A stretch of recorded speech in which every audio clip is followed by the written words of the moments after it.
That old feel. That timeless. You know what it is. That's that Genesis vintage, yeah. Vintage, yeah. Real soft touch, no gimmicks, yeah. No gimmicks. Ain't no rush, we drifting, yeah. Drifting. Got that old soul feel in it, yeah. It's that vintage, yeah. Vintage, yeah. Slow wine, no limit, yeah. No limit. Whole vibe authentic, yeah. You don't find this every minute, yeah. She move like a record on replay, slow. Warm like the summer, but the nights stay cold. Silk on the skin, got the lights down low. Whole room froze when she walked in the door. Ain't loud with it, she subtle and rare. Tight, make a boss man stop and just stare. No games, no front, just truth in the air. Old school energy, you know it's there.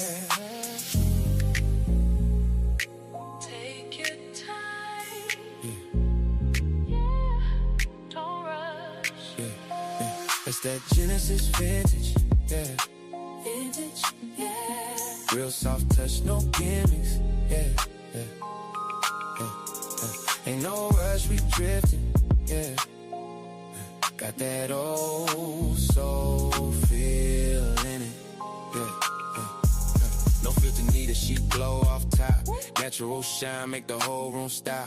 Ain't about trends, she already hot. Timeless vibe, can't duplicate that. Slow conversation, she leaning close. Voice like honey, got a velvet tone. Every move smooth, never do the most. Type of energy you feel in your bones. Take it back. Way before the fast life, when it meant something, yeah. It's that Genesis vintage, yeah. Vintage, yeah. Real soft touch, no gimmicks, yeah. Ain't no rush, we drifting, yeah. Got that old soul feel in it, yeah. That timeless, yeah. You don't rush that. You let it ride. Vintage, yeah. Vintage, yeah. Real soft. Don't rush that. Oh, so like that. Smooth.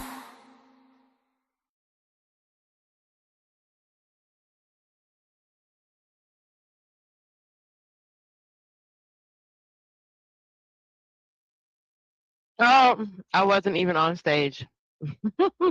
Here I am, though. Hey, sugars.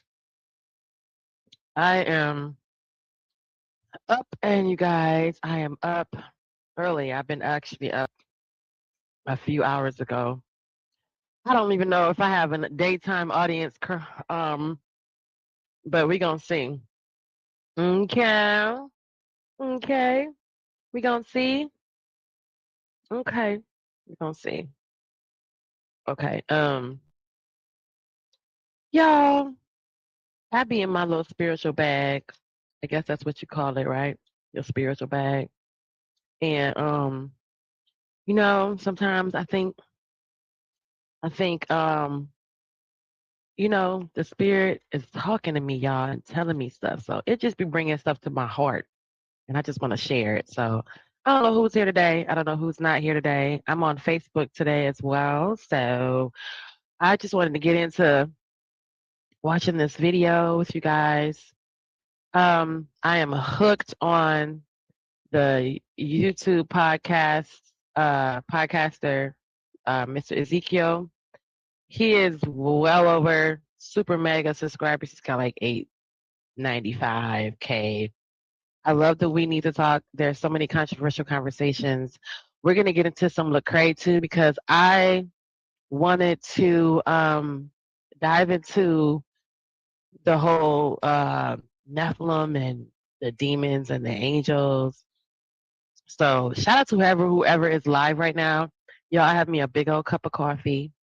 My alarm is going off because it's telling me it's time to get started. And I wanted to just try and see doing a daytime stream. I'm making puppies breakfast. Mm.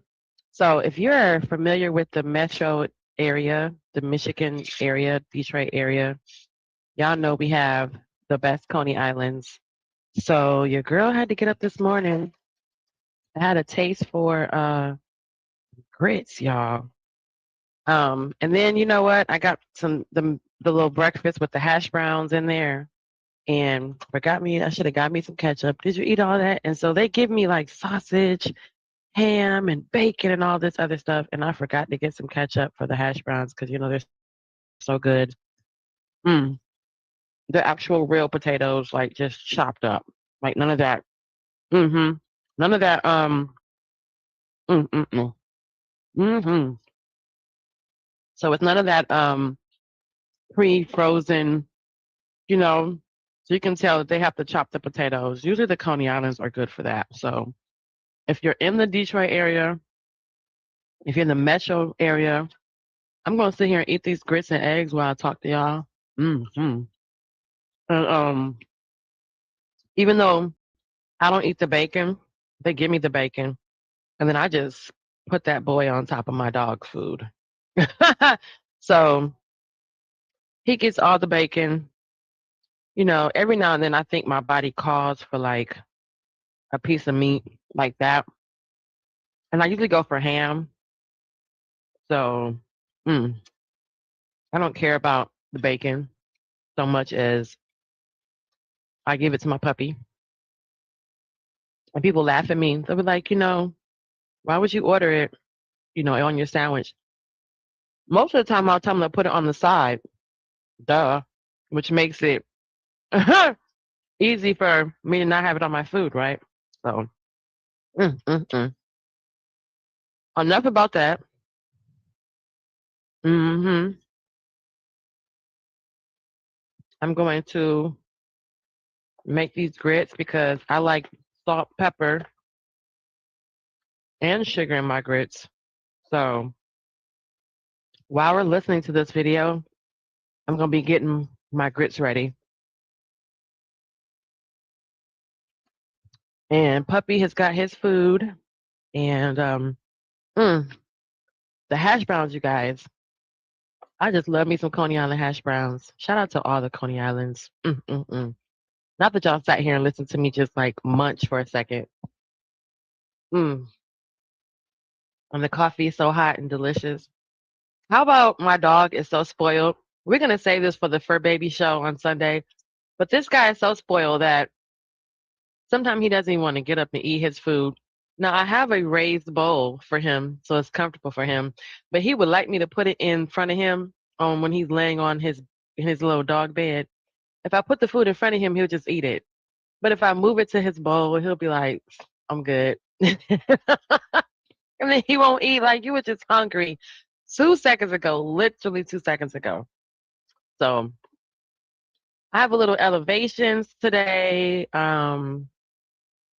We're gonna get started. I have some stuff is heavy to me, you guys. Some stuff is like I think I need to be talking about it. And like I said, I definitely need to increase my watch time hours. Um, and I haven't been doing that. So we're gonna sit here, we're gonna watch this video, and we're gonna get through it today, okay? Because I do need the time to accumulate the time. Although I started trying to watch it, and then I realized, okay, you know what? I wanna save it for what little audience I have. Okay, so y'all check this out. We're gonna start getting into it. This is obviously going to be a series now. I have literally realized this is like episode 3. Okay, so we did the message in the media with the hey Roxy, good morning, sweetheart, good morning, sugar. We did the message in the media, right? Where we talked about how the demonic messages, the meanings of things, how they put all this and they intertwine it all into our music and all into our media. We looked at movies. I showed you guys movies that had curses on them. some of the actors and actresses that were in them had ended up having episodes and things happening in their life. Then we went on to the second part of the series, which is biblical, which I'm now titling, I'm going to call it Biblical and Spiritual Clarity, because I'm now realizing that some of it is spiritual clarity and some of it is biblical clarity. And that's just for the people who are looking at it and need to have an association to draw it straight to the Bible. And I'm saying spiritual because not everybody subscribes to the Bible, okay? So we just want to make it so that it's okay. It's not offending anyone, you know. I'm not here to offend people. However, I have questions, right? And I have some conclusions of my own, right? Remember, all this started, ladies and gentlemen, folks and folksettes. All this started because I told my story about me being kicked out of the Jehovah Witnesses. Okay, this is how it all started. So remember, that's how we got here. That's how we got here. Okay, and yes, if you're listening to me and you're laughing at me and laughing with me, I crack myself up. So I'm not crazy. I just crack my own self up. Okay. So the next part of that series, the episode 2, remember we just did was Jesus a Black Man, and we kind of discovered that it's almost kind of geologically impossible to not be Black in that geographical region, right? It's kind of hard to not be Black then, and then to say that you're descendants of people who are Black, and you're not African American. You are actually considered brown, and even to the point where we discovered in that Jesus is Black series that other people in the Bible were of a darker hue, right? We realized that there were other people in the Bible who had darker skin. So it's just kind of like we need to, acknowledge, acknowledge what was going on during that time in the biblical moment. Okay. Let's see. Okay, let me see. I have to open it up on the other side of YouTube so I can see what you guys are seeing, so I can make sure I see. Okay. Oh, I have a couple like. All right, so like over here, oh, that's the vertical. That vertical looks nice. Okay. All right, let me do. Oh, okay. All right, so let me get back to it. All right, so I'm gonna get ready to put my. Yes, I'm getting ready to. Thank you for the Rogue for giving the shout out. Please comment, like, subscribe, share if this is interesting to you. And yes, Rogue C, I want to get in on a part of your lover girl confessions, cause girl, I got some. Okay, let me sip my coffee. hmm And I like my coffee hot, so I might be heating this back up in a few seconds when I go put my sugar, salt, and pepper in my grits. Absolutely, I am. Okay, so sorry if you don't like sugar, salt, and pepper in your grits, but I'm putting it all in there. And I have a little. Actually, I'm gonna put honey, but I like them sweet and salty. Oh, let's see. Did I pull up the video? Oh, I just I never did pull up the video. Huh? I would probably have to pull up the video.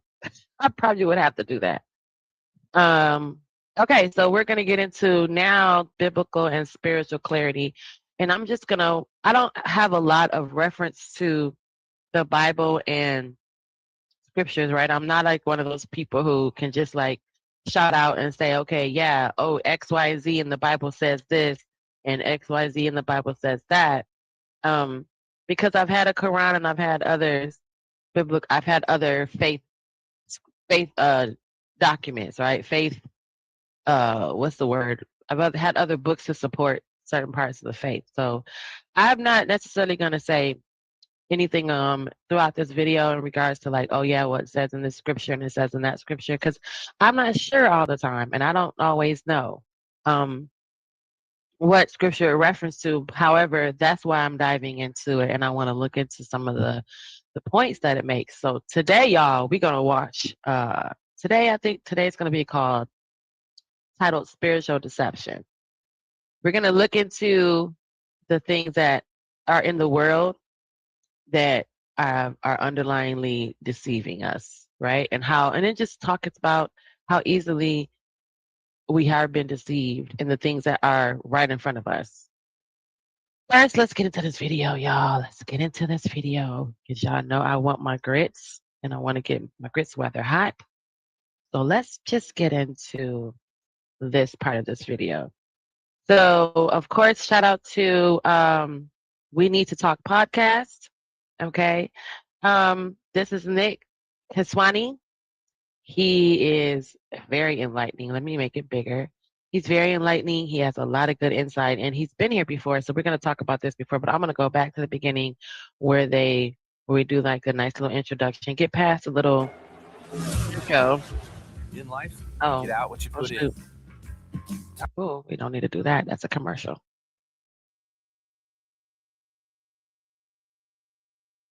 I refuse to reopen what God has healed. Speaking this prophetically, if you're hearing a voice telling you to go watch porn, if you're hearing a voice tell you to go fornicate, it isn't you, it's the devil. That's not your personality. Rebuke it. You know how many Christians I hear have like bipolar disorder? Sure, there are valid medical issues. But if you have bipolar disorder and a voice is telling you to go kill grandma in the basement, that's obviously not a disorder, that's a demon. You gotta get delivered, dude.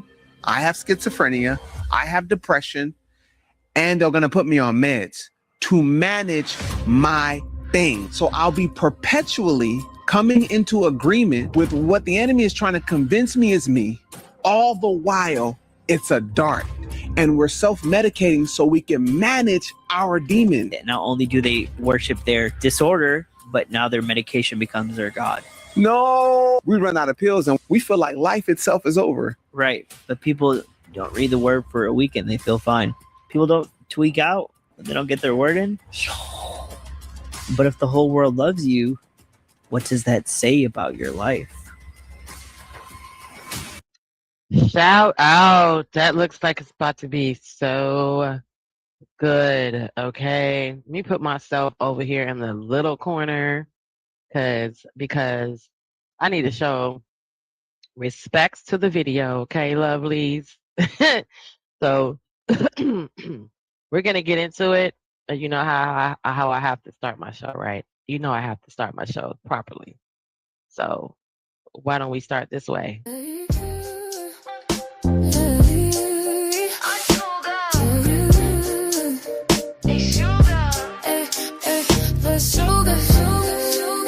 Are you ready? I heard a heart.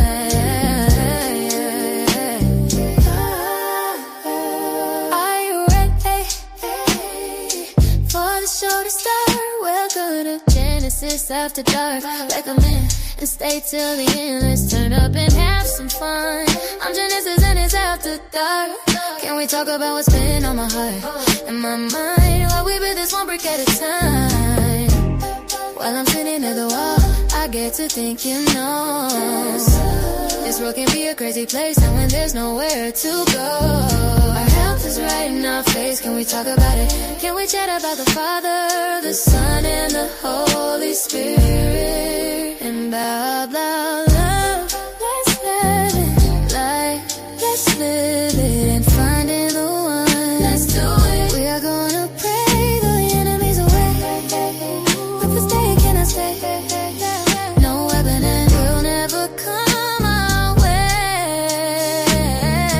We can be in a talking point. We don't even have the curse to make a point. Break down your questionable thoughts and feelings. Listen to each other truly. I can't do this solo. I know I'm not alone. I got all of y'all and that means you. So support, you know what to do. Hit the cash app, Genesis I am 702. Put your thumbs up, and like if you do, drop your thumbs down. I won't be mad at you. Come in peace and let's chop it up. Hit my panel with intellect and respect. Drop wisdom and that we will never forget. So please come, please. I wanna hear from you and subscribe, like and subscribe, cause I'ma move out. So are you? So hey, SHUUUUGGAHHZ.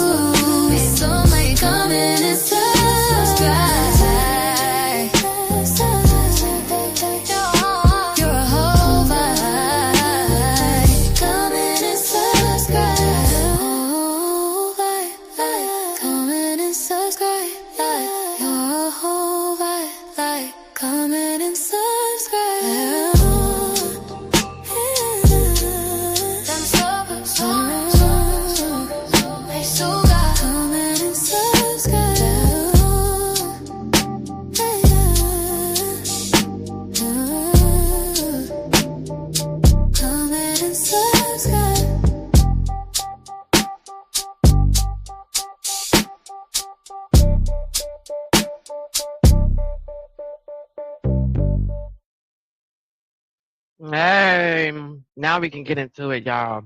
Let's get into it. Officially get into it. All right, y'all. Let's go. What's going on, family? It's Ezekiel. One of my greatest burdens for this channel is after the video.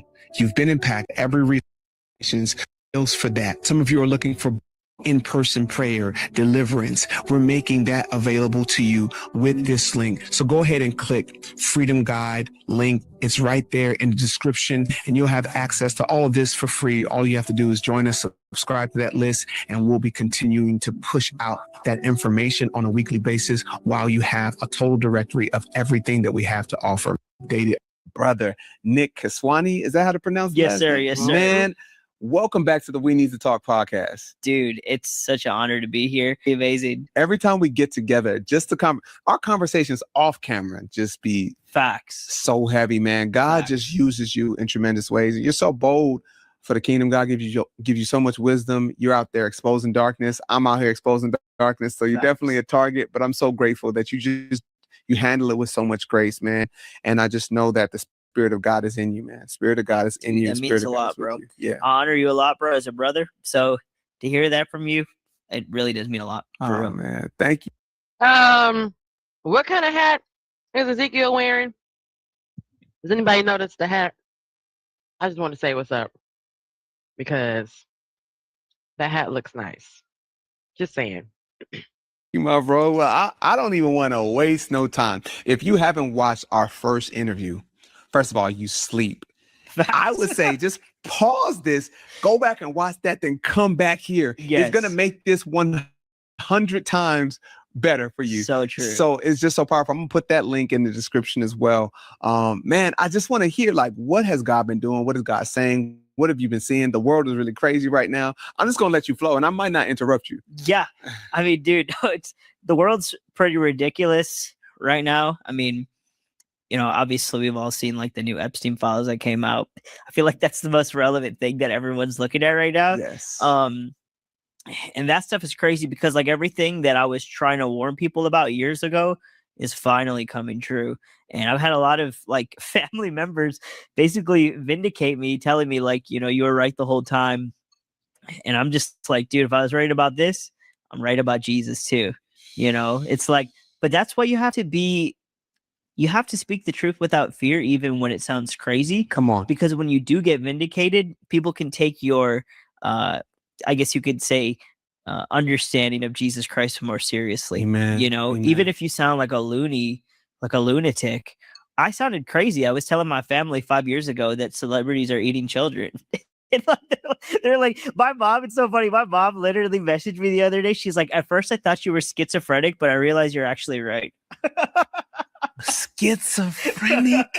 Like, you know, she's a concerned mom. It's like you go home and you tell your mom, like, hey mom, celebrities and politicians are eating children and drinking their blood. Oh my God. You know, any parent's gonna be like, okay, you know, my kid's got bonkers, he's done a lot of drugs, you know, but yeah, it's real, bro. The truth is stranger than fiction by far. I don't know if And y'all hear that? The truth is stranger than fiction by far, right? But look at how that manifested in real life, because anybody back then that was telling us this stuff, we deemed them as crazy. We thought they were losing their mind. Why would someone do that? And then now to like correlate the whole like missing children on the side of a milk carton concept, to kind of correlate that to, you know, all the kids on the island, the whole Disney and Nickel, all that, where it was like pushing to have children go in this one direction. Now in hindsight, you're like, oh, wow.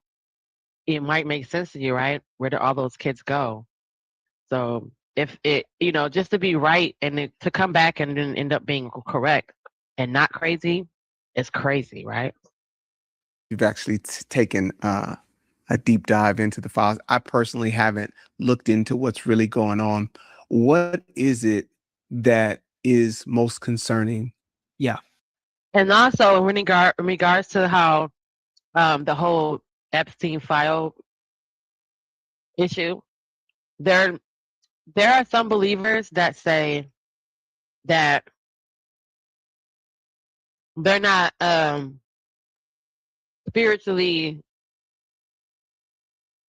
yeah, I guess they're saying they're not spiritually strong enough to read what's in those files, right? Because you have to kind of when you get to certain parts of the files, not that I've read the files, but they're from what we've seen and what I've seen online, and because sometimes I can't look at stuff like that. The Bible says be careful what you put your eyes on, be careful what you see, be careful what you listen to, because you're allowing that, that's a Pandora's box that you might not want to open. And I feel also too, because of how society is right now, the desensitization of everything that's happening, the things that are happening. Let me not say everything of the things that are happening. The desensitization of it, the fact that you can, back when it was a lean on me to movie type environment, we were, oh, you want to see a deleted body, but now Michael Brown laid on the ground for like hours before he was picked up. And then he was laying on the ground hours before he was covered up. And I mean, the movies are pretty graphic. So the way things have, progressed to where now the things that would shock you when you read some of this report, the file, the things that would shock you normally aren't going to shock you, right?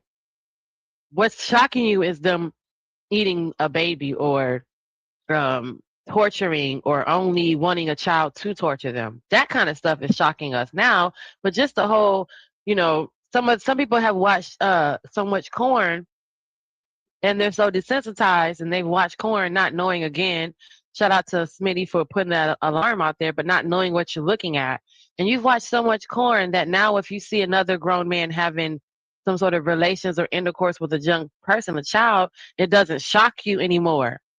So that's where we're getting to, guys, where we're not shocked by what we're seeing and hearing, because now we've been so desensitized. Things have been put out there over and over again and have like literally that marketing tactic of seeing something 22 times, 23 times, the 22nd time, by the 23rd time, you want to buy it, right?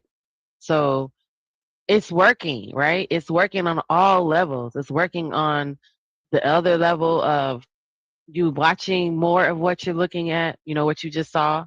So now you're not afraid of scary movies, not because we grew up and the scary movie doesn't scare us anymore and that we know, because people aren't saying that, like, I don't watch Jason Friday the 13th anymore and it doesn't scare me because I have a God now and I know, like, you now do know that Jason Voorhees is not a real thing, and there's no Camp Crystal Lake, or it might be a real Camp Crystal Lake somewhere in this world, but ain't no Jason at the bottom of it. So it's not because you necessarily grew up and grew out of being scared, because now you have adult fears. You have things that you're afraid of as an adult. Like, so it's just that over time we've been desensitized. We've seen so much of it. It comes on every year in October. Every channel you turn on is spooky, spooktober, spooktacular.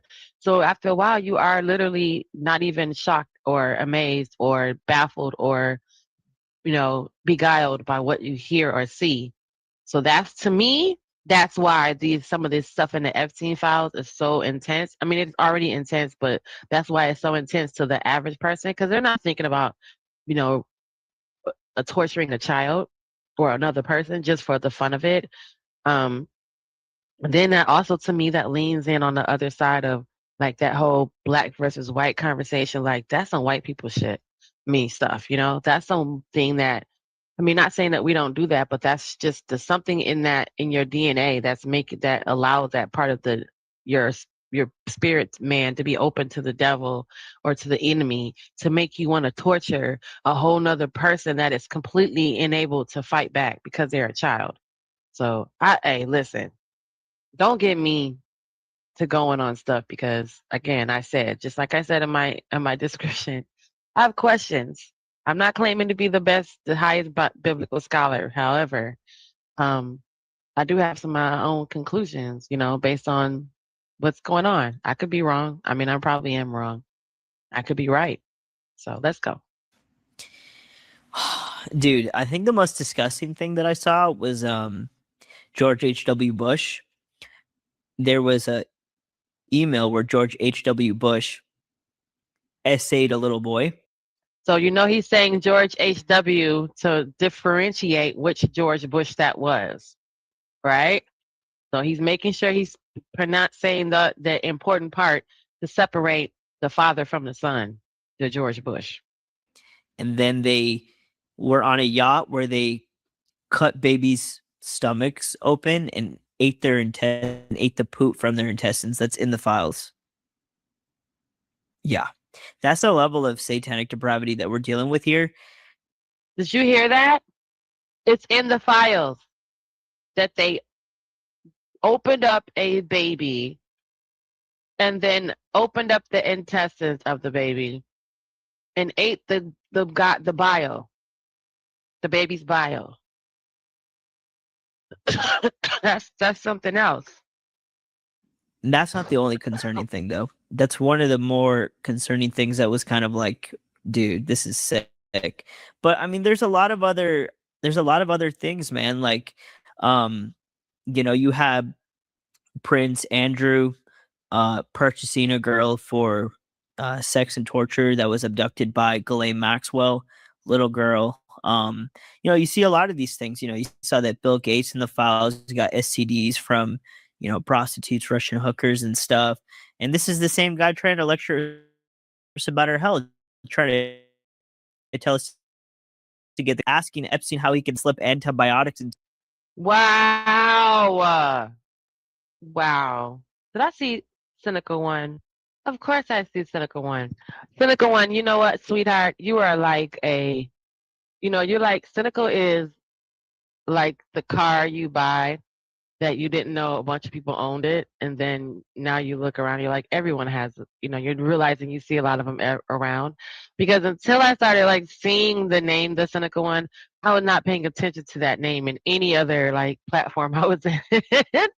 So now I'm like, I've noticed something on TikTok and I'm like, The Cynical, that's the only one that I know that's The Cynical One. So that's just so crazy to me, because it was like, I never even noticed. You probably your name has probably been around and I didn't even notice it until I started noticing you here on this platform. So just like I never noticed that people drove a Nissan Versa until I saw a Nissan Versa.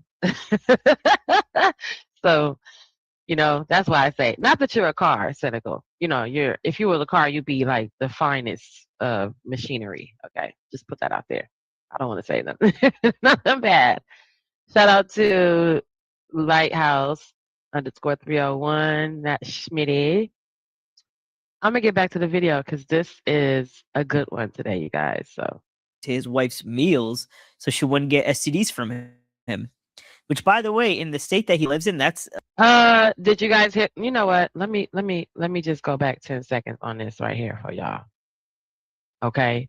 Because I was talking and I didn't let y'all hear what he just said about how he was trying to figure out how he contracted an STD. The same person that's telling us to be healthier out here, right? And he contracted an STD and then was trying to figure out how to give the medication to his wife so she wouldn't contract it. Just making sure that we heard that. I got STDs from, prostitutes, Russian hookers, and stuff.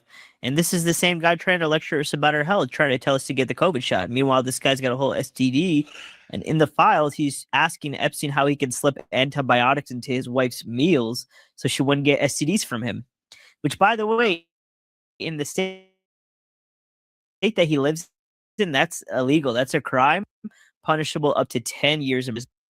So when we talk about stuff that's still a crime, right? We wanted to go back and forth about the whole age of consent and how things that are there's plenty of things that are on the books that we still don't address. Did y'all hear what he just said? In the state that he lives in, first of all, it's probably adultery is a fornicating on your wife is a crime, in addition to dealing with prostitutes. in addition to contracting an STD and bringing it back to your person. Okay.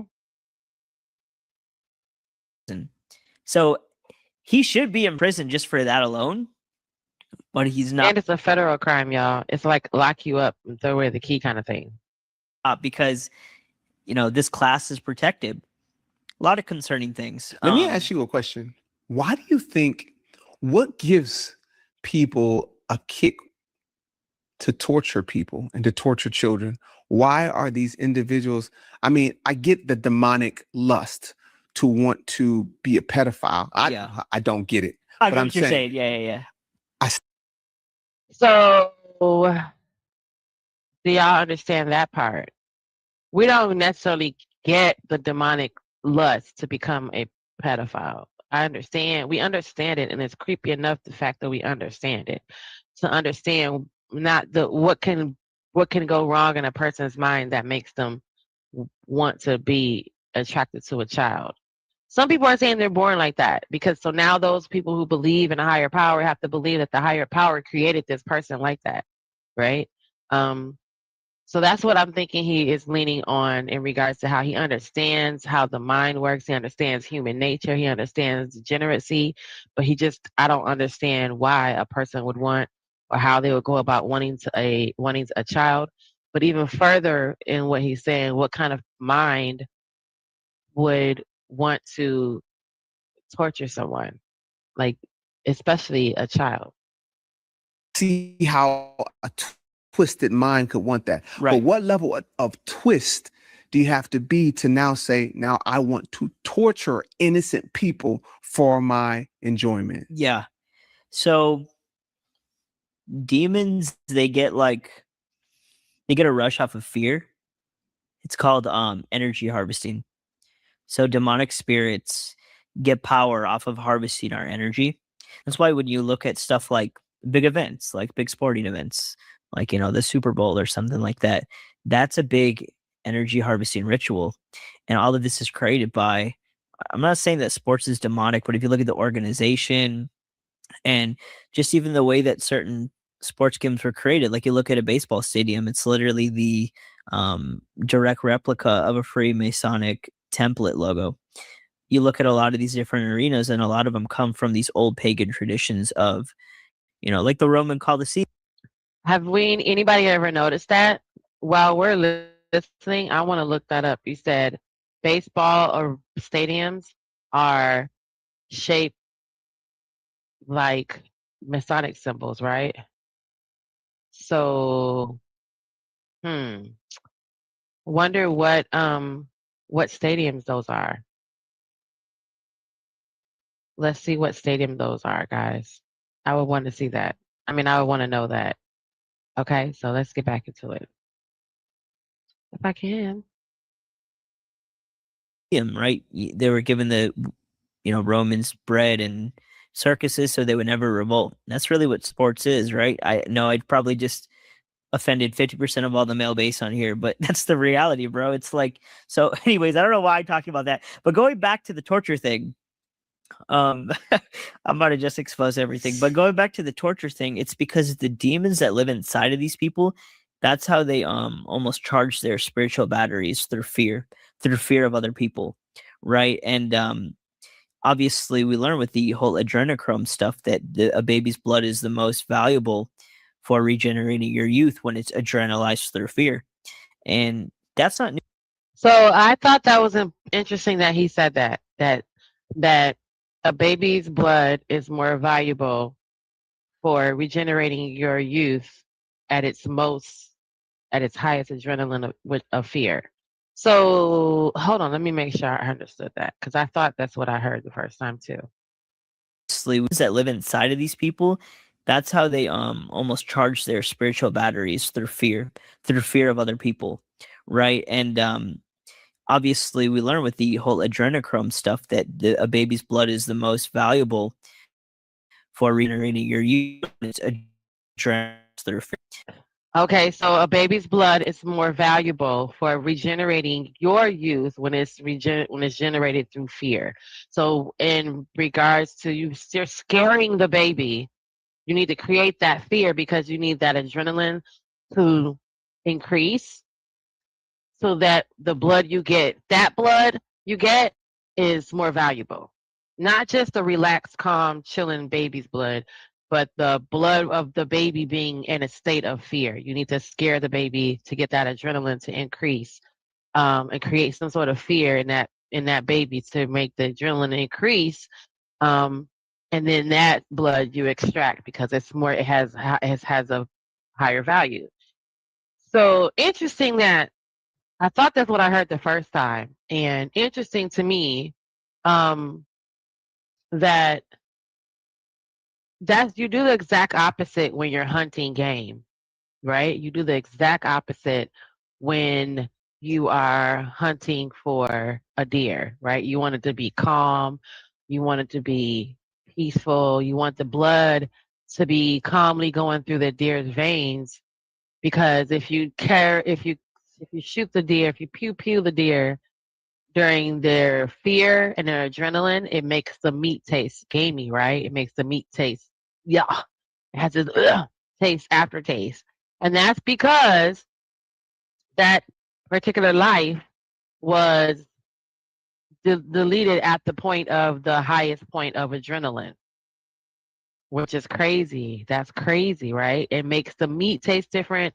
The blood running through the veins of that animal, going into the muscle, into the meat, is going to make, once you cook it, it smells different. It tastes different. It's what we call in Michigan gamey meat, which nobody really wants it when it's gamey. So it's a wasted hunt, right? Even if you do it with a rabbit, whatever game you're hunting, if you hunt it while it's running for its life, it's going to taste disgusting. Um, so the venison and the lamb chops and the deer meat that we eat is all acquired by letting the animal just rest and chill and walk through the forest with no clue. But that's also why your shot needs to be very accurate, right? Um, be very accurate because you need to make sure that you just don't injure the animal because even the injury, you have to almost put him out of his misery because the injury is also going to create an adrenaline rush. So the idea of you wanting to eat something at its highest point of adrenaline running through its body is crazy.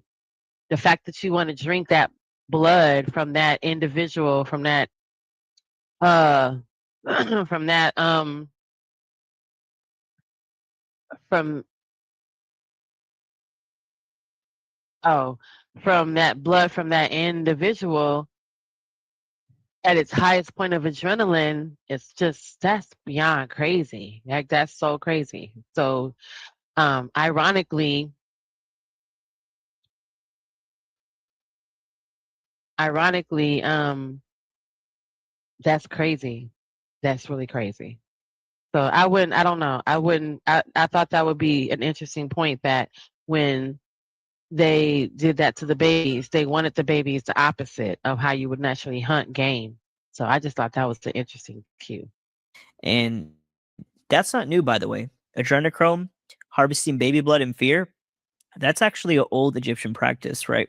Because if you look if you look at the Old Testament, the book of Jasher is mentioned a couple times, right? Mhm. Like I think it's in First Chronicles where they're like, "Have you not read, what it says in Jasher?" They mentioned this extra biblical book that isn't in our Bible, but it's mentioned many times. Um, and so when I was actually reading the book of Jasher, I saw that the Egyptians, what they would do to replenish their youth is they would harvest baby's blood while it was in a state of fear. So adrenochrome, harvesting baby blood, this is an old Egyptian practice that goes way back to the biblical days from a book that the Bible actually mentions. These What? So the Egyptians were already doing that. OMG. Oh, hey Riaz. Sorry, Riaz. I have two pages open. So so I was over here on the video side. So now I'm on this side. Hey Riaz, salam. Um Oh yeah, you were saying, yeah, it makes the muscle, yeah, it makes it tough and the muscle tension and stress. Right. So when you eat it, it's like already like jerky, right? So even if you just had a fresh, I hate to say it, but I mean, we're talking hunting, right? So if you have a fresh kill, um, it will make the meat taste gamey, and it's going to be like tough and hard and like chewy, right? So it's just that's what it does to it. And then it already tastes jerky, which is for some hunters that's a waste, right? It's a waste because you let me pin the link. It's a waste because you don't want to that's a lot of meat to just give up because couldn't wait for the animal to calm down, or you chased it, or it was being chased by something else, and you know it was at a high adrenaline moment. So I was looking into what he just said, right? So, oh yeah, that's why Wagyu they put. Hold on, let me go over here. I like how I can toggle back and forth. So, oh, he said that's why Wagyu is the best steak. They put down the animal peaceful so that the muscles don't lock up in death. Yes. Yep. So that's why. Salam alaikum. Walaikum salam. That's why. Yeah, it tastes like that because they're so calm. I mean, but if you're an actual good hunter, my uncle was a hunter, and um, he would go out and hunt, and he would fish and bring back fish and bring back game for us, and he would make all kind of steaks and stuff and all kind of cool stuff. And so yeah, so that's why he would go and chill. That's why he would go and he would go and chill. He would build these big tall lookout towers, and he would sit there and wait and wait and wait, and he would come back, and some of the meat would be um so good. Even though I necessarily don't like some of it. I don't think I like venison, but I think I like lamb more. But he hunted a bear, he hunted all kind of stuff because you wanted to get the bear urine. They sell it out there. That's a whole nother show. But they sell it up north for the hunters. So like stuff like that is valuable. Sometimes I know they can't shoot the birds, but shit, sometimes they were. Okay. I'm just not gonna lie. So, I'm not just gonna just say, they wasn't, but they was. All right, so let's get back into it because I want y'all to see that this is so darn interesting to me. Okay, let me put me over in the little side. Okay, there we go. Well, the link is pinned. If anyone wants to come up and watch it with me, and if not, then all right, let's go. These people aren't creating anything new. They're getting passed down these demonic secrets from the ages of old. I know that's a lot for like in our first 5 minutes. Bro, what? Oh, right. Before I continue, that's what it was. I'm sitting here having a whole ADD moment. Sugars. He said, remember just a minute ago when he said that the sports had demonic reference to Masonic temples, and all right, so here's what it says. Check this out, you guys. Look. There is literally a breakdown of baseball. I never even correlated the Masonic symbol or positions, because considering the what is this called? What is it called? I forgot what it's called. Oh my God! Not even considering that, like the positions, like that's first base, home, first base, second base, third base, or how much it looks like that. Huh. Let's see what else we see up here. Oh, so like the whole arena. Y'all, we want to talk about the Masonics and the Eastern Stars because there's a lot of stuff I didn't know. Okay, so like even like here, look at this picture, guys. Wow, how could look it from then and now. Wow, okay. So he is not wrong about how it is literally shaped and apparently we'll look into the ceremony and the actual concept. Let me see what this one says. I'm just curious, y'all. Oh wow. Okay, see, let's see.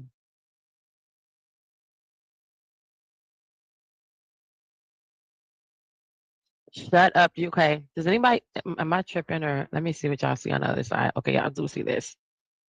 All right, so it says baseball. Y'all know I gotta blow it up because I can't see. So this says baseball is an occult Masonic ritual where even most players aren't aware of their actual role in the ritual itself, nor does the unaware audience of the masses watching the ritual from home or the stadium. The field is about Masonic geometry and is based on the principle of six that represents the ego, and the game is entirely based upon the number 3 that represents the tonic trinity, Nimrod, Sumerians, and Tammuz. Shut the whole front door, y'all. There's something to it. There's something to it. I'm just saying. All right, let's get back to the video. Yeah, it's crazy, dude. Which is all the more, I guess, comforting to know that every time the Lord appeared, whether via angel or via he spoke to mankind, he always said, fear not, fear not, fear not, fear not. The Lord does not gain pleasure from our fear.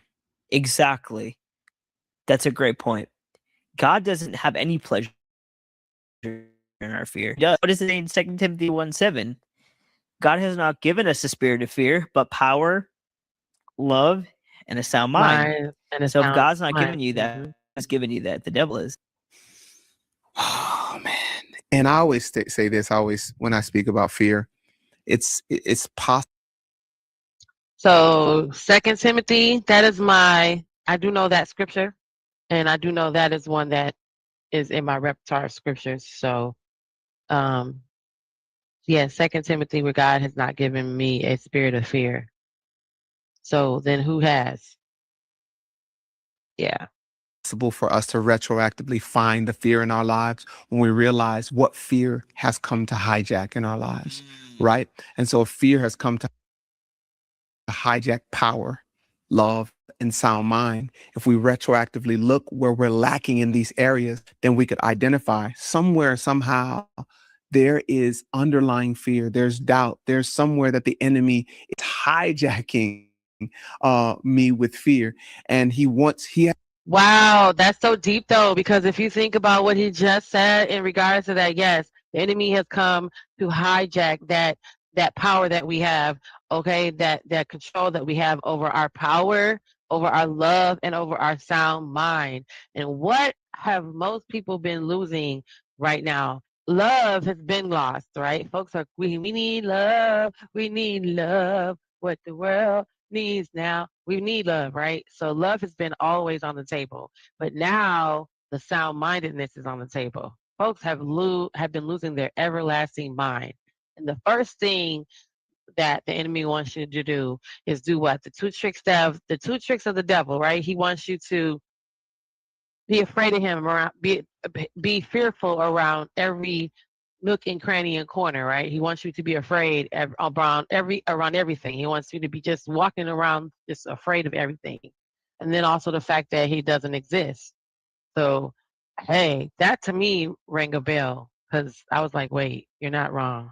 has a purpose. He has an intention. He wants to limit. He wants to cripple us in these areas. And I wonder if the enemy is taking our power, then I'm assuming that the enemy is even empowered, just like you said, in our fear, which makes all the more sense. Yes. Mhm. The Lord gives us fear, and we surrender our power to the enemy when we're in fear. Yes. Fear is the currency of hell. That's hell's currency. Why? Fear is the currency of hell.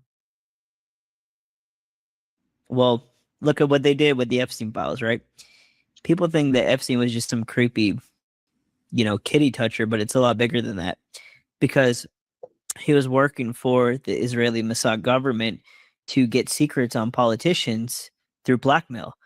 So you invite somebody to your little St. James Island, whether it's a prominent politician, Or because like think about it, right? How come the Israeli government can bomb every?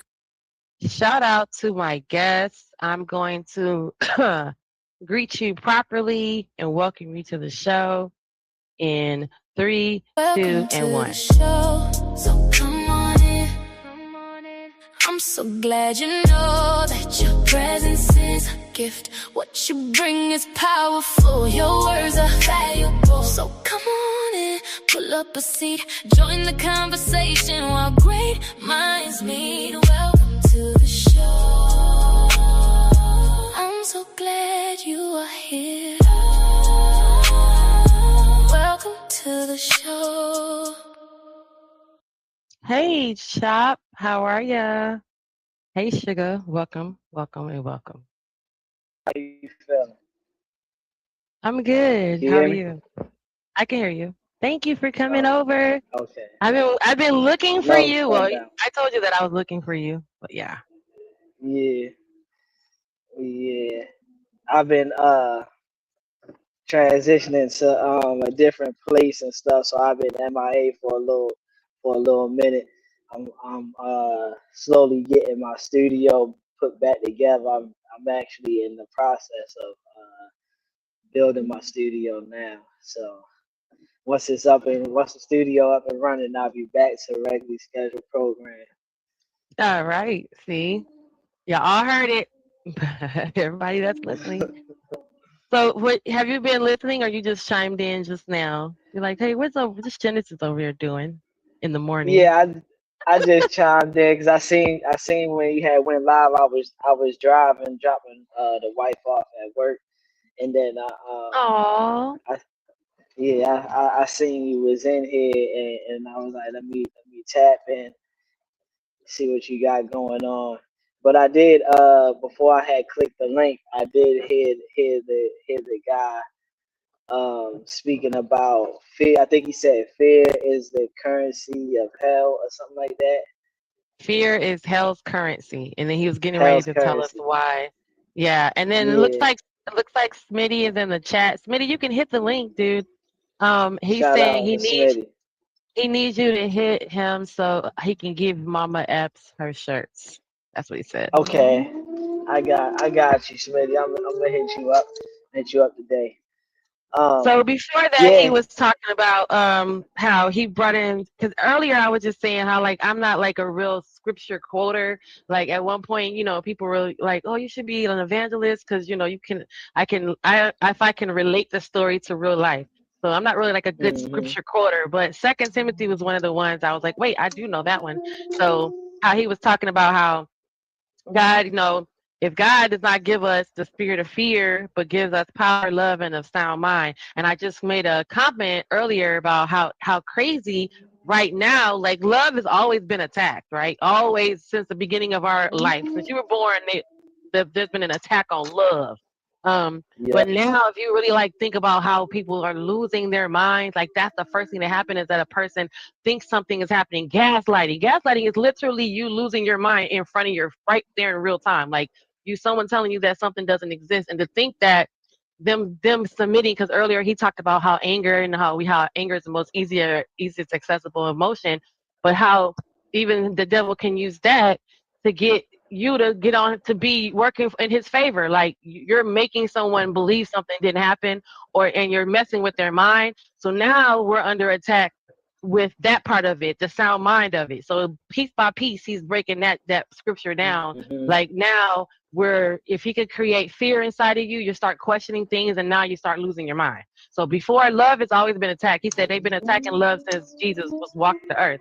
Power is in and out of attack because everyone doesn't have power, but he attacks whatever power you have over your life, right? So then you feel like you're powerless, you're out of control. But now, in these last, couple decades, we've been attacking people's mind, and they've been losing their mind because in real life, Mhm. if something happens mentally, you think that the life has just changed, right? You're not able to just assess like, oh, it's just a change. No, you're like, my whole world is now gone. So he's getting into that part of the conversation right now. So Yeah. yeah. And and that's so it's two things that I'm gonna comment on what you just said so far. Um, one, well, it's three things. It's three things. One, whatever your calling is to serve the Lord, take it and run with it. If your calling Mhm. is to be an evangelist, then take it and run with it. You don't have to be a Bible thumper. You don't have to have every scripture, quote, chapter, all that stuff memorized. That happens as you continue down your journey, continue down your path. Oh, That stuff happens because the more you understand, the more things is gonna stick with you. So it's right, just it's right. just like it's just like being in school. You don't go to school in the sense of I know everything. You go to school to learn how to do certain things. What sticks with you is what sticks with you. You know what I'm saying? So know every verse offhand that goes. Is it helpful to know? Yes, it is helpful to know, but at the end of the day, we're talking about a book with over 1,000 words in that joint. You know what I'm saying? So you're Mhm. not a extremely vast amount of words and phrases and stuff is in this book, and you're not gonna just be able to Memorize it all. That's just crazy to me that people who are like that, that's just exactly. so amazing and to be able to like just I mean, I get the whole process. I get that you just like anything else. Oh, I mean, I've been in the restaurant Hmm. business for 20 years and 25 years um and I can understand what your example is. I equate it to other things. Like I've been in the restaurant for 25 years or probably about 25 years now. And of course, starting off as a server, not knowing how anything else works except for just my little part of it. But once I became a good server, I see what you mean. Like I wasn't, I could literally give you tips. And the fact that what made me a good trainer, starting from that level, was because I could take what the manual said, right? And most people would read the manual and be like, okay, what? Right? So that's why we made the little videos, Hmm. right? So that you can sit down and watch the video and it translates the manual into a video. So you're saying, okay, that's what that means. And people would still walk away and still not know how to do the job. So by me being able to translate it into like everyday living, like things you do every day, like, okay, so this is how you see how you get up and do X, Y, and Z and brush your teeth. You have to do this when you run this station or do this particular job because there's certain things that have to like be in line. So I guess from that perspective, Right. by over time, I did learn more and more and more how to do the job. And it was interesting that when I go back to be a server after being a manager, there's so many things that I know that I couldn't even tell you how I figured out or picked up along the way. And then there's a lot of stuff that I know that is literally written in the manual and I know it verbatim. So that's why I feel like, I don't be knowing scripture. Like I know like instruction manuals. I feel like, okay, that's page 17 where it Hmm. talks about how to do this and break it down and don't do this or you're going to make the whole oven explode. I don't know the Bible like that. So Yeah, but that, it's not the but that, same. Like I can help you on the yeah, no, job, but when it comes to the it's word, I'll be it's like, not. let me go reference It Siri. What scripture it's not Siri? the same, but it is the same. You know what I'm Saying saying? right, it's Because not the same this is because I why he, know what I this is know why he though. So what tell you us. saying? Yeah, this is why he tells us in there, to meditate in the word day and Mm-hmm. night, because the more you meditate in the word, the more you pick up the book, the more you read. Because this book, you can't just read it once and be like, oh yeah, I know everything. No, this is a continuous thing. You have to constantly pick up this book. You have to constantly, because every time you read it, you're gonna get something new Get out something of it. different, Even, yes. exactly. Even if you're reading the same verse over and Over and over, over you're and over gonna again. look at it a different way each time. You know what I'm saying? Gotcha. And I got you. yeah, Yeah, that's why I felt like the closest thing. But you see what I'm saying? I literally did it in this conversation. The closest thing I can relate it yep. to was like someone who learns the manual. And when I'm done with my manual, it's got highlights in there, it's got tabs in there, so I can always go back and reference that point in case anyone ever questioned what I was doing, and I can say it's in the manual. It's written literally. Facts. Yep. I Yep. do it at work because that's not that I remember the page number, but I remember that I highlighted it. I remember I put a note right there. I put a sticky note right there to come back to that because that's an important point. So that's why to me it's kind of like that, you know.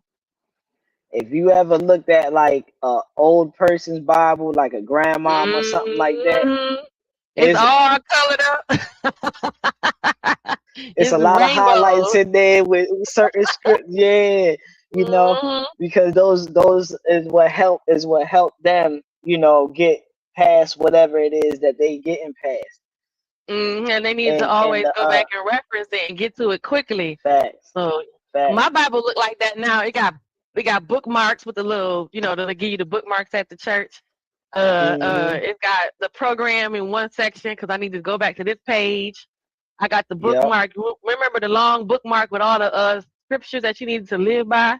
It had a whole bunch of scriptures on it. Yep. Every, so yeah, I know what you mean. Yep. Yeah, that's what I think. Like that's why people be like, "You need to be an evangelist." I was like, "Why would I be an evangelist?" And I would do feel like, okay, well, God didn't slap me upside my head and be like, "Girl." But hey, every time I talk to somebody and they say, "Well, I know what I know," that's all I can tell you is what I Mhm. know. So I don't know what else I don't know. But yeah, my Bible do look like that. It's got all Yeah. these highlights And through it, and so it looked like my and Bible and does like I kind of look said, like my manual at work. It do. That's crazy. that's That's yeah. crazy. And like I said, whatever wherever it leads you, whatever it leads you to, whatever somebody says something like that, you pray on it. You take it to God. Hey, is this what you want me to do? Give me a sign if this what you want me to do. If you feel as though I'll be good in this, let me know if this is what you want me to do. And he'll direct your path. That Hmm. acknowledge him, In trust him all with thy all your ways. heart, acknowledge him in all your ways. Yeah, Hmm. and he shall direct your path. That's what that is for. Like these script people think these scriptures are just words or sentences or catchy phrases. No, these are actual guidelines. These are actually steps to become righteous, to become on that plane where he wants you to be at. You know, and this is why I'm gonna Uh leave oh. segue into my second part, because my second part is what you said, that ever since like this generation and the last couple of generations, it's been attack of the mind. This is Mm-hmm. why, in there it tells us the weapons of the warfare are not carnal, and is used to tear down strongholds and holding every negative thought captive. What I'm Mm-hmm. saying, this that phrase right there is what's is speaking about your mind being attacked. It's speaking about those negative thoughts, um, those thoughts that is not of the Lord and stuff like that. It is holding strongholds in your mind. The strongholds means the stuff that you dwell on 24/7. Negative thoughts, whether is self-conscious thoughts, whether it's um thoughts that maybe you feel as though you're not good enough, and certain things Mm-hmm. like that All the stop you from progressing, insecurities. stop you Right. from doing it. Exactly. So those type of thoughts will build strongholds in your mind, and those strongholds is when you go to do something, and you want to say you can tell this person is having a bad day, and you're like, you know what, I would like to pray for that person, but then in your mind you like, nah, because I don't know what to say, and Mm-hmm. or I might look dumb, or you know what I'm saying. Those strongholds is what they keep you from actually helping that person.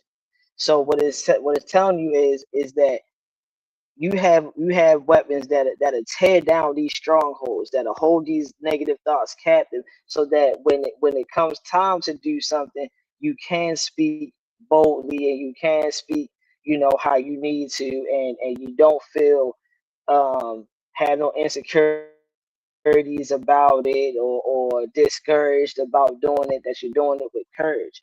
So the devil likes to play tricks like that to stop Mm-hmm. you from doing certain things by attacking your mind. If I grab you by your head and I pull you, your body's gonna come. So no matter where I grab you by your head and I shift right, your body's gonna come that way. If I shift left, your body's gonna go left.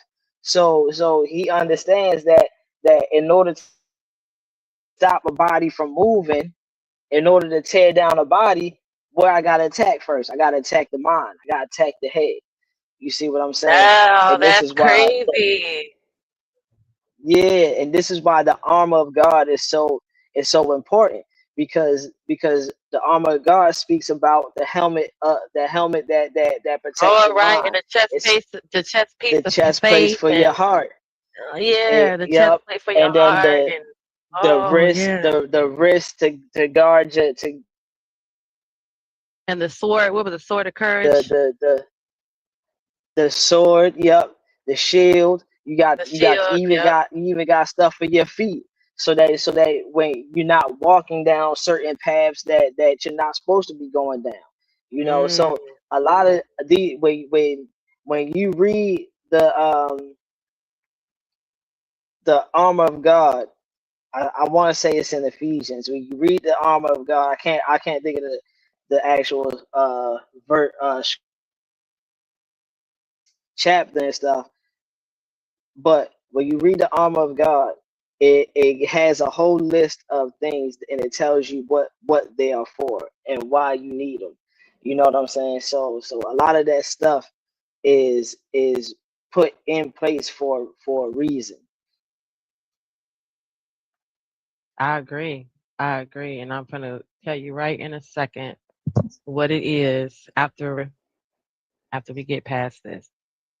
Oh my goodness. This I think I got up to I started watching this, but I think I only got up to this part. So there's certain I think after a certain part I don't even know what he's about to say. But let's continue. country and there's no retaliation. It's because they set up this whole system where like, and you give them credit. It's diabolical. It's disgusting, but it's genius. They set up this whole system where they've blackmailed every politician, the CIA and Mossad. They've got them on tape doing something with a kid. So when a bomb goes off in a certain area and there's diplomacy in that area with other countries, it's like, hey, hey, hey, we have that video of you touching that kid on that island. You can't say anything. You either post that you stand with us or you don't intervene. Like, look what's happening right now in the Middle East. So you see that how he said that the enemy was so strong in that little movement that they even had leaders of other countries that were invited into this elite circle, and they were on everything was being recorded because he said why would you if that was such an elite event and it was supposed to allude or it's supposed to appear to be private, why would someone record it? Because of they were being led by this demon that was about spiritual blackmail, that was just making sure that they had some sort of leverage on them. So now when these other countries want to go at war with each other and they want to, and America is an ally with them and they're saying, hey, we're going to do this. And they're saying, well, you can't because if you do, we're going to drop this video. Where the hell is the video coming from? And why would you record something? And then the fact that this has been going on for however long is crazy. Like we just now found out about it in our generation, but it's been going on. But to even say that back then, like, Nixon and Ford and Washington and all them, they had some sort of leverage against somebody else. Then they've been doing this, especially in the political arena. So without trying to go into politics, but especially in the political arena. So we're not going to sit here and say that it's just now to the point where politicians been doing stuff like this. And before that, Lincoln and President Jefferson and all them back then wasn't into this. No, it's been going on. You see here, already said earlier that the Egyptians were already eating babies and drinking babies' blood for youth, right? So it's not like it's new. We're not saying that, please don't no one walk away thinking that this has just come out and that they just been doing this. They've been doing this. That's why he said it's been part of a political strategy against other countries and other leaders all through this whole time. You know, like the whole war just went off with Iran. They've been saying that they were going to have a nuclear weapon for 50 years. It never happened.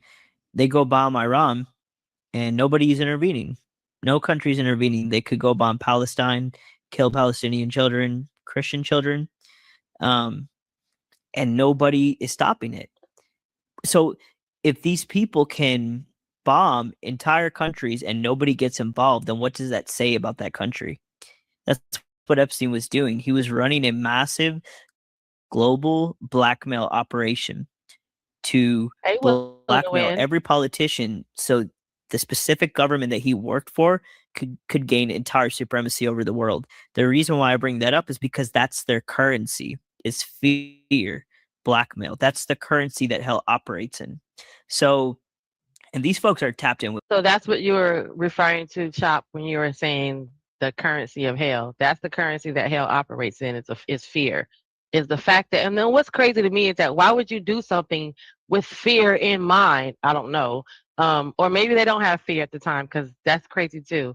But just to think that the fear, the fact that I could expose you, and you have such a heavy influence or such a heavy long reach financially, even down to the point where you are a leader of another country, is crazy. What do you think about that? Like, to literally do these events were held with that in mind, that we're going to invite the leader of, Iran or Afghanistan, or we're talking to the Russian, diplomats or whatever, and we're having these conversations with in mind that we're going to be able to come back and later and use this against you, with the intent of making you completely afraid of us. So they're not afraid of us because we have bigger weapons. They're afraid of us because we have information or video footage or something that they've done so degenerate that it would just impale them. That's interesting. 100%. Wait, but this is making me curious about something. Right. So I've always wondered, why are there Epstein files? Yeah. Right. Why are there pictures? Why is there documentation? If you were really there to entertain and create a festive environment for all of your friends, your elite friends, then of course it's hush hush. Anything that happens here stays here, and there's no trace of the information. Right. It almost makes me feel like this stuff was bullets. Yes. Right. Waiting to be put in a gun, waiting to fire. Yes. Yep. And somehow somebody got a hold of the bullets. It was them that created Oh my God, I just said that. the bullets the whole time. Well, they just said it better, but I just said that. That's the whole operation. It's a blackmail sting operation. This has been done with intelligence agencies for decades. Heck, probably centuries.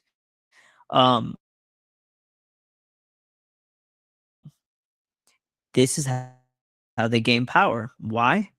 Okay, let's have an enemy that you want to topple. You can kill an enemy, but someone else is going to rise. So while the enemy is alive, why not blackmail them with something that can never be released to the public? Now they're your puppet for life. Now you control every move that they make, whether it's through diplomacy, through relations with the country that you are working for, essentially. Wow. So see what I just said with that, Shop? See what I just said with that, you guys? The fact that we're having these events underneath the guise of it being, networking and partnership with and building alliance. Meanwhile, the thing that's happening at the events is, you're in the boom boom room with the 12-year-old, and I got pictures of it. So when it come down to I need that oil, and y'all want to fight me, I can't. I'm gonna be like, so why don't we look through the family photo album of you with the 12-year-old and remind you once again, I need that oil. That's crazy. Yeah. Oh. Yeah. And this thing, like you said, and I like how you broke that down. This thing has been happening for years, and it's one way to control certain things is by placing people, which we've seen this for a long time, is placing people in a compromising position. Whereas though once we have you in this compromising position and it's tarnishing to your reputation, this is how I can get over on certain things. This is how I can manipulate certain things through the blackmail. You know, this why it's so important. This why it's so important to have discernment with your actions. Why it's so important, you know, to understand what discernment is, and how to use discernment the correct way. Each Mm, action that you use is could be positive or negative. We know that there's right, no in between. It's either you do this and have a positive reaction, or you do this and have a negative reaction. right. And the crazy part is that people are so blind by the power, by the money, by material things. You know what I'm saying? This is the reason why. This is the reason why. When we look at Jesus being tempted, right? We look at Hmm. Jesus being tempted. Jesus wasn't tempted. Well, my fault, not wasn't. Jesus was tempted in things that we see today: money, power, even he was tested, but was tested by his faith. You know, so when we look at the three things that he was tempted by the devil. First we got to understand that Jesus, where he was tempted at a time where his body and his mind will be the weakest. Hmm. He didn't tempt them in the beginning. He didn't tempt them in the middle. He tempted them at the end of those 40 days. Right. That being at the end of the 40 days and being tempted, your body will be the weakest, and your mind will be the weakest.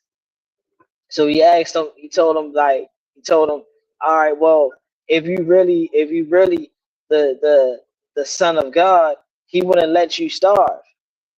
He wouldn't let you starve. So you see these stones right here, and I'm paraphrasing. You see these stones right here, turn these stones into bread.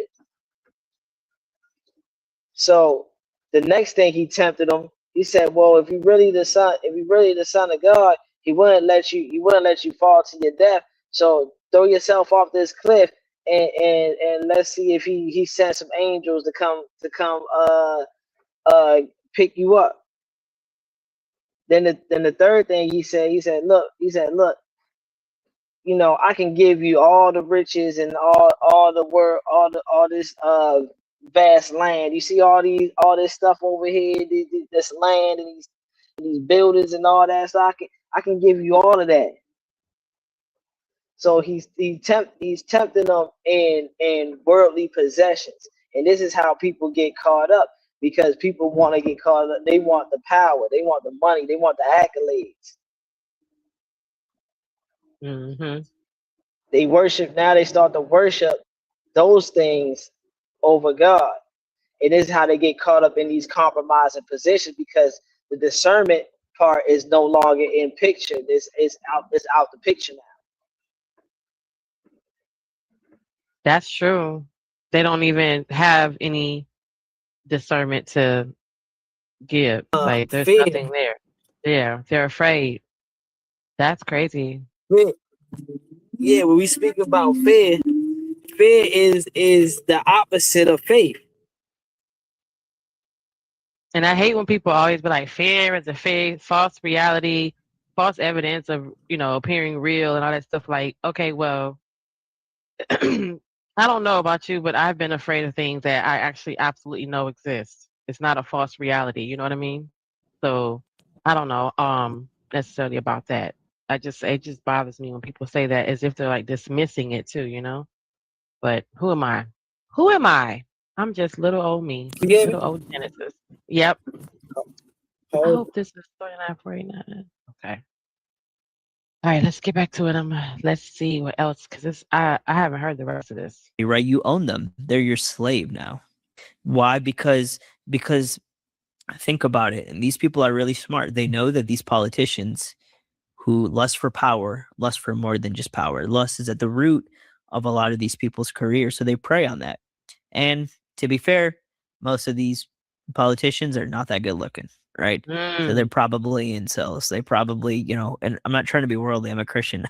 But they're probably Wow, but that's true too. They're not always nice, handsome, aesthetically pleasing people. So we forget that, when we think of a person who, we think of regular people that are not getting affection and love, or they're single, they go to bed alone at night. We just think of regular folks. We forget about like people that are running our country that are going to bed. Because if that's frustrating for a single, everyday, regular us people, and imagine if you have to bear the world on your shoulders, literally, like you're the leader of whatever the heck department you are, and you are the person that makes the decision whether we set something off flames or we don't, or we save folks' lives, and you're not getting the proper amount of love and affection. That's affecting your job like it's affecting the angry little person that works at Walmart's job. So I can totally understand that. Like some of these people that are in politics, unfortunately, sorry to say that they're not all aesthetically attractive and pleasing. I think that's probably also why it looks good for them to be married and not, beside it having something to do with them making the decisions on a family perspective, but, just for them being married and know that this person's not lonely and miserable trying to run the freaking country, and they're making decisions because they pissed off because they didn't get no punani's. That's kind of a crazy thought, but it's not far, because there's folks right now that work at your neighborhood Kroger and they're pissed off because they don't get no punani, and they got attitude too. So we can't be, discriminatory in that. probably not getting a lot of action, right? I'm just gonna be honest. So it's like it's a mixture of that, but also they're less for power, and then it's like some rich guy who owns an island is like, hey, I got a bunch of girls in my place. And check this out. I'm not making excuses for these people, but I'm just giving you a perspective. Let's say a rich guy comes to you, right? And you're in the world, and he's like, dude, I got a bunch of hot chicks on my island, on my yacht. You're going to be like, in the world, probably like, okay, bet. He didn't tell you their age. Like, because think about it. How many of the politicians you think ask, like, excuse me, sir, what is their age? No, it's just like a guy says that there's girls there in the world, you're there. Wow. But then they get you. When you That's crazy to think about too, guys, to be like, okay, these rich millionaire trillionaires come to you and you're at this exclusive party with all these other millionaires, and you're probably there. If you're there, you're probably there to just genuinely interact and be in network and build, right? But there are people there that are looking and scouting and patrolling, and they're like, yo, I got this island over here we can jet off to, my private jet, and I got all these girls there. And I'm pretty sure I would agree if the question has ever been asked, or has the question been asked, how old are the girls? They don't ask that. They don't need to ask that, right? And if they have money, they have enough money to tell you to shut the hell up about it. So there you go. go there and then you just do it anyways. See, that's part of the trick. Like, some of these people for sure knew that they were going to be with kids. Others just got lured into it and just folded and just did it after it was too late, after they're already there. Either way, it's all disgusting. These people need to be hung. If we were a serious country, we'd hang all these people. Which, by the way, they used to do public hangings in America for traitors, but we won't go there. Do you think that They used to do public hangings in America for traitors? Wow. I got a lot of questions on Epstein before we move on. So there's a few questions that I have. Do you think that there was some intention behind it leaking out, the information? Oh, yeah. leaking out? Yes. Oh, for sure. Of course. Do you think that there was intention behind the Epstein files leaking out? Does anyone think that there was intention behind that? Remember, we were going back to the whole idea. What he just said earlier was, if this whole thing was for you and your colleagues and your rich friends to be entertaining, then it should just be what happens on Epstein Island stays on Epstein Island. So why are there recordings, documentation, and all this? And then why did it leak? Do you think it was intended the whole time? This whole thing was just so that we can expose this shit, this stuff? It's called a power play. It's called a power play. we gonna hold on. We're gonna hold on to this stuff until we need it. Until we need to manipulate certain things. This play been happening for years, centuries, decades. It's been happening. You know, and just like the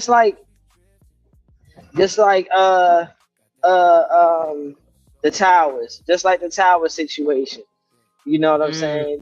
When it came down to the tower situation, people think we live in a corrupted place. First of all, we got to get that understood. You know, people think, oh yeah, this the land of the free and the home of the brave, bruh. Miss me with all that. You know what I'm saying? Since the beginning of time, these places have been corrupted. If we go back to biblical times, that place was corrupted. They used to hire people to spread rumors, to spread lies, false narratives, just to fit a narrative that they wanted to push. So you think that didn't get adapted down to where we're at today? Like I said, when we go to the tower situation, that whole tower situation was a big play for them to be able to go over there and do what they needed to do. We can't go over there and do what we need to do just off oh, they don't like us or we don't like them. So now we gotta give a reason why it is we need to go over there and do what we did. So when we look at all of that, you know what I'm saying? Even I know people be like, oh no, why would America do this to themselves? What you mean? If we look at situations like the Move family, and I always try to talk about them. When we look at the Move family, they dropped the whole C4 bomb on the compound where they was living at. And this was the mayor, a couple politicians, the chief of police. This was orchestrated by them. They dropped the whole bomb on the compound. When we look at the Vegas shooting, people say, oh, it was just a crazy man who went into the hotel, busted out the window, and started shooting all these people. Well, why? Why? Nobody asks why would he do that. One, at that time, they was trying to come up with the facial recognition and all that. They was trying to come up with different laws that wasn't being passed at that time. So now when we have this person to come shoot out a window, now things start to change. Now we're getting gun detection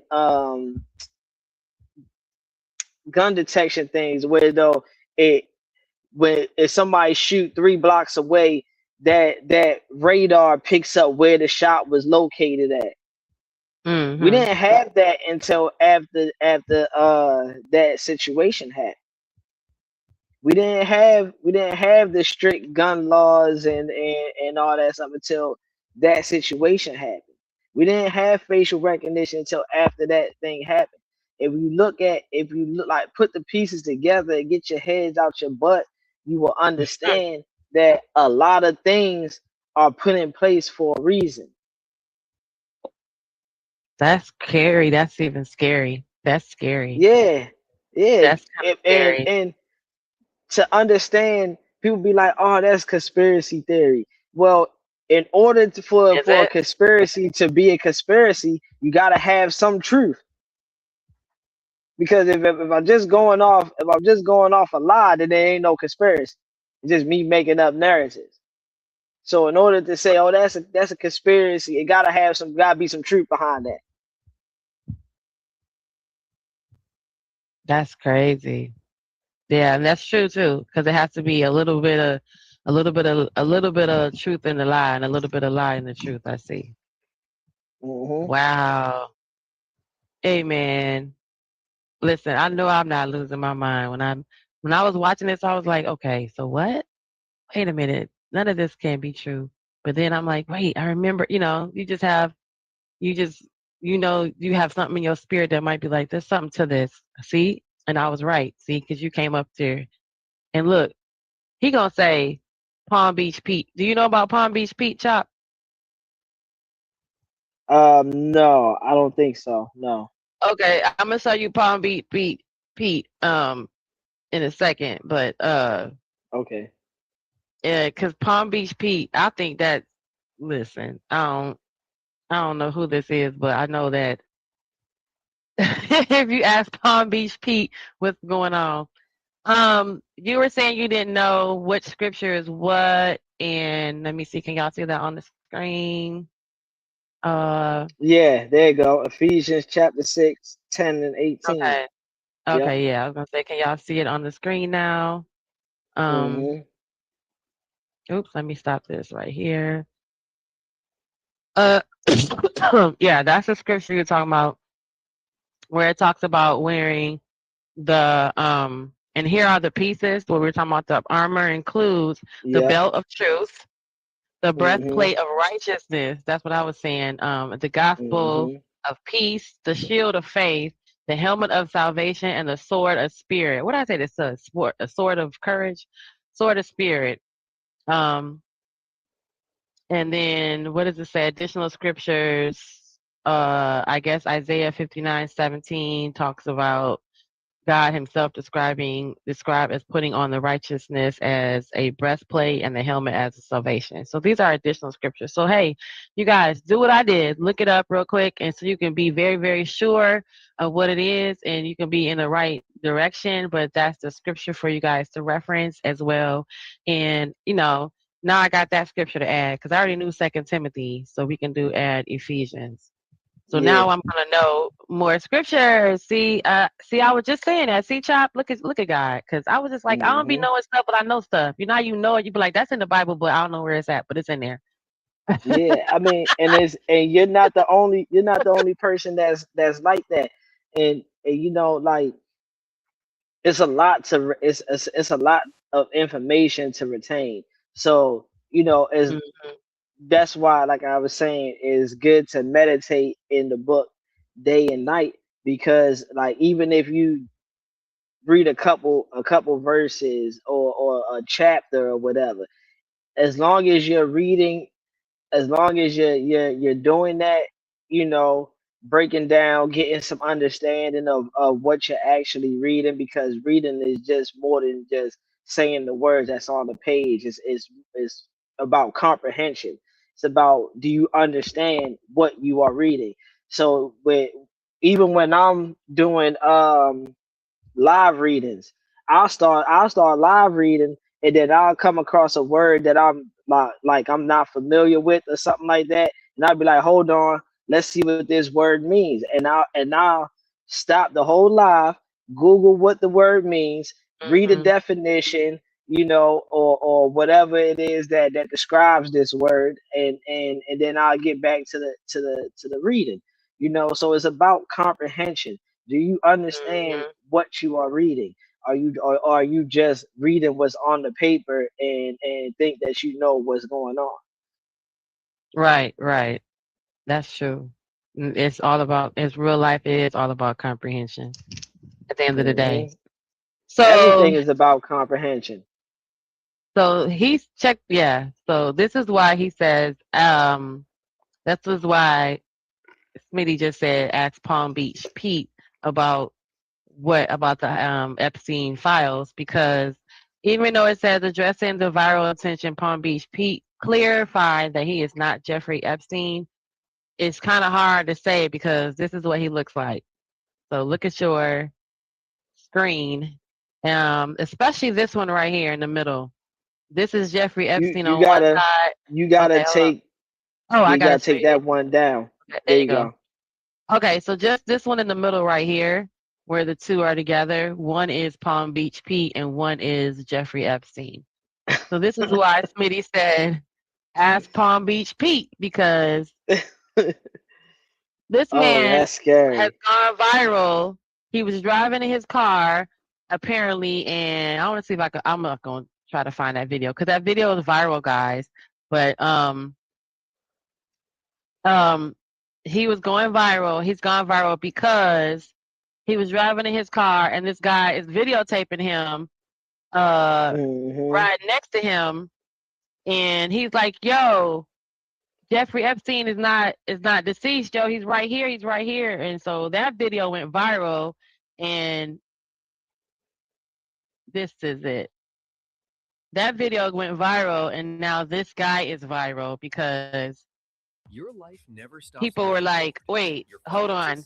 And people were like me, who are like into the, not into the conspiracy, but who's just like, I don't necessarily believe it's not him, but it could be, because you never know. Is Jeffrey Epstein alive? Let me see. Here we go. I sure does look a lot like him. His Look. name is Palm Beach Pete, he That's the volume. says, Oh. allegedly. And he looks pretty much identical to Jeffrey Epstein. Oh wow. Oh wow. How is that even now that he's gone? Where were you all this time, Pete? All the time. You should have been walking around chilling, and people should have been like, oh, Epstein, and there's a real Epstein over there. Where was you at all this time, Pete? You know what's crazy? You know what's crazy? We can't act like that 3-letter organization don't erase people and replace them somewhere else. You know what I'm saying? We all know the tactics that 3-letter organization likes to play. You know what I'm saying? They've been manipulating a lot of stuff throughout the years. When it come down to drugs, come down to people being erased, all that stuff, man. Yeah, I wouldn't put it past. That's what I said, child. That's what I said. That's what I said. I said I'm not really down for the conspiracy. I believe in the Lord, but I do know I wouldn't put it past me. So I real talk. I'm just trying to say. Go ahead, look at this. He is the same age as Jeffrey Epstein. If Jeffrey. And he's from the same place. Jeffrey Epstein was in Palm Beach, and he lived in Palm Beach. What are we talking about? If Epstein were alive today, he'd be about 72 or 73 years old. He looks just like him. He sounds just like him. I said that too, and then we played the video of him talking back then, and this guy talking now. Stop. Yeah. He has the same teeth as Jeffrey Epstein. He lives in the same place, Palm Beach, Florida, as Jeffrey Epstein. He even lived in New York, and he even partied with Jeffrey Epstein. Yet he swears. How you look like him, and then you party with him, and don't nobody never say nothing. Right. You know what's crazy though, because like we didn't get no big Epstein like funeral type thing or show like the body of him. So it ain't nothing to put Epstein in a place, swap him out with somebody else, be like, oh yeah, Epstein died, he choked himself out, you know what I'm saying? Erase all that stuff and then place him somewhere else. It's not hard to do that.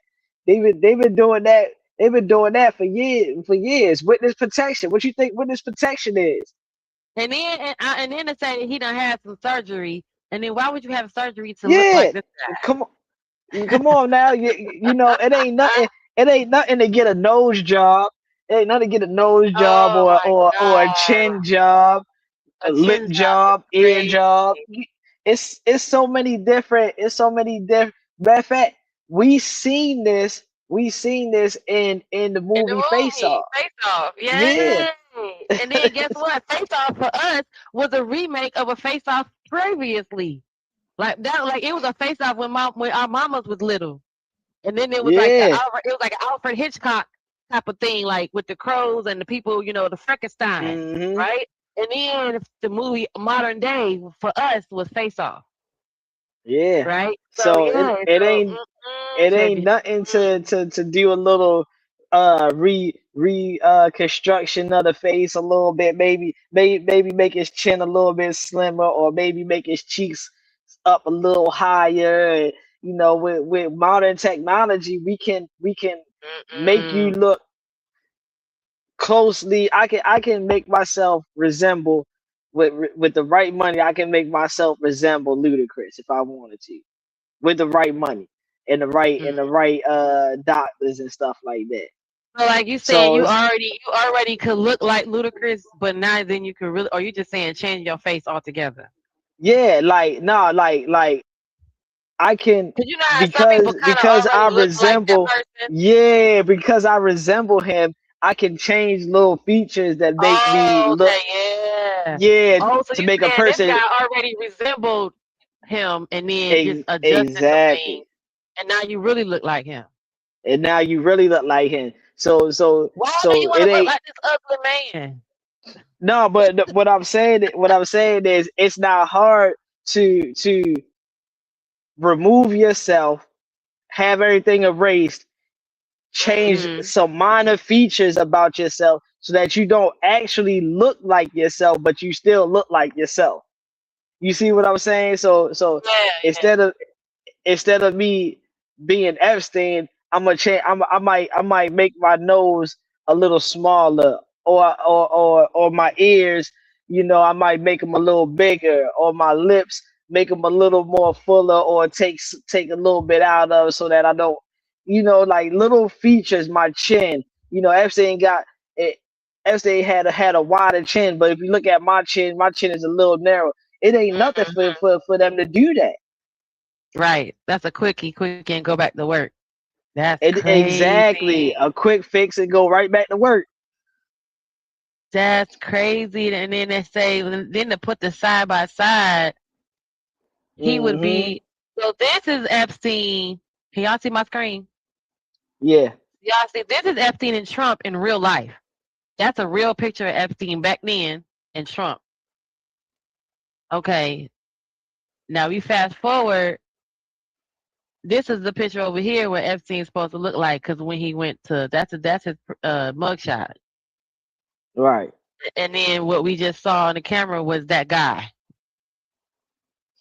Yeah, that's That's crazy. crazy. That's spooky. Oh my God. Woo, man. This man be I gotta busy. get up out of here, Jen. I appreciate you Yeah. letting me up. I gotta go check on my mama. Oh yeah. Smitty, Go I'm ahead gonna and let take my care of your mama know mama. what you said, and I'm gonna hit you up. Yep, and I appreciate you letting me up here, kicking it. Always. You got to come I back for the can't. next show, okay? You got to come back for the Yeah, I next one. catch you on the next one. All right. Thank you. Have a good day. Oh my gosh, that was a crazy rabbit hole we went through with that whole Epstein just now. That's crazy to even say how closely they look alike. Thanks, Chop, for coming by. I really do appreciate him coming by, especially during this kind of subject matter. I thought, because he's always a wealth of information. I appreciate that. Thanks. All right, so Jesus, y'all, we gonna get through it because once again, she needs the watch hours, and it's only 10:15 in the morning. And oh, my grits were so good, y'all. Thanks for asking. I'm gonna take a potty break in a second, but we're gonna get back to some of this video because it starts to get good. You see how it broke us down to go look into the Epstein and to know why is there video footage? Why would you record this? Why would you need this to be leveraged for later? It's crazy. Let's get back, y'all. It's leverage. Why is it every time that a new Epstein file drops, we go bomb Iran? It's leverage because these people What? want our military and our government to do their dirty work. Like, it's literally all leverage. If they were using this for leverage, this would have never been out. Never. There's a bigger play at hand here. Is Epstein dead? No. See, oh my God.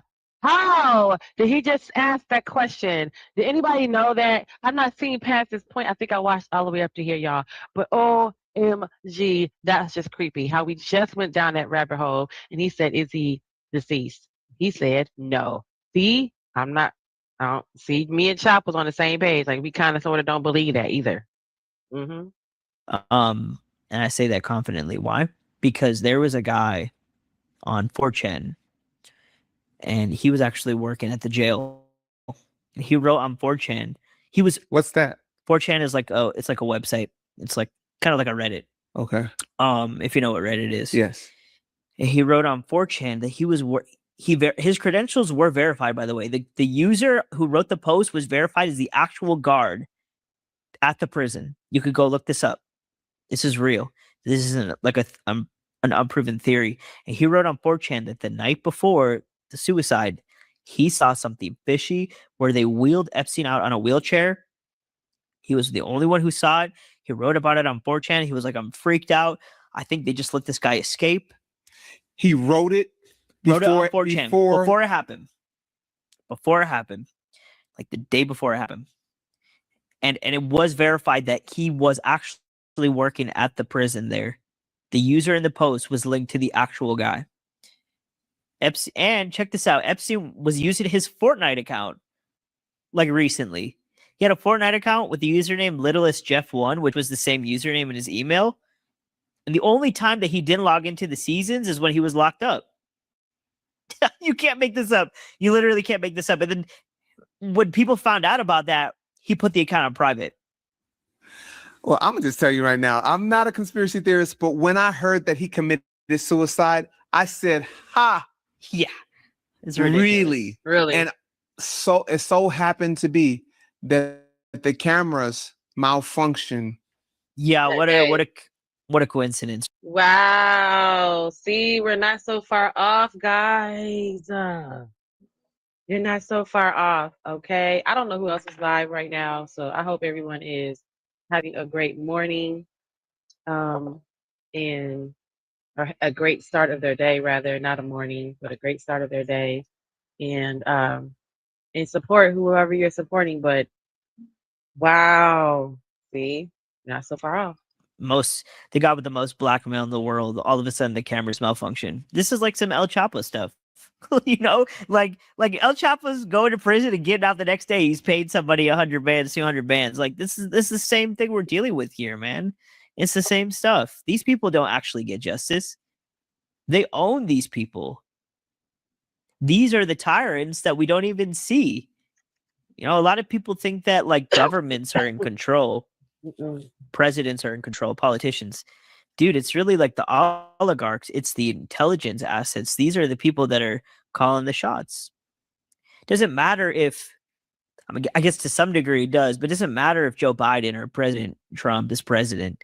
Doesn't matter. They don't really control everything. It's the oligarchs that control everything. They can temporarily destroy or preserve things. Like it is nice that we don't have an open border with 30 million people who broke the law to come here flooding in. That is nice. But other than that, I mean, you're just going to get the same thing. You're just going to get the same thing, dude, because the oligarchs control everything. The intelligence operatives control everything. The oligarchs control everything.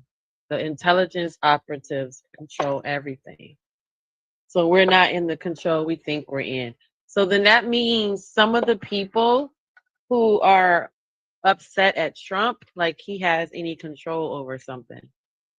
Like he has control over anything. I guess that was a crazy way to say that sentence.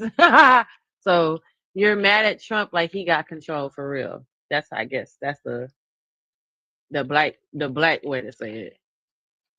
So all those people who are mad at Trump, y'all mad at him and he ain't got no control because he got somebody that he got to listen to and fall under.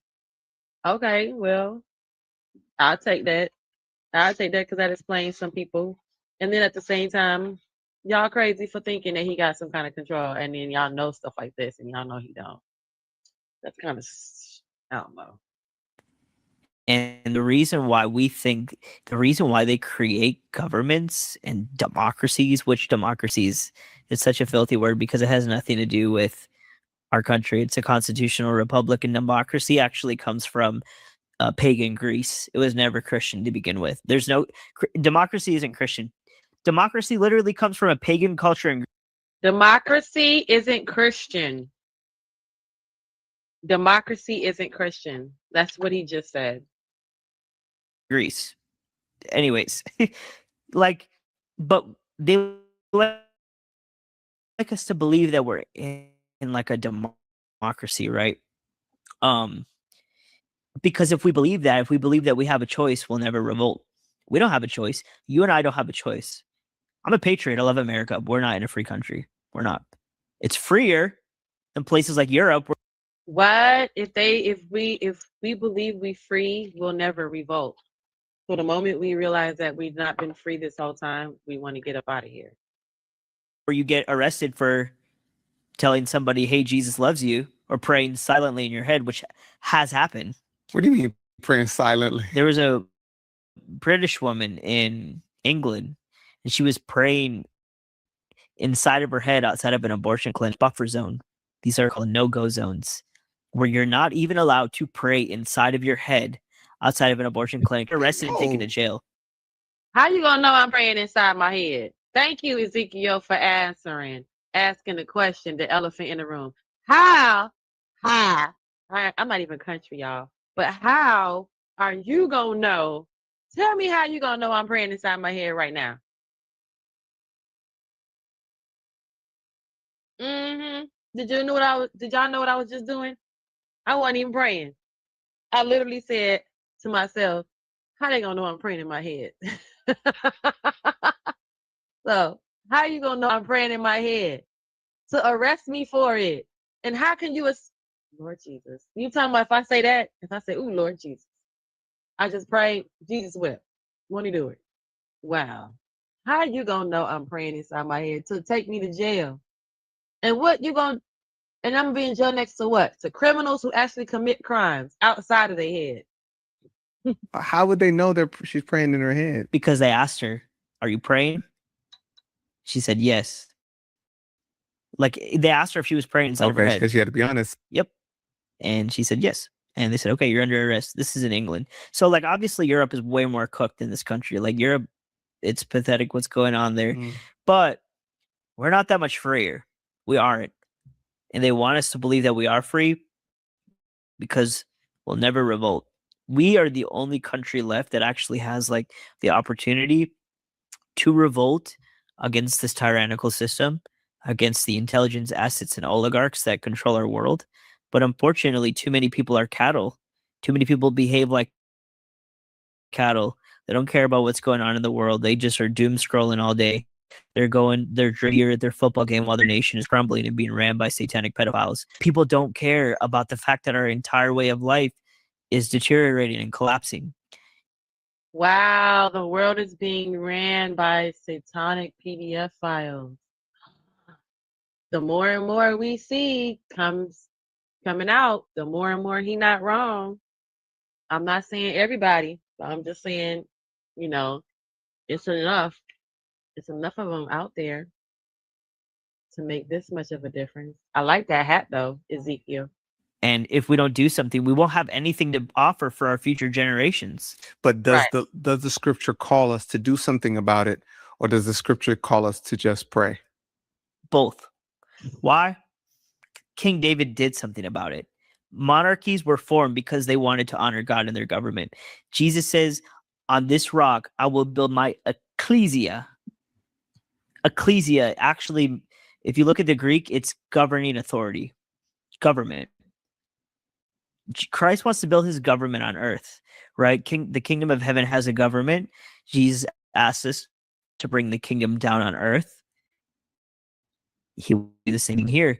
Think about it this way, right? The reason why we have first world countries is because Christians got involved in government. USA, Canada, Europe. These are all first world countries that everyone wants to flock to and then hate on when they get here. Why? Because Christians teed up and they're like, you know what? I take Christ's command seriously. He said, on this rock I will build my government, my ecclesia. When they created countries, nations, yeah, I'm sure the history was great. America doesn't have that great of a history. Obviously we have slavery and all these other things, and the Native Americans, which I'll speak for the Native American part. They kind of, and I hate to say it, but they kind of had it coming because they were sacrificing their children to demons and ripping their hearts out and eating them to the sun. But that's God's judgment.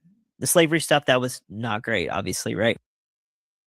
Wow. So the Native Americans, he said a lot right then, and I wanted to go. Let me go back because I do want to unpack something where I think I have a question. I thought I have a question. Let me go back a few minutes. World countries is because Christians got involved in government. All right, that was it. USA, Canada, Europe. These are all first world countries that everyone. So the reason why we're as advanced as we are, and we're a first world country, is because religion got involved with government. To say that for the sake of everybody out there. For those who say in specific, because Christianity got involved with government. So there isn't any divide between church and state.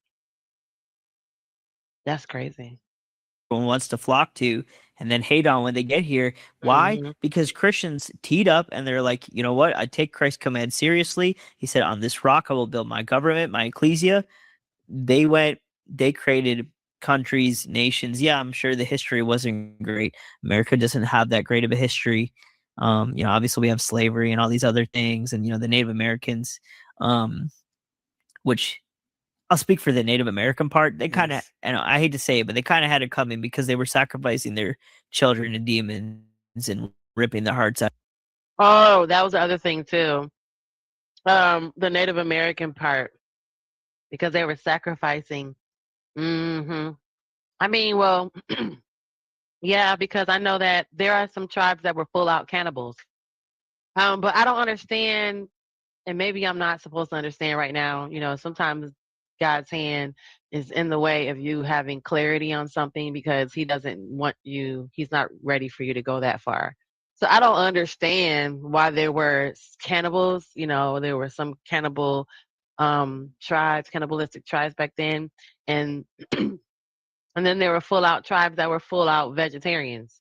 So it's crazy to see that it's crazy to think that there were people that were eating people way back then during the pre-colonial times, I guess.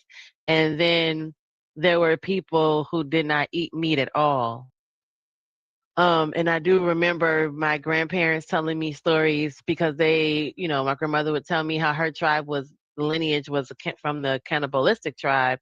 And of course, over time, I guess they acclimated to society where they didn't eat people. But the further out and the more reserved they were out in the middle of the deserts and out in the sticks, they didn't have to conform to this, societal way of living because they can eat what they wanted to. But then you also knew, like when they say like out in the middle of Yosemite, there's people that are off the grid.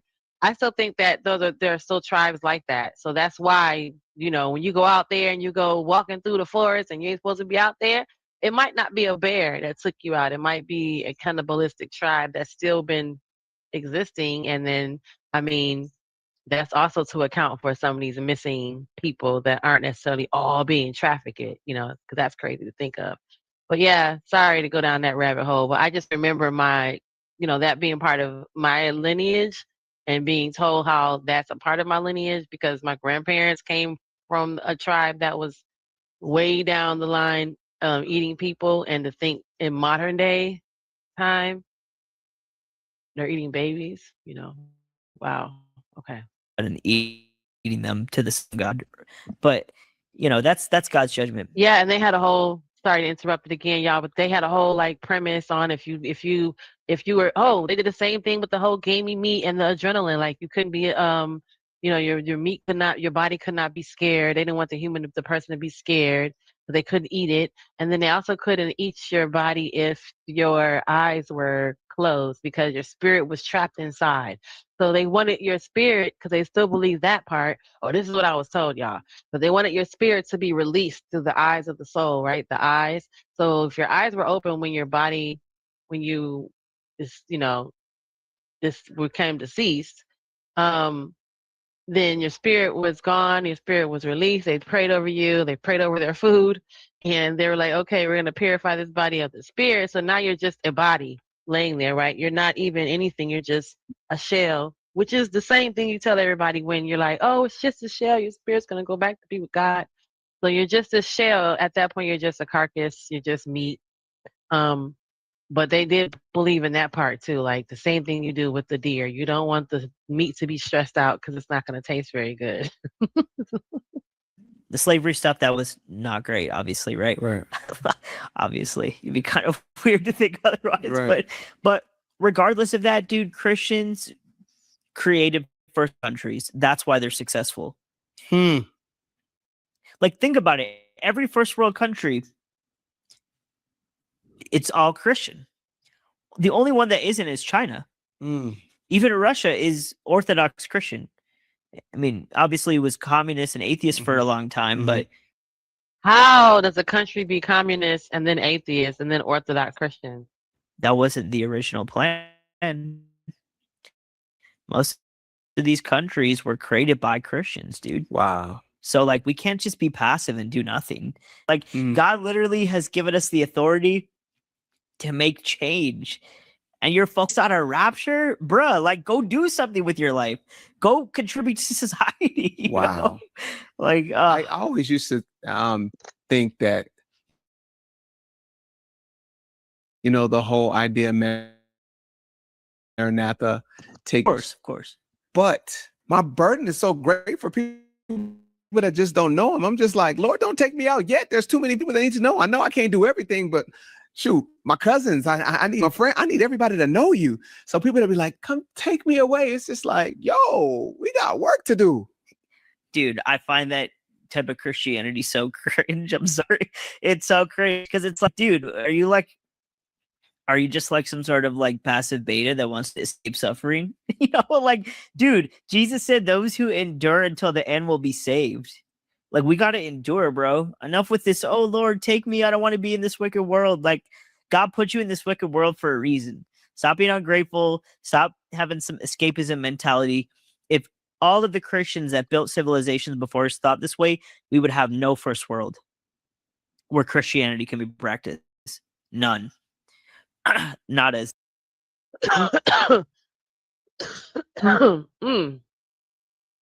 Take me away, Lord. I think I've said that. I probably did say that. And I didn't say that because I was like, oh, I'm done with this world. I think, I was feeling really depressed. And I was probably in a state like, if my grandmother passed, people around me getting older. But I don't, and then I did, now that I say that, I think I was more like, okay, I'm over it. But now that I think about it in real life, I didn't want to go. There's so many things left for me to do. But to think that there are people who are believers and they believe so strongly, but then they don't want to be here is crazy. What did you say? You said, is the first world we in holy? No, willing to win. Oh, who is it? Oh, hey, watching without. How you doing, sugar? I have the link pinned for you. You haven't been here in a while, sir. So come on up and bless me with your beautiful voice. Is the world we in holy? No, he's not saying that anything that we aren't or we are. He's saying from whence we came and where we are here, how we got here now. You missed I don't know when you got here, but you missed this Epstein rabbit hole we just went down, and that was just crazy how it just he just happened to say what I just said, and we had just went down the rabbit hole, and then he turned around and said what I just said was crazy. But let me welcome you to the show, because there's only one way to come into the Sugar Palace. Hey, Sugar. How you doing, miss? Come on in. I'm so glad you know that your presence is a gift. What you bring is powerful. Your words are valuable. So come on in, pull up a seat, join the conversation while great minds meet. Welcome to the show. I'm so glad you are here. Welcome to the show. Hey there, how you doing, Sugar? I'm doing pretty good. How about yourself? I am good. So I've been watching this podcasters videos, and OMG, I've been like sitting here going through my motions. I had my coffee, I had my grits this morning. The doggy's been fed. He won't eat it. I gave him some bacon, but you know, sometimes he's picky. Miss, coffee and grits? Anything else, or are you trying to cleanse? No, no, yeah, I had eggs and toast with it, but Okay, all right. Just making sure. Just making sure. oh no, not literally. Like, I see what you mean. You're like, no, what are you trying to do, girl? Get it up out you. Rebuke the spirit of constipation. Right? That would be diabolical breakfast, wouldn't it? So Literally. grits and coffee, black. Woo. Ooh, we wouldn't be sitting here talking to y'all. I'd be giving this podcast this live from another room. It'd be 30-minute lives at the best. Okay, it'll be a strange echo in this video we had tonight, you guys. Why is this echoing in the back of Genesis? Yeah, that bathroom effect, right? Being the throne for real. The queen is on the throne for real. And not getting up no time soon. No time soon. Yeah. So no, I had eggs and toast, and I was telling everybody when my live started, because I was sitting down eating my breakfast, that I had a taste for grits, even though I got the breakfast. You know how you get the breakfast, because we have Coney Islands out here. Shout out to the Coney Island, and Coney Island is good for giving you a good old nice heaping helping of hash browns and eggs and bacon and sausage. Like, you get the whole platter. I don't usually eat the bacon. I give it to my dog, but I'll get the bacon with the meal, and then, you know, I'll eat maybe the sausage or something if I eat that part. But I want the eggs. It's my meal that I've always had since I was a kid, which would be like grits or oatmeal with eggs and toast, right? So that's what I had. So that's what I was letting everybody know. Before that was my grandma's kitchen. And when I got old enough, that's what my go-to breakfast in the morning. I would be so quick to cook on my way out the door. But yes, y'all, you know, that's my breakfast in the morning. Put me on some 10-minute grits, scramble me an egg real quick, and then I like it all together. So I'll put it all in the same bowl. And then, oh yeah, I had to make my comment this morning. When I started the video, that's why I said my grits were good, y'all, because I like sugar, salt, and pepper on my grits. So yes, all that. And I can put it all in the same bowl and put my little spoon in there and get in the car, and before I get to work, I've been in it was so good. So let's have this conversation about religion. Now that we've we're had some talking about religion. Are we with spiritual and biblical clarity? We're not talking about religion. Right. Okay. I'm with you. Are you? I think so. Okay. So what you wanted to comment on what he just said? Kind of a bit. He kind of. Have you been watching so far? Or what you've been watching? For about 15 minutes, yes. Oh, okay. So you have comments from what he said prior to this part. Well, no, the most recent thing is what kind of made me come up. Okay. Okay. So he's kind of speaking about, you know, how, you know, we should be grateful to this first world country, this first world that is now built. He's kind of saying, you know, what if Christianity didn't do these things? What kind of world will we live in? It's kind of the same thing that colonizers used to say about indigenous religions when they came here to America, and they're like, you should be grateful that you used to live in teepees and used to be savages, but in reality, that was a better life. That was, in a way, more aligned with their spirituality, which was their God as Mother Earth, and there was multiple gods.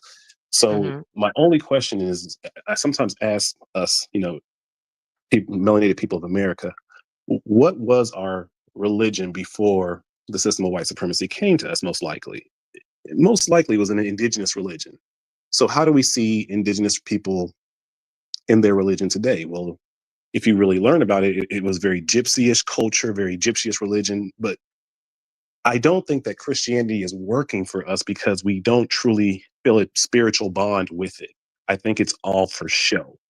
Mhm. And I'm not trying to say that that's something.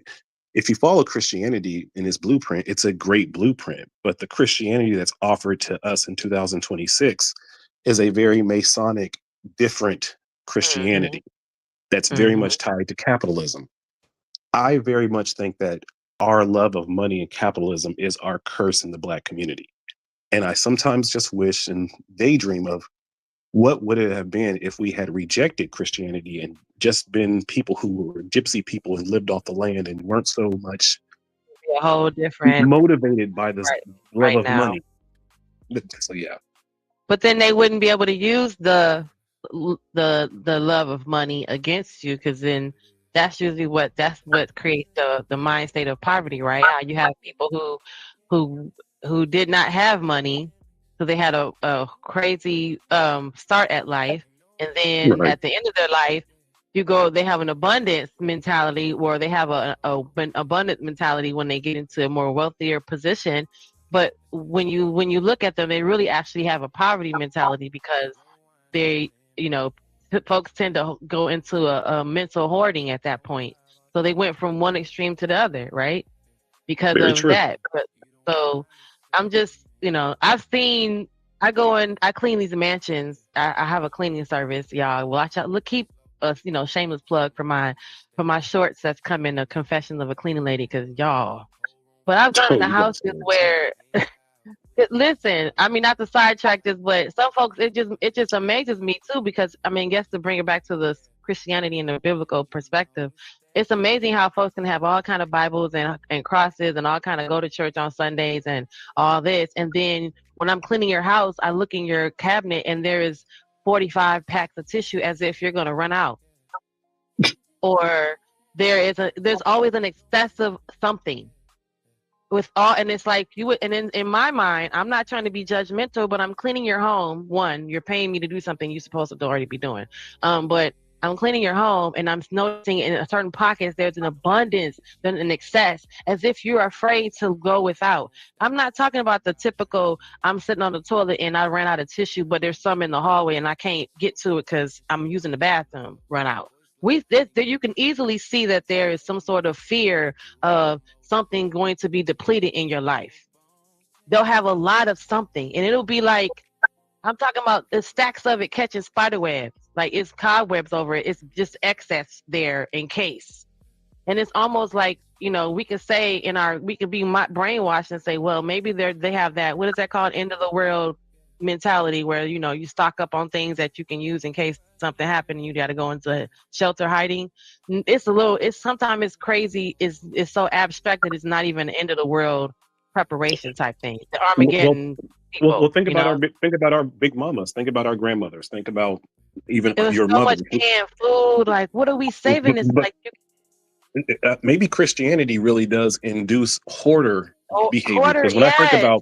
when I think about the heavy Christian women that were in my family, in my community, they were Yes, all got crosses hoarders, and Bibles everywhere. right? Just had a bunch of crap that, 45 cans of beans and crosses in the Bible, talking about what a good right. Lord. Like, you got rice from 1935 when we can't. What is happening? And I'm not trying to be rude about it. You guys are, or And even stereotypical, Paul but it Paul in is his that. shed, even It even is Christian that. Paul in his shed was also hoarding. So if you think about it, It, it wasn't it's, like live and let go. and Christianity does God kind go of induce replenish. a right. This is a new theory that I'm kind of enjoying because it makes sense. God gonna Because replenish. Then in how come we Tao ain't or replenished Buddhism, you don't hoard shit. You just kind of live off and let simplicity. it go? Yeah. But in See, Christianity, you're taught to live in excess. and then it'd be the excess. So it's like it's the in modern day, you guys. I'm not trying to be like I said. I'll tell y'all all about this on the Confessions of a Cleaning Lady, because when I'm cleaning your house, I'm looking like, why is there so much of this? Or why have you kept these for so long? Why is there, when they ask for organization and I'm going through, part of my organization is to purge, right? I'm so sorry, but I can't. My grandmother would look down on me from heaven like, why could you look past something that expired 2 years ago and put it back on the shelf? That's crazy. And why is it expired 2 years ago and sitting on your shelf? Or also, you use a cleaning lady, right? And they won't let it go, child. They will yell at me, don't you throw them beans out in case Jesus came back and we ain't had no grocery store no more. I got some beans to eat. But you've also seen the sexual proclivities behind the scene as you've been a cleaning lady, and you kind of saw the hypocriticalness of. I done came into folk houses and I be want to know why. They don't everybody doesn't put the KY jelly away right away, or they in the midst of the evening, whatever was going on, something fell on the floor and then you just got up and went to work. It's part of their kink to make you see it. It's part of their kink, actually. Child, we gonna say that's, really that's after dark. That's after dark. We gonna say, because I don't want to be, because folks be folks be like, "What's in this?" Because y'all know I will go there. Y'all know I will talk about it, because I'm just been free like that. So anyway, sorry. The Lord know when He made me. I'm not. When we got you looking at my body parts. Why we can't talk about them? Oh, we can do. So hey, but let's get back to this, because I want to know some people's perspectives, because these interviews are so intriguing to me, and I just like to share my awe. So yeah, let's get back to what just he notice was talking about. just notice the choker chain. Always notice the symbolism of people's I always he's a little stumpy guy. Okay. He's a little stumpy guy. What you say you like? Who said they like sugar, black Mexican? Okay, sugar, butter, and and the salt and pepper. Wait, so just only sugar and butter? No salt and pepper? No, you'd be surprised how some people eat their grits. No, why you? Okay. That's just liquid diabetes. Sugar and butter? I need sugar, butter, diabetes and a spoon. That's all that is. If you're eating grits with butter and sugar, that is nothing but diabetes and a spoon. I got a nice hot bowl of diabetes and a spoon. I did. Right? It ain't even like it's oatmeal. In some way, oatmeal could kind of be somewhat healthy, but you just doing grits, sugar, and butter. Like, grits is fiber, honey. It's white sugar too.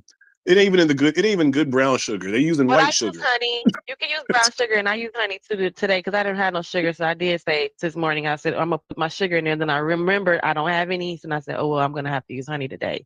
So I had to use honey today, which makes it super sweeter. Yeah. You're going to need a little bit of honey. Stick with it. Sweeter. No, stick with it. Sweeter. No, you could. rest in peace, Jesse Jackson. Sweeter. Okay, well, it was sweeter with the honey because the same amount of honey. So listen, this is what y'all can't do. Y'all can't put the same amount of honey that you would put in sugar, because the sugar, you put a little more sugar because sugar sweeter enough.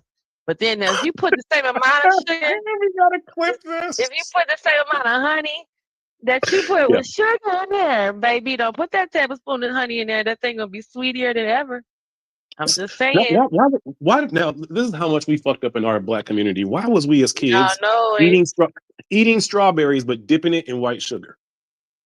Why did we do that so much? Either. But see, we didn't do that. We did that, but we would take the white sugar, and put it in, and then put it in the refrigerator. You know what I'm saying? And let it create a little juice, strawberry juice kind of thing from it. I don't know if y'all did that. He said, you had pepper is cool. Okay, he said pepper is cool. Okay, and then he said Yellowstone grits, a certain kind of grits. Yes, baby, don't play with me. I love me some grits, but I like oatmeal. I feel like cream of wheat. So sorry, no. Cream of wheat is good. It's just, not farina. Baby food is baby food. Cream of wheat is right next to the oatmeal. Cream of wheat is when you ain't got no teeth. No. When you got dentures and shit, okay? So it's grits. You don't choose. Who choose grits? When the last y'all, I put food in my grits. I like to put spinach, eggs, and then like a meat in it. So okay, I then you yeah, okay. So but you I chew don't eat grits. my I Okay. don't take my grits pure. Pure is funny. Just plain old grits. No, Because it's a cereal by that. When you put sugar, salt, and pepper and butter in there, that's like a cereal. It's like your oatmeal. Your oatmeal you put brown sugar, so little, you put salt in the water to get the water boiling. I don't put pepper in my oatmeal, but I just put a little brown sugar and butter. But listen, yeah, it's if you cereal. eat your grits with sugar and butter and that's it, you made your babies a missionary. Hilarious. Let's get back to the video while we talk about the Lord's. Zilch. So why do we think like that? Because we've been pacified, bro. We've been pacified by dispensationalist theology. That's what they want to do. They want to pacify the Christian man. Come on, let's talk about the call for men right now in this Absolutely. particular season. Well, I guess you could say in this nation. What are you seeing? Yeah, I'm sorry. I got excited. Black lexicon. Yeah. That's what I do. And I add scrambled egg and a sausage in the grits. And I mix it all Yep. together. Yep. I mix it all together. Italian sausage is the best. Yep. I dip my little toast in there too. My toast get a little grits on it. It's okay. It's so delicious. And then some spicy yes. Monterey Jack cheese. Oh, I can't do the cheese. I'm already pushing it with the butter that's in the grits and the grits by itself. Because I'm lactose Yeah, I intolerant. don't I'm already put going butter in my there. grits. So yeah, I I gotta don't put put butter in butter. the I grits. put butter in the water before I put the grits in. It's delicious. Okay. What do we're seeing as far as a church, men of God? What is the enemy doing? How is the Lord positioning us to stand in this day? Because it's a lot, like you said, beta, passive. This generation's a lot better. Oh, is it? Yeah. You mean the upcoming generation? Yeah. Gen Z, Gen X, I think it's they're better than the millennials. Talk to me. Way better. Why do you say that? Millennials and boomers are very out of touch with. Okay, so what am I? Am I what am I? An Xer? Are you above 32? What is 50-year-old people right now? X? I'm not no millennial. Am I a millennial? No. If you're above I'm over 40, 32. I'm 50 years you're old. Generation X. You're Pepsi generation. You're Generation X. I'm a Generation X? Yeah. Oh, see, I don't be knowing what I am, y'all. So I'm an Xer. I'm the X of the thing we y'all be talking about Generation X. I'm born in 82, so I'm a Generation X. So if you're born in 70 something, 79, 78 or whatever, you're the same. 74. Oh, 74? Boomer. Let me. No, you're a boomer. I'm not a boomer because my mom is a boomer. You're above 50. If you're above 50, I'm sorry. How? It's okay. You still a beautiful, amazing woman of the earth, but you are labeled as a boomer. Of the earth. Yeah. Of the earth. Hold on. Let's ask.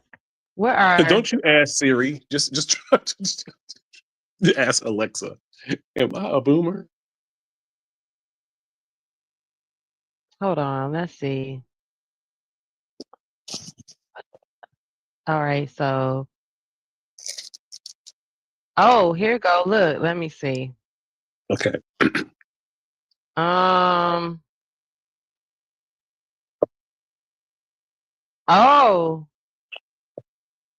Okay, y'all. Can y'all see? Hold on.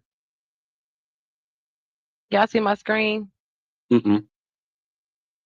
Okay, yeah, y'all can't see it. Okay, so it's this one right here. Let's see what that one says. Oh, let's take down Palm Beach Pete. Let's take him down. Sorry, Palm Beach Pete. You gotta go.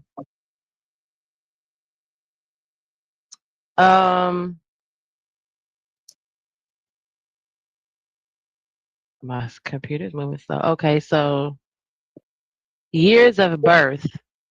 So 1925 is the silent generation. 1945 is the boomers. 1965 is Generation X. 1980 is millennials. 1995 is Generation Z, and 2010 is alpha. I had it back, not backwards. I had it one back each one. That doesn't seem right though. It really doesn't. But okay, all right. So if you're born 1945 to 1965, you're a boomer. And then 1965 to 1980 is Generation X. Okay. Huh. Well, I'm sorry for calling you a boomer. What? You pulled up the receipts that let me know. I apologize and I was wrong. I am not a boomer. You are not. You are not. And you're not a boomer either. What are you? You're a Generation X too. Yeah. Okay, cool beans. Okay. Oh, wow. Okay, cool beans, y'all. I was like, wait, I can't be because my mom is. And that would mean I'm in the same. Cynical says she's an elder. What's an elder millennial? What is Right? that? That's What is that's like something. That's like something off of Yu-Gi-Oh. Like, motherfucker, you an elder millennial piece. An elder millennial? That means you was born between 1980 and 1995. And elder means you're probably older, like you're born 1980. Yeah, Like you're she was born in the '90s, but she thinks she got an old spirit and she been here before. So, or she born 1989, like she was the last of the right. elders. So back in my day in 1980, we had to walk to school. I'm sorry, y'all. That's just funny to me, especially when especially when folks was like they about to graduate in the 2000s. You be like, you about to do what? Graduate? What? We done with graduating. No, I was not trying to be a generational, what do you call it, bully. But Right. that junk used to have me cracking up because I'd be like, what are y'all doing? Oh my goodness, I really have done that before. Dang. Okay, so now I know where I land. I'm a Gen Xer. Okay, cool beans. So when they talking about Gen X, I can just jump in and be a part of the brigade. Yeah, I mean, anyone that says cool beans is you already know is an elder. So I mean, yeah, cool beans. Yeah. Oh wait. Oh, okay. Between 1965 and 1980. I know, she said, and I look like I was born in the 1990s, Jen. Okay. You like what phrase? Cool beans? I do too. But apparently that tells my age if you listen to me. Cool A little beans. bit. And then my dog's name is Beans. So then I'd be like, oh, cool beans. I did not plan that. Okay. So I just said cool Mhm. beans and then I was a nerd and then I got a dog later named Beans. So now it's Yeah. cute for me. You like to make love to Beanie Siegel? Right. Ew. Anyway. You want bean pies for your birthday cake? Like Why? everything's about No, beans. ew. No. It's just funny to me now that I have a dog named Beans after the fact. Okay. And he is cool. So it's a play on words. You were a father in Boomers your past life, especially. that's for sure. God bless every Christian boomer that's filled with the Holy Spirit. This isn't directed towards you. This is just about people of the world. Okay, I love you. I'm not hating on you. With that being said, I just want to say as a side blurb, all men are handsome on some level, but it's something about you could not be an attractive man, but if you got a dimple, that just gives you like an extra 0.5 on whatever level of attraction you do have. So take that, fellas, okay? Just know that just y'all might not be a 0.9, 0.5, but you know, if you a 6 and you got a dimple or a nice little dimple, sir, and you got some nice lips, you might be a 6.5. So I think you need to take that and run with it, okay? Instead of just feeling bad about yourself. Hey. majority of boomers, dude, are extremely selfish. They don't care about like the fact that their country is deteriorating. You look at this in the entire Western world. They don't care about like I saw a video in Ireland the other day from these like Irish boomer ladies, and this interviewer asked them like, "Hey, are you concerned with the fact that Ireland is becoming like a Muslim country and they're building mosques everywhere and like What? the Irish population is dying and they're like, that's racist. That's not Christian of you to do that. So I bring that up to say that boomers, dude, are totally detached from reality. They've like ate the bait of having their faith replaced, their culture replaced. They don't care about the fact that like their way of life is going to become a minority in like 5 to 10 years because they'll be dead. And on top of that, they believe all of this crazy dispensationalist heresies about how we need to send hundreds of billions of dollars to a foreign government because it's a biblical commandment. Like, and they're out of touch with reality, bro. And then on top of that, I saw a statistic that boomers don't even leave an inheritance for their generations. That's true too. But that's crazy that they don't even have that they have that mind state that they're saying that boomers have that mentality. And that's crazy too that they don't have anything left behind for uses, the uses. The thems don't have nothing left behind for uses because the boomers are our parents. Well, if So you think about, most rich people operate in atheism, and on a global scale, most white people are atheists. And I believe it's almost 60%. So it's really people of color who are upholding Christianity. Also, Asian people, Latino people, and like they uphold Christianity more than white people. And so this idea that, well, I think there's been enough Christianity, if we're honest, on a global scale. With so much colonization that's happened, there's enough Christianity that's been passed and built and whatever. And if there's other religions that are now starting to make a resurgence, I don't see that as a bad thing or infringing upon your religion, because that's not what Christianity is supposed to believe anyway. Christianity, at its base, is not about converting and saying like you must. It was just more like you like, let people be, and you operate in this code book. That's right. what Christianity was. It wasn't about, oh, but now it's a gang. You hear how he's speaking. He's trying to like he's trying to use a fear mongering tactic to, you're not gonna be able to live the way that you've lived before because these new religions or these new people are wanting to infringe upon your Christian beliefs. And they're not. They don't give a shit. Like, people in general really just kind of want to exist, be, and prosper a little bit. They don't care about, but that's the fear mongering of religions. It happens a lot between Muslim and Christianity on both sides, and that's the same pull that you see with Democratic and Republic.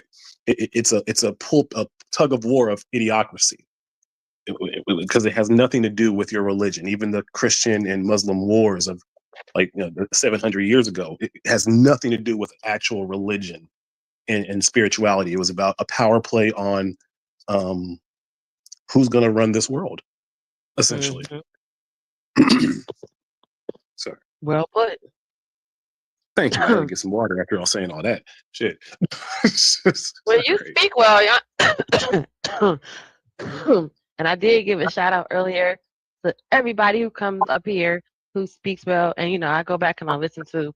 I have a speech impediment, so sometimes I can go back and I can hear myself talking to you guys, and I can hear my impediment coming up, in the way. But for those of y'all who speak very clearly, I admire that, because you guys sound so great. So, and y'all know me, even though the sun's still up, I love me a man who can sound like he got some dang on sense, y'all. Okay. I'm sorry. Anymore. Like, go spend it on like a splurge or something. Millennials are a little bit better. Unfortunately, like, a lot of the millennials have been subjugated by a lot of like Marxist liberal propaganda, especially in the church too.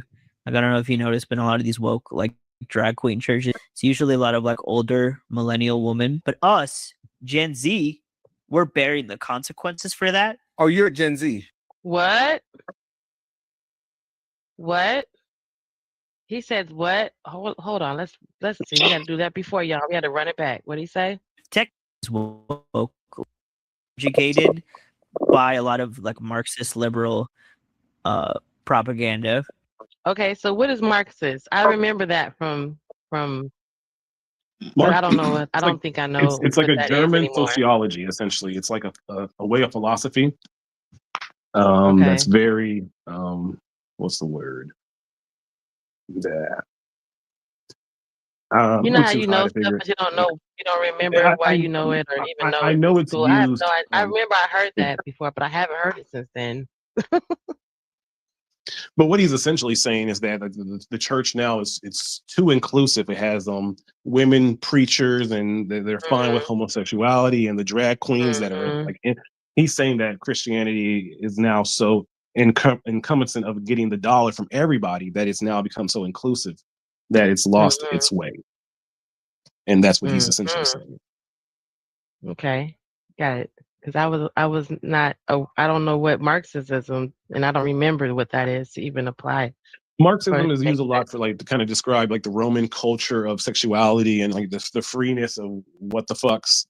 The people who are in Germany who are crazy, freaky, doing like they kind of claim like that like a Marxian philosophy, if that makes sense. Um, it'd be very hard for you to be a Marxist and a Christian of today, if that makes sense, because you would have Mm, dueling beliefs. mm, okay. You know, especially in the church too. Like, I don't know if you noticed, but in a lot of these woke like drag queen churches, it's usually a lot of like older millennial women. But us, Gen Z, we're bearing the consequences for that. Oh, you're Gen Z. Technically, Okay. I'm You're 27. borderline. I think 27 is right. Okay. So we're bearing the consequences for their poisonous way of thinking, and we have to suffer because of that. So what happens? Our generation has rejected secularism. We've turned back to Christ because things got really bad. Has Gen Z turned to Christ? Have they?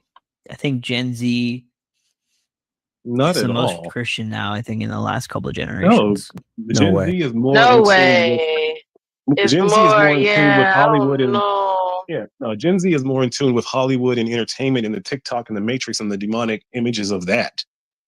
Images. Yeah, you had a Yeah, whole like King Von, like Beyond the Grave fan club movement. Still, like, right. there's no way that could exist. And then he said what he just No, said. If that no, King Von wouldn't be able to. this generation's on Slender Man, on Reddit. They're on dark webs. Like they Yeah, are there's. I don't think they're more Christian not at than all. ever before. Oh no, not at all. No. They're not even going on a weekly basis to churches. When if you think about the 80s and 70s, it was like a 3-time, 4-time a week thing. But people are definitely not more Christian than they were And then it was a pride in 50 years going ago. to church. It was a pride. It Right. was like that was a pride as a part because people were going to universities that were backed by Yeah. churches and No, he's faith completely based. wrong in that comment that he's making. It's not Yeah, I even don't know if I logical. agree with that either. Yeah, that they're more Christian than ever before. Yeah. Let's just make sure that's what he did just say, because we both we were like, wait, no, where No, did you that's what he see that said. at? Because there's no way the Travis what's his name, Travis what's the name concert and folks was literally Oh, being Travis Scott. deleted. Yeah. Yeah, there's Yeah. no way that would be able to exist with that many young Gen Zers if Right. they're more than Christian than ever before. How would that happen? And that was thousands and thousands of Gen Zers because we wasn't there. our group, our GN, Right. our GN wasn't there. We know it was definitely them GNs. Right. Come on, that's a lot of them in one space to be like, oh, real Jesus is here more now than ever. Unless that was because that would look like a sacrifice and more so of a blessing. I don't know. Maybe don't quote Genesis, but listen, I'm just saying, y'all know me. I don't even got enough subs to be making no difference in what I just said. But if it resonates somewhere in your spirit, I'm sorry, because that ain't no way you're gonna sit here and tell me that these young folks got more God in them than ever before, Yo, and that's you know nothing's what we should happening. do? Hey, you know what we should do, Genesis? No bullshit. We should do a live reaction to the Kevin Hart roast, but I can point out all the demonic images that are being shown throughout. What? Yeah. What? It was a humiliation ritual essentially. But even the jokes, it's to get society comfortable with the racist jokes that were used the whole thing was a complete Masonic demonic ritual. And there was so much images that were being shown in the backgrounds and things throughout that most people didn't recognize. Wow. Like even if you go right now on YouTube, gotta look into it. if you type in the Kevin Hart roast demonic images, you'll see some quick shorts of people talking about it. Oh my gosh. I'm gonna look into that. Who said they're in Barcelona? Wait. That's Young RZA. Young Riaz. He Sorry, says, I'm on my way back to the UK. Oh wait, I'm sorry. I didn't even reading the chat. I'm gonna look into that too. Oh, he said what? What social media? Also, see the gentleman right now that you got on, like he's doing a Masonic symbol right now throughout this interview. The finger to the temple like that. So it's a message to those who are in power that they're doing what's supposed to be done. Shut the front door. No, I'm so serious. You got to analyze. I promise you, I'm not schizophrenic, but you got to analyze the images and see what's truly being said, because that's how satanic religion works. They have to say things and put it out in plain sight, and the way that he's positioning himself, it's a symbol. It's a Masonic symbol. It just plainly is. And he's been holding it for how long? Like, it's not even like, if it was like for a little bit, you could maybe like, okay, maybe this is, but no, he's been holding that. Well, I paused it, so let's see, because he does it. Interestingly, he's been doing it throughout. Too, I noticed a lot of people are going to holding that. We've termed for their poisonous way of thinking, and we have to suffer because of that. So, what happens? Our generation has rejected secularism. We've turned back to Christ because things got really bad. Has Gen Z turned to Christ? I think Gen Z is the most Christian now, I think, in the last couple of generations. No way. No. Interestingly enough, too, I noticed a lot of people are going to Catholicism. Like Gen Z, this is the first time that Gen Z is more Catholic than like the boomers. Which is interesting, right? Because when you think of Catholics, you usually think of like older folks. Yes. Protestants too. Obviously, there's a lot of Protestantism. That brings up another topic, though, right? I know we're going on a bunch of tangents. Yeah. But I'm here for 2 hours. Pause for 1 second. I get to see you a lot. So might as well just spill it all out right now. Yeah. Oh my goodness. That's definitely not true, because if you think about the Mexicans are huge Catholics, and their numbers have dwindled so much since the Catholic Church, findings and molestation and all that. But 40 years ago, the Catholics were in the Mexican community were huge. It's completely different now. Again, he's completely wrong. Grandma Hispanics were definitely way more Catholic than the Catholics of Hispanic culture today. Mm-hmm. Just the truth. Yeah. What did you say, Black Lexicon? He said what? He probably doesn't even. Okay, let me put it on the screen for you. He probably doesn't even know he's doing that. He's just saw that he became comfortable. What? I'm not sure what you're talking about. He's talking about the person doing the Masonic temple symbol. Oh, that he doesn't even know he's doing that? Oh, okay. Yeah. And that's one way to look at it. I don't look at it that way. I think he knows what he's doing. Okay. So that's what okay. Yeah, I see what you're saying now. He probably doesn't even know he's doing that. It's just, he saw that and he became comfortable doing it. It could be an innocent hand position for him, and we don't know, because he's a big he's a big champion for God and for that part of the religion as well. So, and he's very successful in the things he's doing in regards to his walk with God. So I can't say anything about anything like that. I know my experience with the Masonic order, and we're gonna get to that on a later moment, but I can just tell y'all now, this whole Bible experience and this dive down through the spiritual clarity lane has been brought to you by when Genesis got kicked out of the Jehovah's Witnesses. a lot of the generation I've noticed is going to Catholicism because there's like a craving for order. I'm not saying that Catholicism is true. I don't believe in it personally, but I do see the value that this generation sees in going there because there's order, there's structure, there's stability. They're very big on sticking to the tradition of what the word says. There's other stuff too. They're that I don't liars. agree with that they put in Wait. there. This But guy for is the most part, hilarious. This they is are nothing but very him big trying about to bring preserving. numbers to his flock. He's not being honest, intellectually honest in this conversation.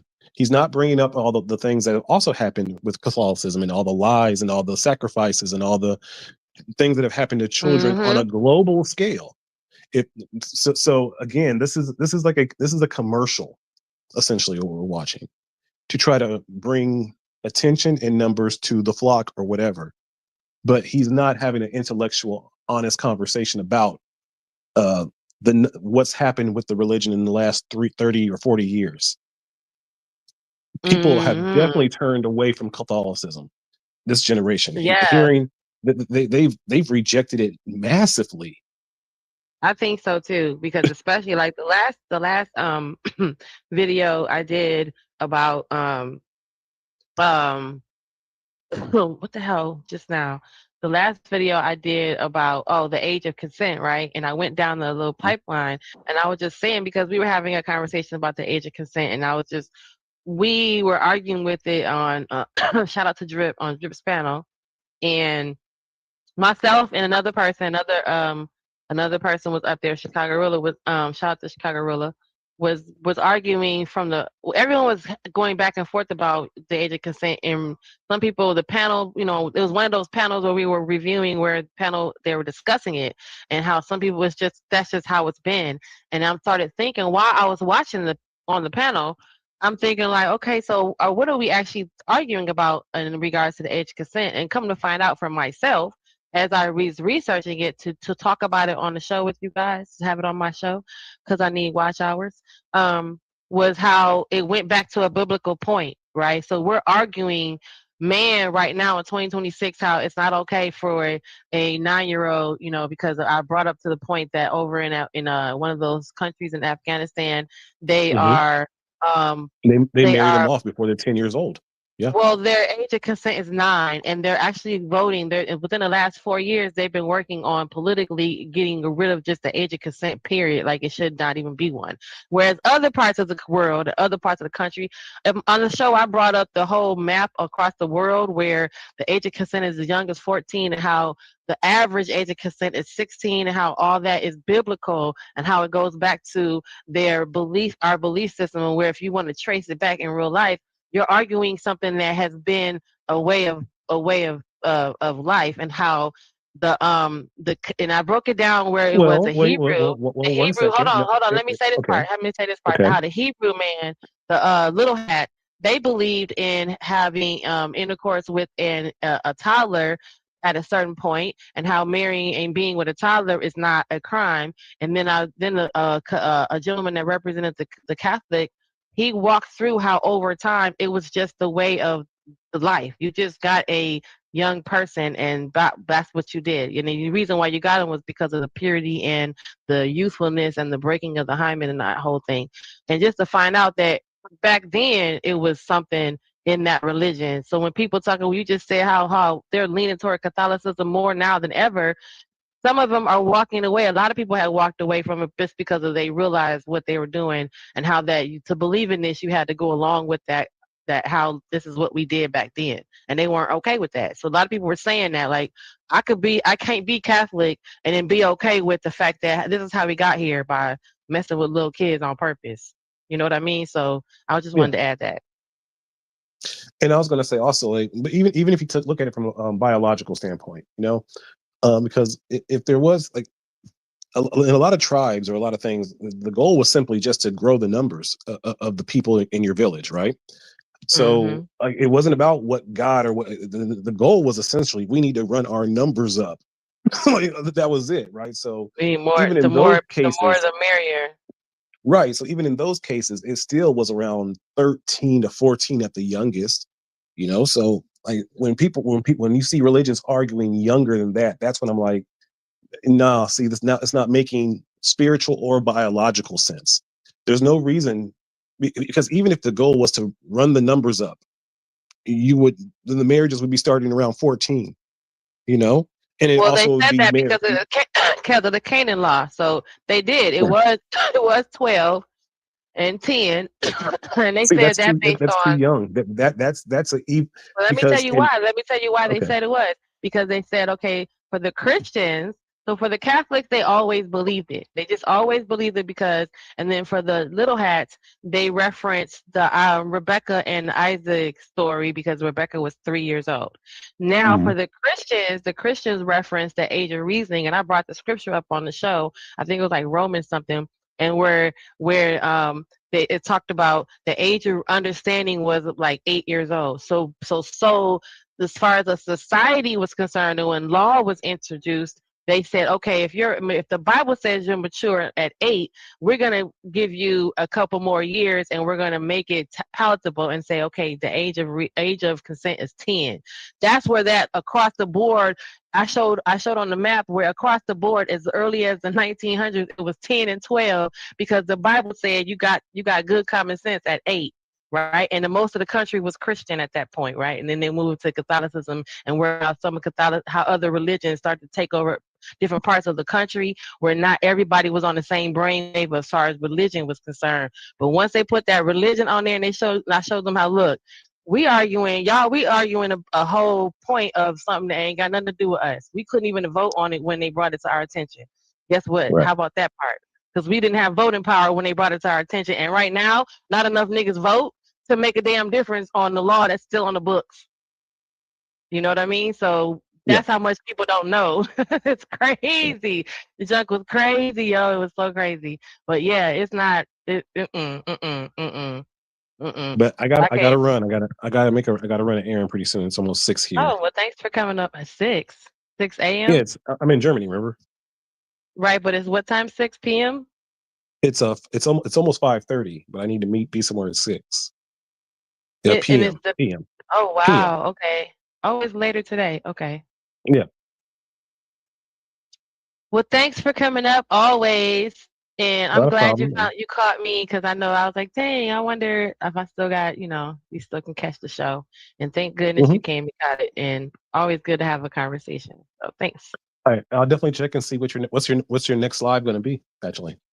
Or you I don't know do yet? have one. I have another one like this. Another one. This is episode 3, so I have episode 4 coming up, where we're talking about beauty and just beauty American standards. And I be wanting to Oh, know, perfect. Okay. what men. You'll see how the show. And What day will of that course, be? I think that's coming up like later on this week. So Okay. yeah, All right, I'll definitely make sure to you'll time in. see. Yeah, you'll see me up there. All right, I got it. Genesis. Stay amazing. Thank you. Have a good Peace. day. Oh, that was so nice. Thank y'all for coming up. You said I never studied masonry. I did, and I have that's a whole nother conversation, y'all. Me studying masonry. So yep, I got kicked out of Jehovah's Witnesses, and then I studied some masonry. So yeah, I know, right? It's like crazy. Went all the way left and all the way right. Then went all the way north, then went all the way east, or however, you know. Right. I don't intentionally study false faith, because what happened? Because there is nothing to benefit from other than to avoid it. Yeah. So yeah. I know, right? All right. Let's get through some of the video. Look at this. I have 3 hours, y'all. Let's see if we'll push it to get a couple more hours. It's only 11:24 a.m. What? Man, I'm cruising. I'm definitely going to cruise for another hour. Roll into lunch. Okay. So let's just roll through. Like the ancient culture of the early church, because whether you agree with Catholicism or not, it is an old church. It started in like 350 AD or something after the Council of Nicaea, so it has been around for like a long time, A very long time. And our generation is craving that, because we've been plunged into this secular garbage where like beauty has been diminished, education has been diminished, faith has been pushed out Oh, wow. That's crazy, right? Because I just said my next show was going to be about beauty. Look at that. See? What you say, Black Lexicon? You said, I have taken short looks into them and see the direction, but once I discover it's not of God, yeah. That's how I kind of got exposed to the, yeah, the Masonic thing. Okay. Shout out to you for that, right? Avoid it. Man, and it's so weird how for for a certain amount of time it can look like it came from God. That's crazy too, right? It could look like it because the enemy knows exactly what you need to see to look at it even some more. That's crazy. Check it out. The window, women are encouraged to kill their children via abortion or, chop off their genitals, feeling like a different person that they've completely taken everything from us in this generation. And order. Wow, do you guys agree with that? They have taken everything from somehow the system, whatever it is, the powers that be have taken everything away from this next generation that's behind us. Again. And that we have to learn from the Catholic Church. As Protestants, we have to have order in church. We have to have structure. We have to get back. Oh, that's very true, Black Lexicon. That's very true. I agree. To beauty. When you walk in a cathedral, dude, it's like phenomenal. Because they believe that they were building God. They believe that when they built buildings, it was a piece of heaven that they could reflect on earth. Meanwhile, we rent gyms, but I'm just saying that to say that's why that percentage is. Wow. So you rent a gym to have a church in is like an insult to God because back then they used to build the church with that in mind. Like this is a piece of heaven on earth. So you renting a gym to have church in because they want to lean on that scripture that say, churches wherever you at. So you rent a gym to have a church to have a service in, and that's like so what to God? You so what in God when the one people who build a church with God in mind, like this is literally the image that God gave me, that how the church looks. This is a piece of heaven on earth. That's God acknowledges that. You and your little gym church, God be like, okay, whatever. Sorry. Let's just go back and make sure that's what I heard. I heard that, y'all. That's what I heard. Really high. I believe we have a lot to. Meanwhile, we rent gym. They believe that when they built buildings, it was a piece of heaven that they could reflect on earth. Meanwhile, we rent gyms, but I'm just saying that to say that's why that percentage is really high. I believe that we have a lot to learn, not in terms of doctrine, but because of the way that they're doing things, because it is resonating in a culture. Where is God taking you right now? Because I know you've been talking on a myriad of things on your personal pages. And sometimes you get a lot of push on something about where are you at now with some of those things? Yeah, it's a good question. Yeah, I do get a lot of pushback, which is good because none of the prophets in the Old Testament were liked at all. I'm not saying I'm a prophet, but you get the point though. Like if you're really standing for God, people are not gonna like it. Yeah. Oh my God, there he goes. He's now, doing dude, it is again. just like. Oh my God, you guys! You see him put his hand up. He put his hand up. Oh my goodness. Jay was right. He did it again. Or maybe, I don't know, Black Lexicon, do you think he does it, he's not aware of it now? Or is it a Masonic sign because he just did it again? I just want people to see what's going on in the world and see how it's all related to Jesus, bro. Because he's always going to be relevant no matter what is happening.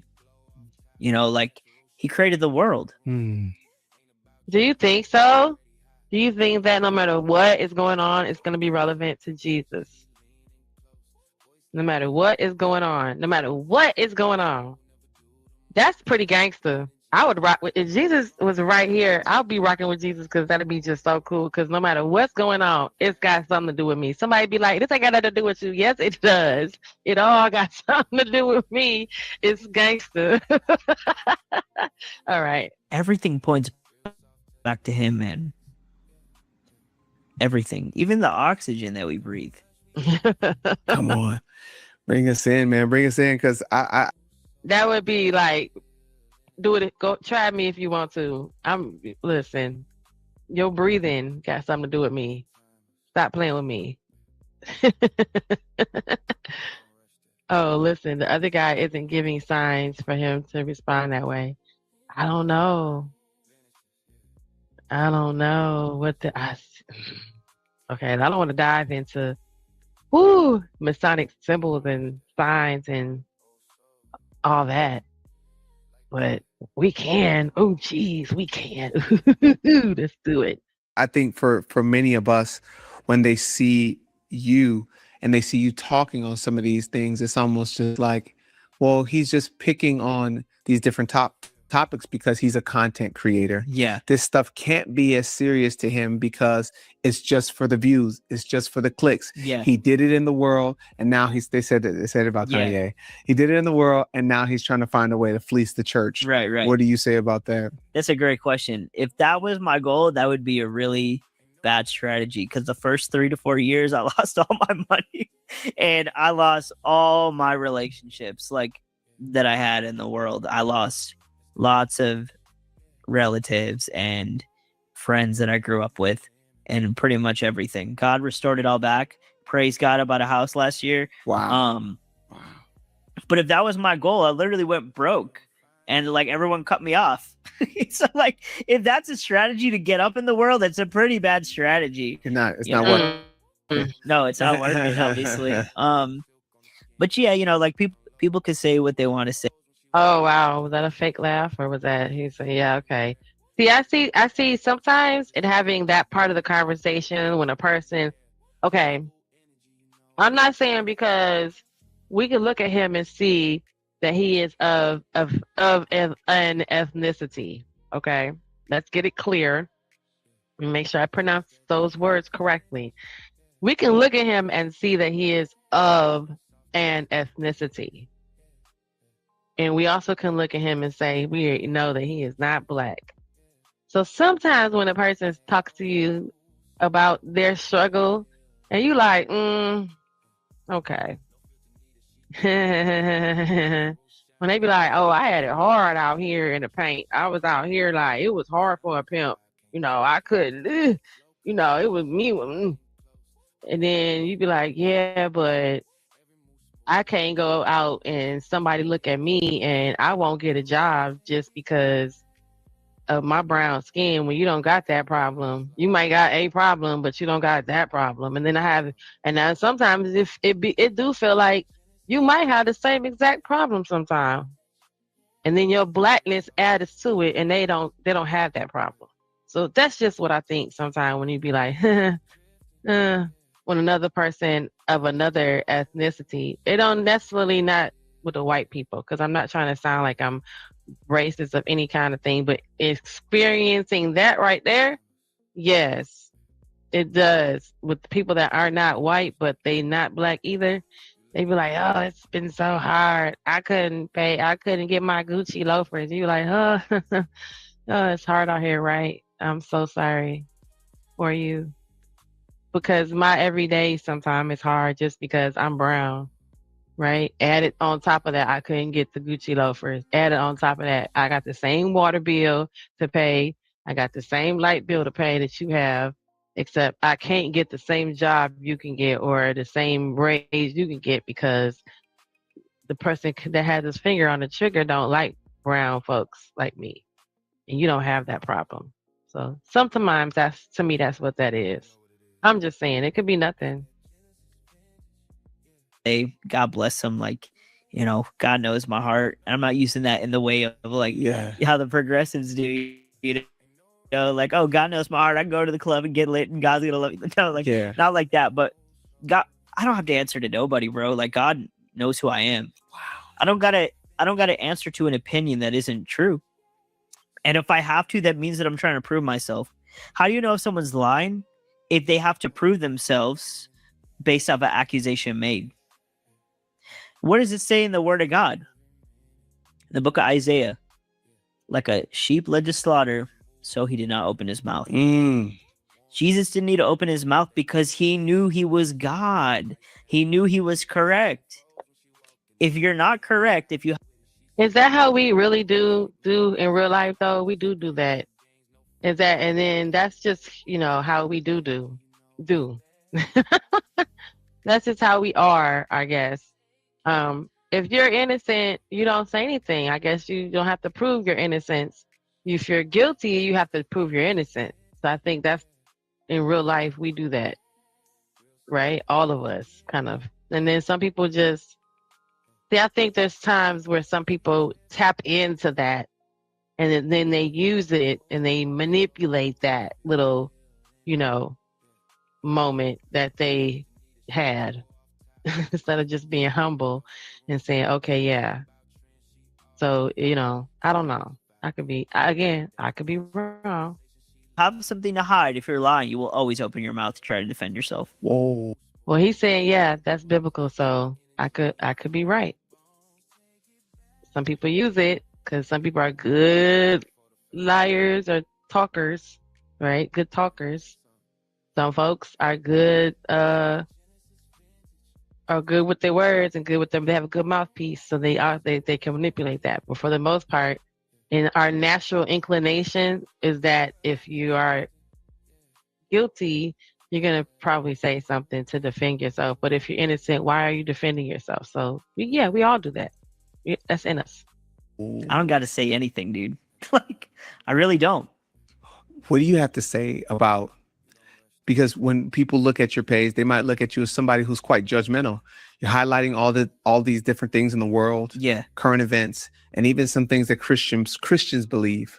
How do you combat and how do you deal with those types of accusations? And then how does that tie in? Because people can easily relate you to those exposure people that expose, the world. And now we have people exposing men and women of God. Some are false. Yeah. Some are, some are true. Yeah. I want to transition into that a little bit. Go ahead. Yeah. Well, yeah, as far as the judgment thing, the Word of God says that the spiritual man. Yeah, because there are people who are being exposed. Like, I think, wasn't it like a pastor got caught with his pants down, so to speak. And then somebody, wasn't it like somebody, it was another person that like deleted his family or deleted his wife.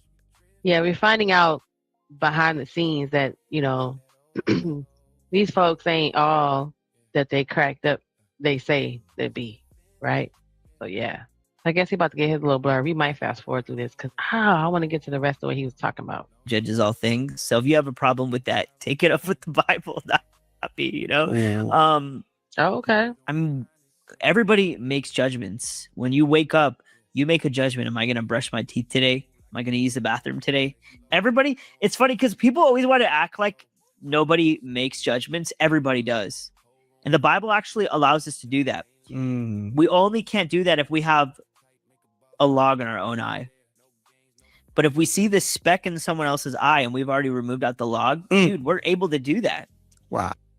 Oh, yeah. I don't know what that scripture is. I feel like I want to say it's Isaiah something, but don't quote me again. I don't know. I feel like I'm in my spirit. But where it says like how can you point out the speck in someone else's eye when you got a log in your eye? Just sit with that for a second, because if you just actually think about a speck in someone else's, first of all, you got a log in your eye. How can you see? How can you see what's going on in someone else's eye when all this is going on in your eye? But then you still gonna look past all this in your eye to look over into someone else and look at this little speck. You know how small a speck is? A speck is tiny, right? A speck is like a grain of sand. So a whole speck in someone else's eye, you're going to look past this log. You got this, imagine this big log in your eye, like Final Destination style. The thing came through the windshield. It's a log in your eye. A log. And you're going to look past all that to go look in someone else's eye where it's a teeny little speck that you can barely see. just to point out something in somebody else's. That's crazy. Just the imagery alone, like the log in your eye and the speck in theirs, is crazy to think about. So, you know. You know, they just the progressive. They just after the judge not, they just erase the rest of the passage. I'm going to put a caveat to that because I think it's so easy to say that we've removed the log, but I think the person that has removed the log is the different type of person. And this is what I mean by that. It says, you know, you look at your brother and say he has an eye, yet you have a log in your eye. When I think about that, I think about that practically. Like, how long would it take for me to get a log out of my eye? And with the effort and the time that it takes for me to get the log out of my eye, what type of person does that then make me become when I see a speck in another person's eye? Right. I think first and foremost, I'd probably be very exhausted for having to deal with a lot of things in me, which would tell me that I'm often more self-assessing than I am outwardly judging. So that's one. And two, I would say that so in essence, you can't you can't get that log out your eye, right? How long it's gonna take to get that? Imagine that big old log in your eye. It's gonna take so much to get out of your out of you that you're gonna be spending so much time on yourself that how you gonna even have time? You're gonna be exhausted from that. When do you have time? And then to be judgmental on someone else. So it's almost like they can't exist together, right? I think that's how I was feeling just now. Yeah, I feel like they can't exist together. You can't be like, oh, look at you, and then still be like looking at yourself. Like, no. Person that does finally, with the log out of their eye, looks at the speck in someone else's eye, has a posture of just empathy and mercy that says, hey, man, I know what it took to get this log out of my eye. Right. And I'm not here to condemn you, but I'm telling you what I see. And I know if 100 of those specks just add up, it'll turn into what I had to deal with. So I beseech ye, therefore, brethren, by the mercies of God, that you present your as a living sacrifice. It's just coming from that place. Like, I know what it means to be blind. Yes.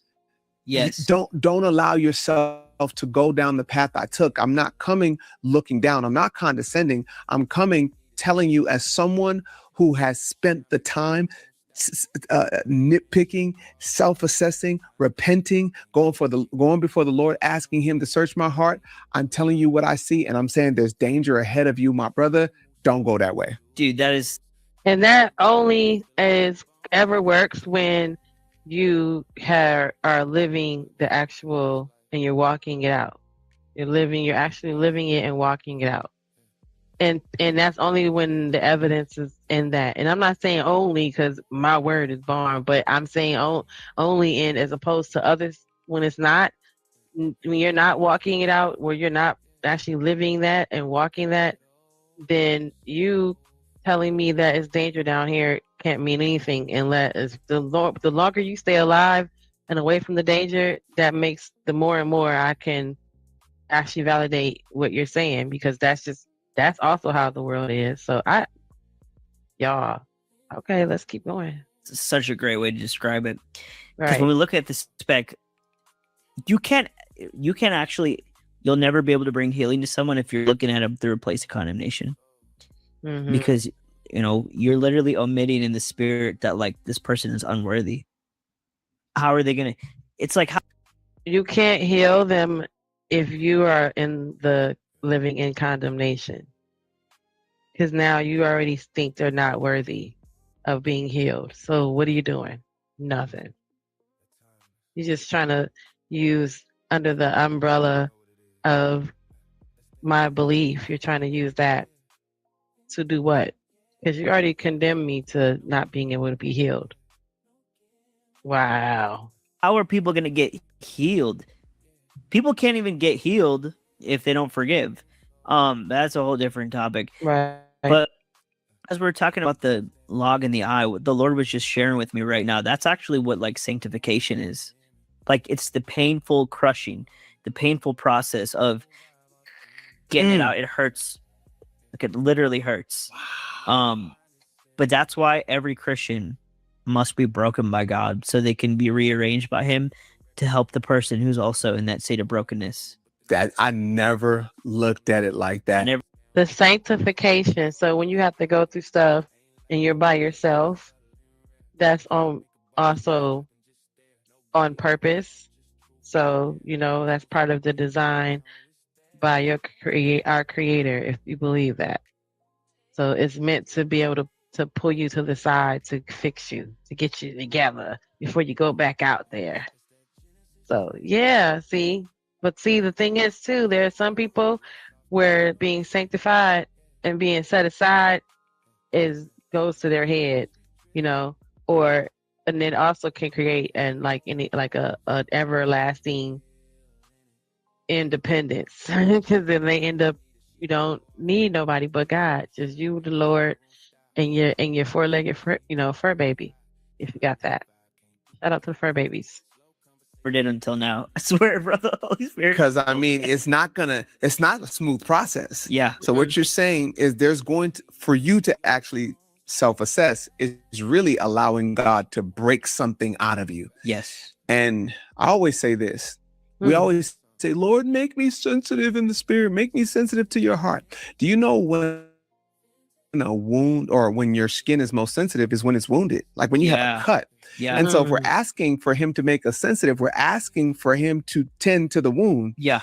And so it's just like, do we really want God to do the necessary sanctification? If so, then there's a level of pain and excruciation that we're yielding ourselves to, a level of carrying a cross that it's not fun. So by the time I get to your spec, bro, I done spent time with Jesus. Facts. He done some repairing. He's done some binding up. I can't help but, just imagine that person who has gone through the most excruciating surgery or whatever. Now they're in rehab. They have to walk carefully. They walk slowly. So I'm moving carefully. I'm not rushing, and I'm not going to beat you up. It's just like, bro, I'm still tender. Oh yeah. I want to be tender hearted, bro. That's good. Man. Think about how many people say, like, clean me, God, but then they reject it when he actually does. Wow, I like that he said that. He said, I want to be tender. That way, if I'm tender, then I'm open to, I'm an open wound. I'm like, I need to be that. I'm allowing myself to be healed too. And then you can really, I guess in real life, people who have injuries, and they share, especially when you can trauma bond on the wound part of it, you can actually experience the fact that you both experience literally the pain. We always want to say the same pain, but you felt the pain, whatever that is. So when I hit my pinky toe and you hit your pinky toe, we can bond over the fact that there was very much a lot of pain. And then you tell me how you got through your pinky toe pain, and I'm going to tell you how I got through my pinky toe pain, and we're going to share the gospel of pinky toe pain to the world and help people get through their pinky toe pain when they hit that pinky toe in the morning, and how they walk and tread more lightly. So we're going to have the church of pinky toe, y'all. Woo! Share the pain. Shout out to anybody who's still listening with me, hanging out. Yeah, dude. If you have pinky toe pain, if you want to be a part of the congregation, please share and type pinky toe in the chat. If you have listened to this video later, please come and type pinky toe in the comments, and you will be a part of the pinky toe. All right, the Church of Pinky Toe. We all share the same pain. Oh God, like, sanctify me, but then when he's trying to correct you, you're saying that that's a demon. Oh, trust me, bro. People don't want to go through the crushing, man. They say, God, fix my heart, clean my heart, show me everything that's impure. Then the Lord tries to correct them, and they're like, oh, that's shame. Bro, dude, how scary is this? People be mistaking the Holy Spirit's correction for a demon, bro. Come on, talk about it, bro. How scary is that? Talk about it. Isn't that scary? God's trying to speak to you, and you think it's the devil, bro. Now the devil's ultra finesse you, because you won't be able to hear from God. Okay, so do you hearing from God or are you hearing from the enemy, the devil? Oh, okay, let's see. Okay, see, I need me another cup of coffee, y'all, because y'all know I'm about to get into it. Stop. Okay, are you hearing from God? What do you think who do you think is talking? Who do you think you're hearing from? Ooh, let's see. Well, how do we know? How do we know it's How? not the demons? How do we know it's not the devil attacking us? Yeah. What is the intention of God's correction and his discipline and his rod? Like, how do I know that's not God beating me down? I mean, the devil beating me down. For sure. When God corrects you, there's not going to be shame, but there's going to be seriousness, sternness. He will be stern. He will be serious, but it's not like a seriousness that brings fear or shame. Sometimes, but maybe just reverence, though, you know. But when it's the devil, it's like he's just grilling into you about, oh, you know, you can't get free from this, and that's why you're this, and you're so bad, blah blah blah. You can kind of tell. You can tell what the difference is. Yes. Especially, this is why the devil breaks up families. If you grew up in a loving household, you'll be able to tell who your father is and who the enemy is. That's why the devil destroys households, because he already plots on the fact. What? What? Wait a minute, wait a minute, wait a minute, wait a minute, wait a minute, wait a minute, wait a minute. What he say? Y'all hear that? Hold on, let's go back. Even if they do, brings fear or shame. Sometimes, but maybe just reverence, though, you know. But when it's the devil, it's like he's just. Y'all know what reverence is, right? Y'all act like we don't know our vocabulary words. So over here on Genesis, I am before and after dark. The vocabulary word reverence. Reverence means what? Respect, right? Okay, let's go. Just grilling into you about, oh, you know, you can't get free from this, and that's why you're this, and you're so bad, blah blah blah. You can kind of tell. You can tell what the difference is. He said, "Yes, love." Mm-hmm. Yes. Especially, this is why the devil breaks up families. If you grew up in a loving household, you'll be able to tell who is and who the enemy is. That's why the devil destroys households, because he already plots on the fact, even if they do start hearing from God, they'll never actually have a reference of what a real father is like, so I can finesse them. They said, he said, right, it means honor and respect. See, I be knowing my words because I would definitely, I like that as a name. He said, let's go back to what he said. I can finesse them and then grilling into you about, oh. He said the devil, y'all, has put the ultra finesse on us. All of us that's sitting here listening to this, all 3 of us, 6 of us that's been listening, is ultra finesse by the devil. Child, you know, you can't get free from this, and that's why you're this, and you're so bad, blah blah blah. You can kind of tell. You can tell what the difference is. Yeah. Especially. Can you tell the difference if you don't been, if y'all out there praying, and those folks, when we clip this up and listen to it, if you're out here praying, all right, clip that. If you're out here praying and you're believing, can you tell if the devil is talking back to you or is God talking back to you? This is why the devil breaks up families. If you grew up in a loving household, you'll be able to tell who your father is and who the enemy is. That's why the devil destroys households, because he already plots on the fact, even if they do start hearing from God, they'll never actually have a reference of what a real father was like, so I can finesse them. I can finesse them, and they don't even know when their father's speaking because they never had one. They never know what the nature of that is. That's why Satan destroys families. We got to go there. Yeah, we can go there. Whoa, that's crazy. Crazy, right? So I'm going to play the long game and attack your relationship with God before you have one. Yep. And I'm going to pervert what you see as father, what you see as a father's presence, a father's promises, a father's goodness, and a father's love. And I'll make you see father as inconsistent, as never there. Father wants to pour out his love on you. It's just like, the hell is this? No thanks. Why do you think some of the most anointed people come from broken families, bro? Devil's been plotting from the jump. From the very beginning. Dude, it's crazy. It's crazy to think about. But That's why so many people can't actually see like God as Abba Father, bro. Because I mean, everything in this world you're referencing to what you've seen. So that, I mean, if you're gonna say you're a product of an environment, that you also are a product of a spiritual environment that you also didn't have. So if you can say, you know, you didn't learn certain life skills because you are a product of your environment, and then you also are a product of the spiritual part of that world that you didn't get from the comforts and the allotments that you get from having access to both parents, right? So I can say that to some degree for some people that might be a real thing. That might be that, you know, why they believe in a certain kind of faith base as opposed to, you know, going along with their family, because, you know, they've been exposed to something differently, because they, you know, that's also, you know, that's also led by the father. So that maybe they were exposed to something differently, and life didn't go exactly the way it would have went if the dad was around. So the broken family part, I believe, maybe so. I don't know. You know what I mean? So if you've never seen a good father, it's like, how are you going to go off of that if you have no reference? You can understand him through his presence in the word.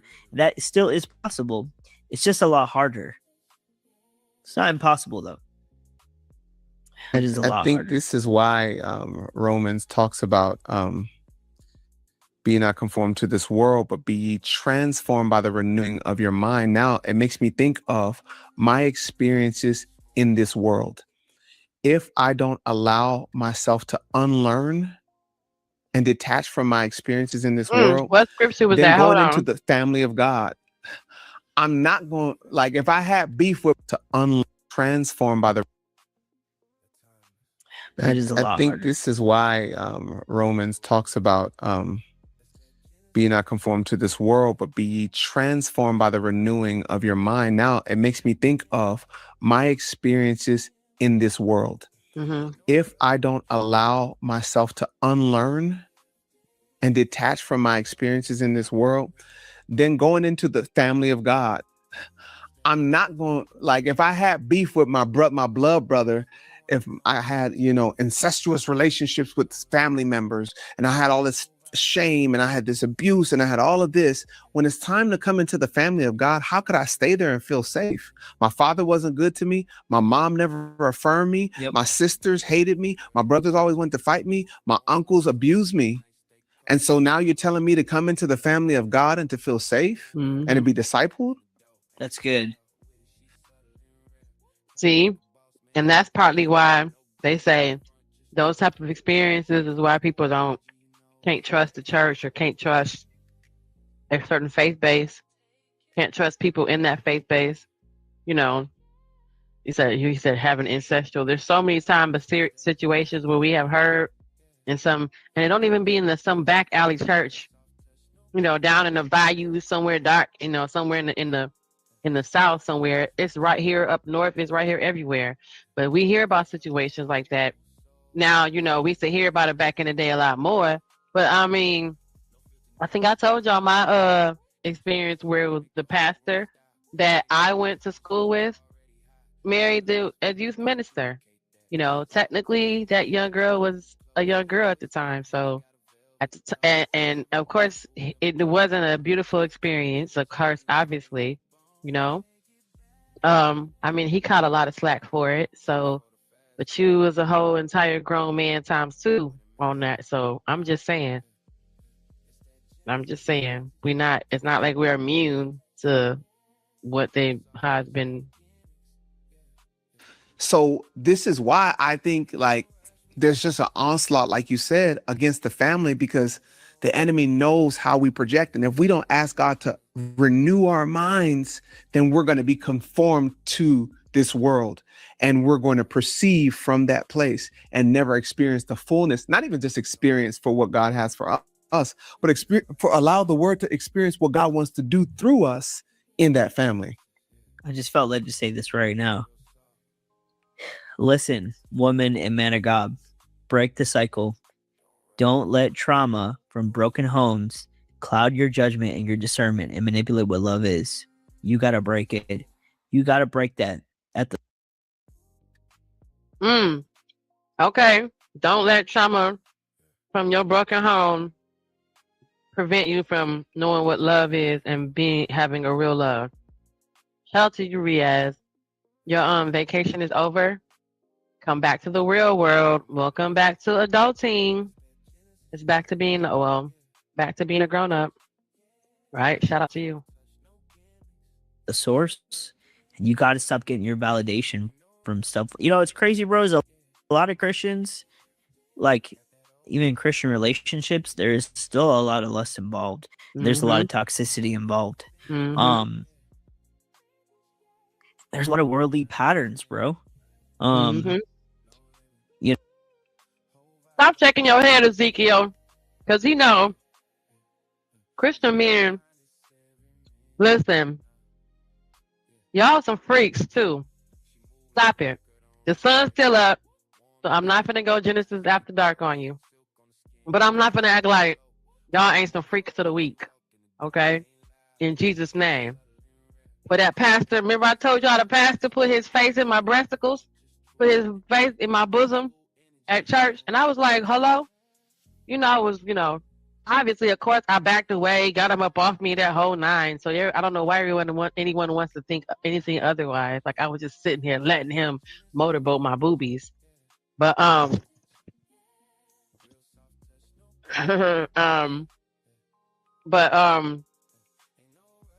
let's stop acting like we don't know in real life. What's up? How was it, Riaz? Oh, his vacation.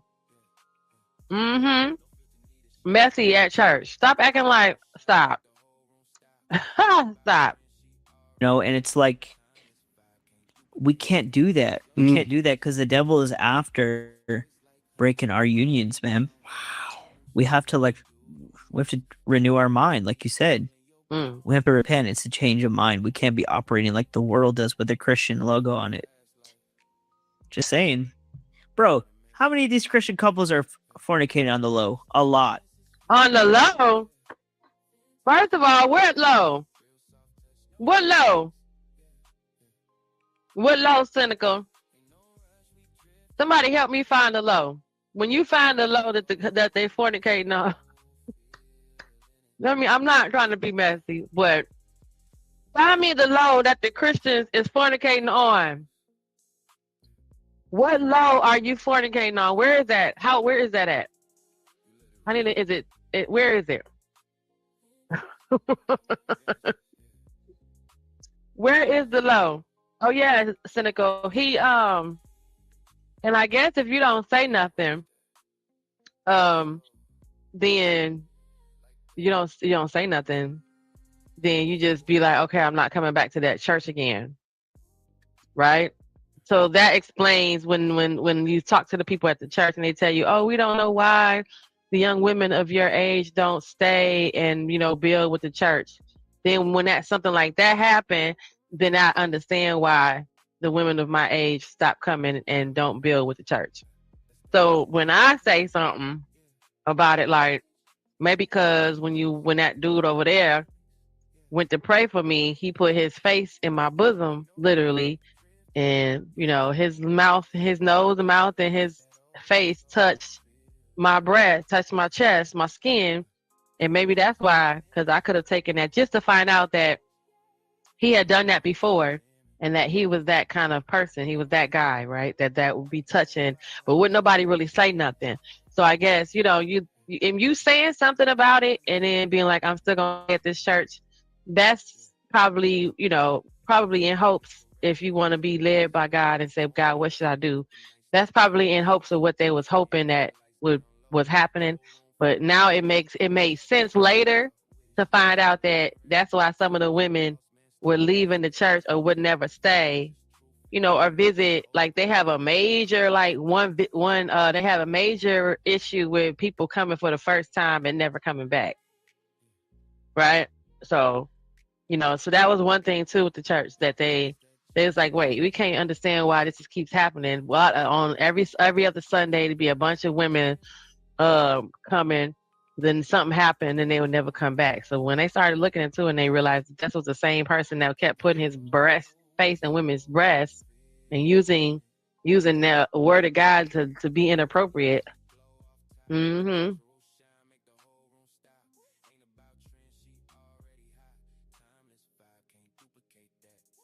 I was shocked, but I said something because I was like, I was a little, like, I don't know. You know, I was like, I'm not gonna not say nothing because I don't know nobody. Mm-hmm. What happened? If it happened now, I mean, like I said, I didn't know nobody at the church at the time, so I wasn't losing anything by never coming back to that church. But I was definitely gonna tell on my way out. Mm-hmm. So I sure did. So I don't know, you know, when I told, you don't know if you the third person that told or the fourth person that told, and all they need is one more time, right? You telling might be that one more time. So that's how I was like, I gotta say something because I can never come back here again. But what they gonna know is why I'm leaving is because he's a weirdo over here praying on people and you know, however you want to take it. Hmm. Other girls, I found out didn't say nothing because they was looking at me and talking to me. You know, sometimes you would get caught, and that's how I got to know a couple more people, is because they were coming to me and they was like, "Wait, what? Oh yeah, I remember talking to him too." And I was like, "Well, why you didn't say nothing?" They were like, "Girl." So yeah, not everybody has the guts to say something, and I think maybe because some of the girls were younger than me too, you know. So for that matter. That might make a difference too, but I don't know. I've always been that kind of person though. I'm gonna tell on you because that was too much. But yeah, That's Christian bad. couples. Oh, you mean boyfriend, girlfriend? Oh, I mean, that's bad. yeah. child. They was hunting in the car and they be coming in, pants all be moist and stuff. Talking about, "Whoo, I can't wait till we get married because they gotta get married to actually do the sex." And then I had one friend, y'all, that believed that, and she believed that as long as her vagina wasn't penetrated, that she was still a virgin. So she technically was giving head and doing it in the other way. Mm-hmm. Mm-hmm. I kept arguing with her like, "Girl, you been not a virgin." She was like, "Mm. I did not break my hymen, and I did not give nobody this cooter box." How is that a thing? It's because, bro, a lot of us have not renewed our mind. Like when I got saved, I made it a mission from the day I got saved. I will never engage in that again until I get married. I will never watch pornography again. Even when I get married, I won't do that. Yeah, that's right. Like obviously, right. I never have. Why? Because I just believe the word of God, bro. I believe God's word. So it's like, what are we actually doing? Like, are we actually reading the Bible? You know, or are we? What you say? Let me see. Now exposing him was the right choice. Mm-hmm. Some kept it silent. Yeah, she said, but I understand why some kept it silent. Not a great choice, but they were scared. Yep. And then what happened? A lot of church people can be extremely messy, even though, yeah. So I got a little bit of that too because I didn't know nobody, and well, I knew one person. I knew somebody from high school, and you know how you go to church one day, you be like, "Hey, so and so, you go to church here?" That's how I knew somebody else. But everybody else I started knowing as I was going there. So yeah, I could have cared less if I never knew anybody, or not. But as I got to know people, and I started realizing why I was getting some ugly looks at times for telling on him. Hmm. But when you don't know nobody, I mean, I don't know. You could just leave and go somewhere else, or ask God where He wants you to go, because clearly it's not here. But then He might want you to stay there for exposing that dude, because if you leave, then you say what you say too. I thought about that though too. Like, say you say what you say, and then you leave, and then there's still no evidence. Like, you gone. So that's also why I thought, like, I don't care if I stay here or leave or not, because I'm about to say something. Because that's crazy. Mm-hmm. Shout out to the women who are vocal. Yep. Yeah, because I just was like, whatever. They act like high school and college. And they act like better not say something. You know what I mean? They act very cliquey. So I didn't care about that because I thought I was just like, well, I've been kicked out of Jehovah's Witnesses, y'all. Remember? That's how this whole thing started. So, you know what I'm saying? Hey, Kojak, what's up, sugar? But yeah.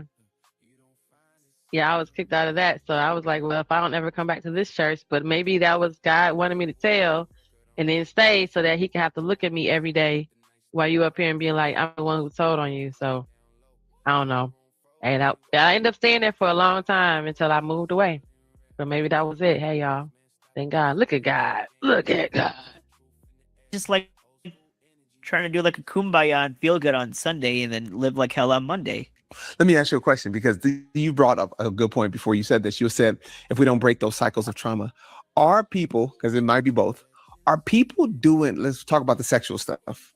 Are people fornicating, committing adultery because they're extremely lustful or because they're extremely broken? Both. Wow, the question now has begun. Okay, looks like we're getting into the second leg of this information, people. The link is pinned. People have been coming up all day. Shout out to Jay and shout out to Chop who showed up. Shout out to you guys. Shout out to the chat too. So we're gonna see. We're gonna rock through the next leg of this video. Are people fornicating because they're broken, or are they fornicating because of lust? So if you're in the chat right now, Seneca1, Kojak, Riaz, type lust, type L for lust, and F if you think, no, type B for broken and L for lust, right? So later on, if you guys listen to this video later, because a lot of times my videos have a lot of rewatch value. So lust, cynical. So you tell me, do you think people are fornicating? They're doing all the hoochie coochie because they are broken or because they are lust filled? Are they broken, Kojak? Are they lust filled? Are they fornicating because they are broken or because they are lust filled? Okay, Cynical has put in her comment. I want you guys to answer that. What do you think, Kojak? What do you think, Riaz? Riaz, you have a good position on. So tell me if you think it's lust or broken, and then you can go ahead and tell me why. But I need you to type the word broken or lust. Are they doing all this hoochie coochie out here? Are we having sex? You know, sometimes people have sex because they're bored, but are they doing that because they're filled with lust? Or are they broken? Kojak, what you think? Riaz, what do you think? I need to know what you think, Riaz, okay? And we're going to hear what he's saying. Then we're going to come back and hear about, okay, Cynical, we're going to come back. For sure, both. But lust can come in through brokenness because you're operating out of rejection. Oh, see, okay, we got to come back to the comments real quick. Listen, see how we go, Cynical? What you on, girl? What you on, child? Cynical says lust, all right? And then goes on to say, broken people who are already ruled by lust. Then it not depends on the situation. What did Kojak say? We are in a very sinful, evil, and sexualized world. And then I think I heard this one. He said, some people deal with their broken nature by engaging in a lot of lustful behaviors. Ooh. But some just love sex. But then that's because they're broken. It's because of something. That's where he's going.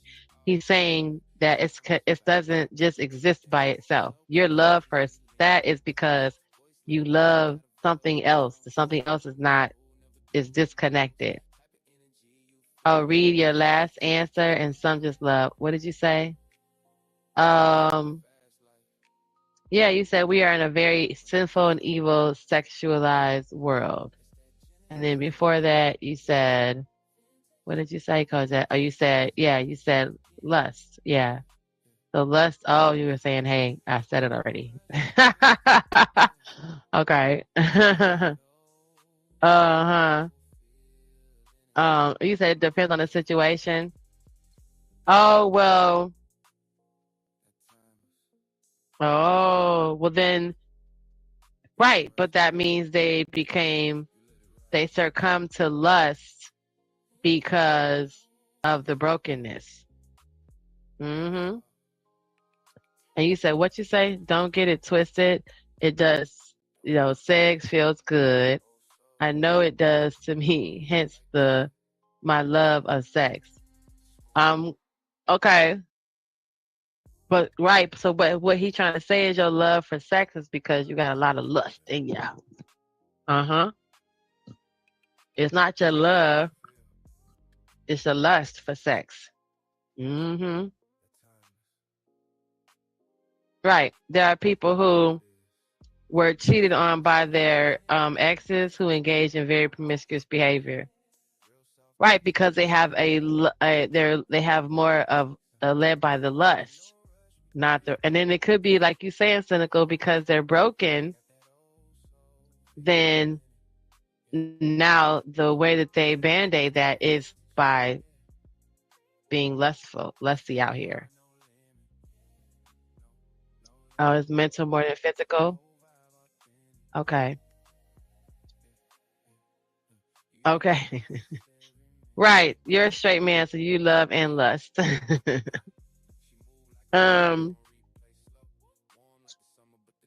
Right. Okay. Let's see what else he has to say about it, because I mean, thanks for this. It's getting a little bit good. So then anytime someone gives you attention, even if it's in kind of like a demeaning way or raunchy way, that brokenness in you is gonna like just ignore the red flags and go for it. That's why you got a lot of single fathers and single mothers, bro, in the church. And no, I'm not bashing anybody who is in that position. I'm just saying that's why. Yes. Because obviously that is why. Yes. Like that doesn't happen unless something goes wrong and your discernment was clouded. No shame though. I want to make that clear because I say these things. See, I like that. I like that. What he just said, that your discernment was clouded, because I don't like you should have chose better. I like that your discernment was clouded, because that means by no means you made a good decision. Like everything about it, and then the other person too on that other end, their discernment was clouded, or they were presenting their representative, right? So if they're presenting the representative of them and your discernment is clouded, you can't even see who they are supposed to be. They're not showing you who they really are. And then once everything clears up and now your discernment can kick in, something not right, and then now the real them comes out. Stop. Go ahead and clip that, because that's crazy, man. I like that better. Your discernment was clouded. But I don't want people who are in these positions to feel like I'm bashing them, because we're on the same team. But let's get to the bottom of it. There's a reason. Dang, this is so good. The reason why is we're talking about dealing with cycles. We're dealing with these cycles from the root. Doesn't the enemy just get glory out of broken families? Oh yeah, he loves for it. you to be broken to a place where you're, out of rejection, you're drawing in a particular type of intention that bears fruit spiritually and potentially physically. Now a child is coming into a broken situation, which is now the cycle of brokenness is perpetuated. And this is why, I think this is why discipleship is such a lost art, because people have been discipled at the soul level by brokenness, discipled by absence, discipled by ignorance. So by the time it's coming to someone saying, okay, follow Jesus, it's like, Right. Right. What is trauma? What is it? Trauma. What's the root of that? Or what's that related to? What is trauma, y'all? What is trauma? Let's see. What is trauma? Let's ask Siri. Oh wow. Yeah, yes. You said a good example is Cardi B. Ooh. Mm-mm. Mm-mm. Oh, puppy's out there. He don't like somebody just walking past. It's crazy. Okay, so what is it? What did he say was? What is trauma? Just by definition. Who are you fussing at? It's crazy. All right, so let's see. What does it say? Trauma is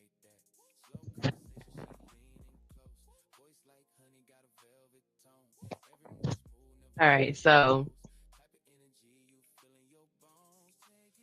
let me see. Okay, so where is it? I had it right here. Let's see. Okay, so what is trauma? Trauma refers to an emotional, psychological, or physical response to a distressing or life-threatening event causing lasting effects on individuals' well-being and functioning. Okay, so that's just what trauma is. It literally is an emotional, psychological, and physical response to distressing or life-threatening events that cause a lasting effects on how you are and how you function. Okay, so now we want to go back because he's finna give us some information, but we need to be clear on what is trauma. All right.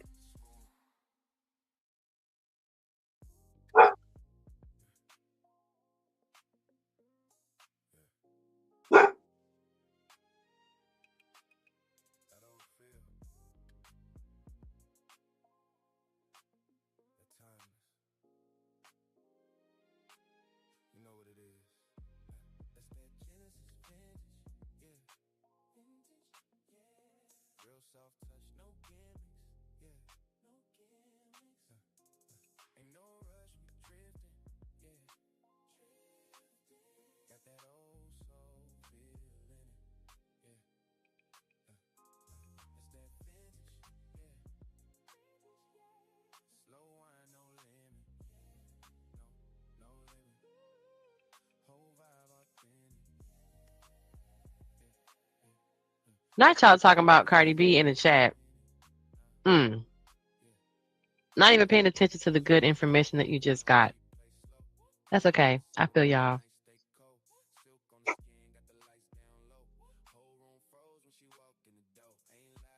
Mm-hmm.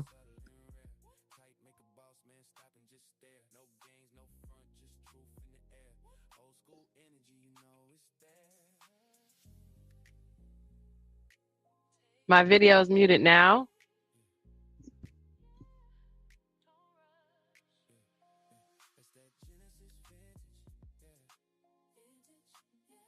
You said it was muted? Oh. Okay.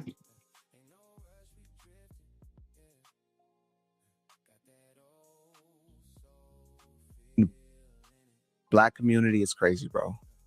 Women. All right, let me know if you can hear it. Give me a 1. Somebody can hear it. Men and women are not getting married. Men don't see the value in women. Women, I don't know if they just feel like these, but it's bad. Oh, it's bad in every community. Probably explains why I'm 27 and not married yet. No, I'm just kidding. I get roasted for that all the time. I got married 4 years before that, way back when MySpace was alive. So Yeah. It's a different world now. I'm just playing because people will roast me, bro. Because I'm 27. It's like that's like the age where you're supposed to. Bro, I made you see that. This shows the Oh, so that means you didn't hear him talking, but you heard me responding. So you don't know what he was responding to. Difference. Right. People are 40. Is that what happened, Cynical? For a second? That's crazy. I didn't know you guys couldn't hear it. Oh yes, a broken behavior. Oh, okay. That's crazy. Oh, you missed all the good stuff that I don't know how far back it went. So okay, now I just need to be mindful. All right, so yeah, let's keep going. Years old and they're like, I'm still young, player. What you talking about? Married? Why y'all getting married so young? Oh my gosh. Oh, man. That is so funny. 27, is that too young to be getting married? He said people wonder why he's 27 years old and he's not married yet. But I got somebody that I know that is they is over 40, talking about young, they still young and they not married yet. Child. When you gonna be old enough to get married? Because you're already over 40, you're over 45. Yeah, it's the devil. He wants depopulation. He wants less people alive, so there's less people to tell the world about God's only son. That's why you see, okay, like for example, right? I'm not just saying this because I'm a shorter guy. This is true. Yeah. But you see a lot of the agendas being pushed on women. You have to have a guy who's 6 foot. You have to have a guy who makes 200K, 300K. Yes. You know, if you go on a calculator and you look at all of these things that Hollywood pushes, that's 0.0002% of men in the world. Like the 6 foot, 200K a year, this stuff, that stuff. Like, and does he love the Lord? Right. How many of them love the Lord? And when you're in that top percentile. Yeah, Cynical. Me too. Right? He said I had a coffin between my legs, girl. Mm-hmm. A coffin between my legs, child. How in the world you have all the women at your disposal, so you're just discarding them, smashing them, discarding them, and now they think, oh, all men are trash, I'm gonna go be lesbian.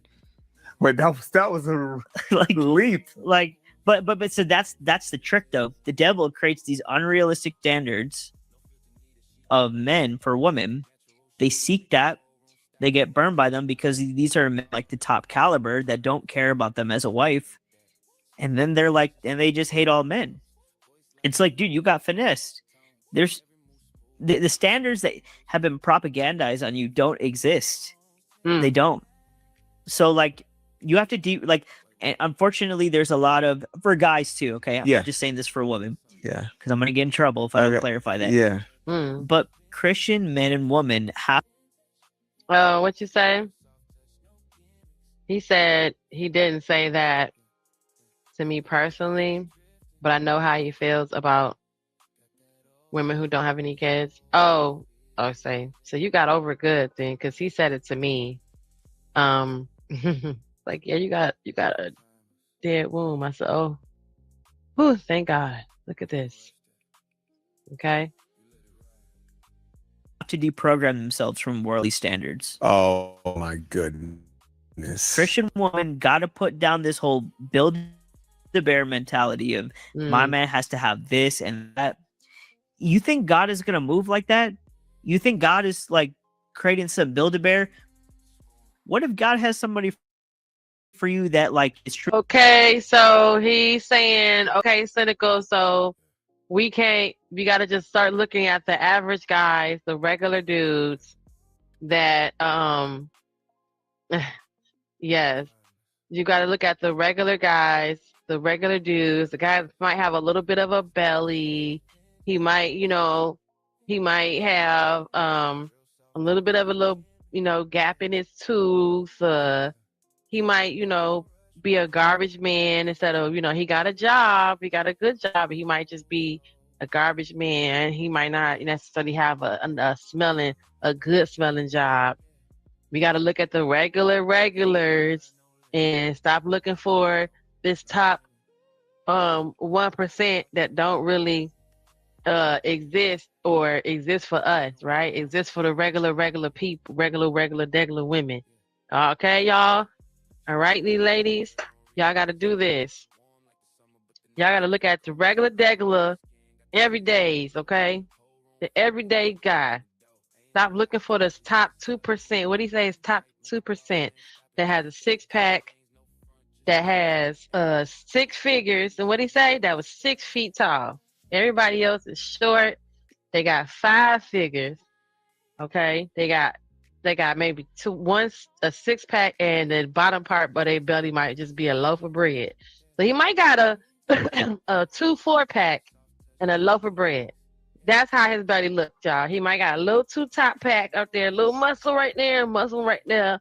And then the bottom little, that little muffin top, muffin top he got is a look like so he got a 4 pack and a loaf of bread. Okay.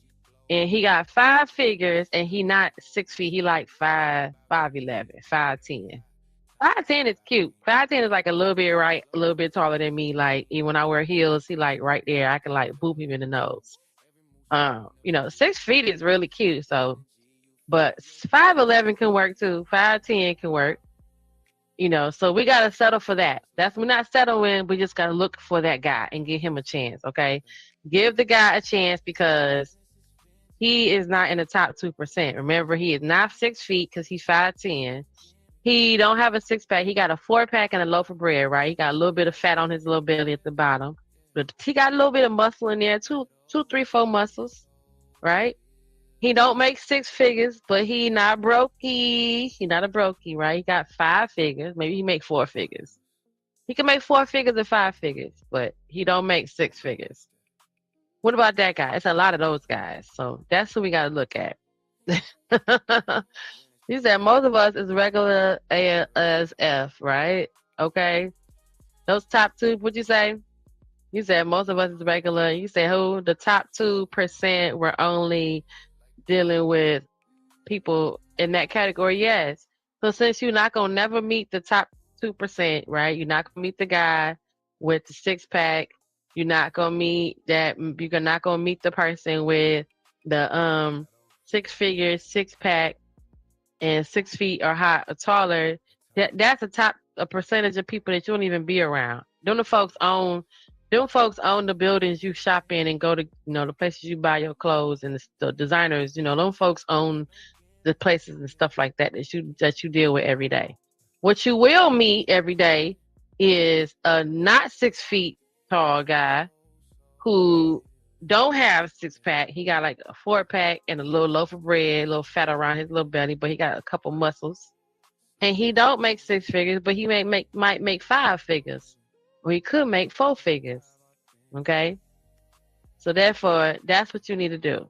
So we're gonna call it 5 4 L minus 6.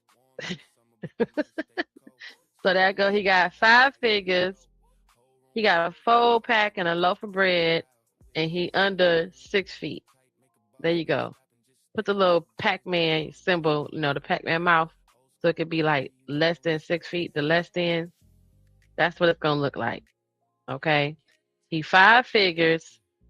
He got a 4-pack and a little loaf of bread around his belly, and then he got under 6 feet. Okay, he a little negative 6 feet. Like, not to put a negative 6 feet, because I want to say he less than 6 feet. Well, he is less than 6 feet. He could be 5'11", right?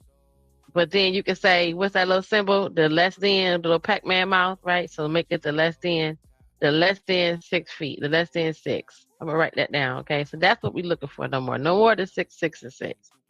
We're looking for the 5, the 4-pack, and then the 5, the 4L, and the less than symbol, and the 6.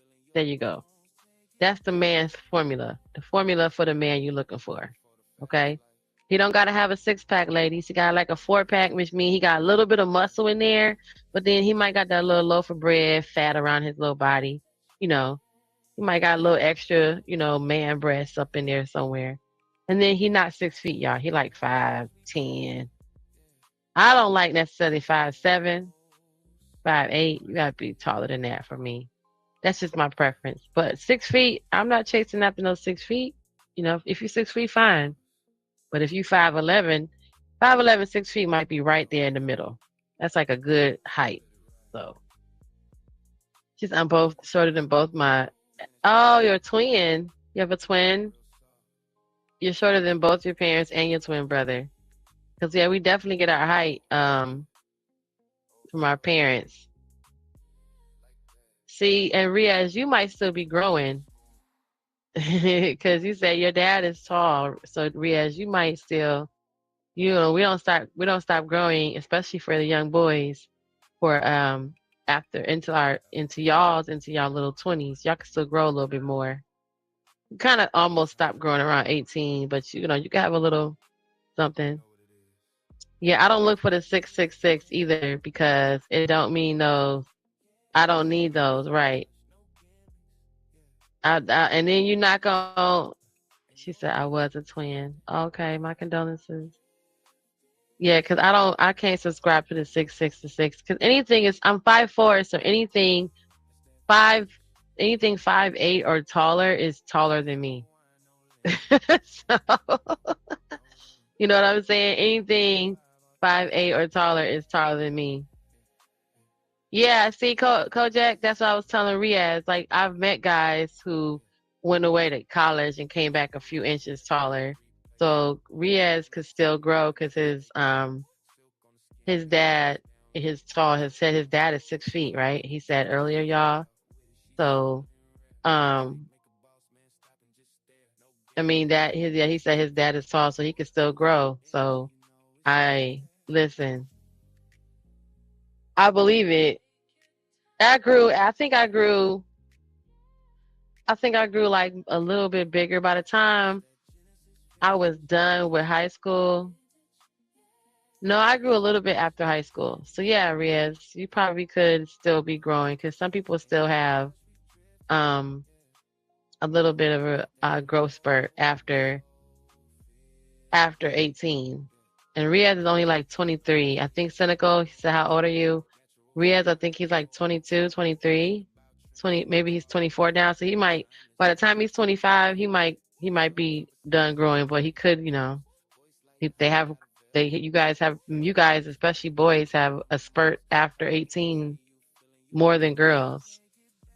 I just know after high school, between like 17, 16, and 18, I grew a couple, like an inch, and I think maybe an inch and a half. Because when I was getting ready for prom, I wasn't 5'4". I just know that was the part about it that I remember. And then I know my boyfriend at the time was 6 feet, and he wasn't done growing because at the end of everything, he's like 6'1". Um, so yeah, that's also how I know that you guys still grow after high school because he was a little shorter and then he finally got a little taller. And then I was like, wait. And then I had on heels and I just remember how I was standing up underneath him. And then once I got flat, I was like, wait. So yeah, he grew. He ended up finally being 6'1". And I remember I was not 5'4" by the time prom came. So I was like 16 and I was not 5'4". I wasn't 5'4" until I was done out of high school. And then I went for like, your grown up, you know, doctor's visits when you start going into your 20s. And the doctor was like, you're 5'4". And I'm like, how? I was not 5'4" when I was in high school. I was 5'3". And I was not tall enough. I remember trying to play volleyball. So I remember specifically I was not tall enough. And then I grew a little bit. So, hey, shout out to us still growing. What'd you say? 6'4".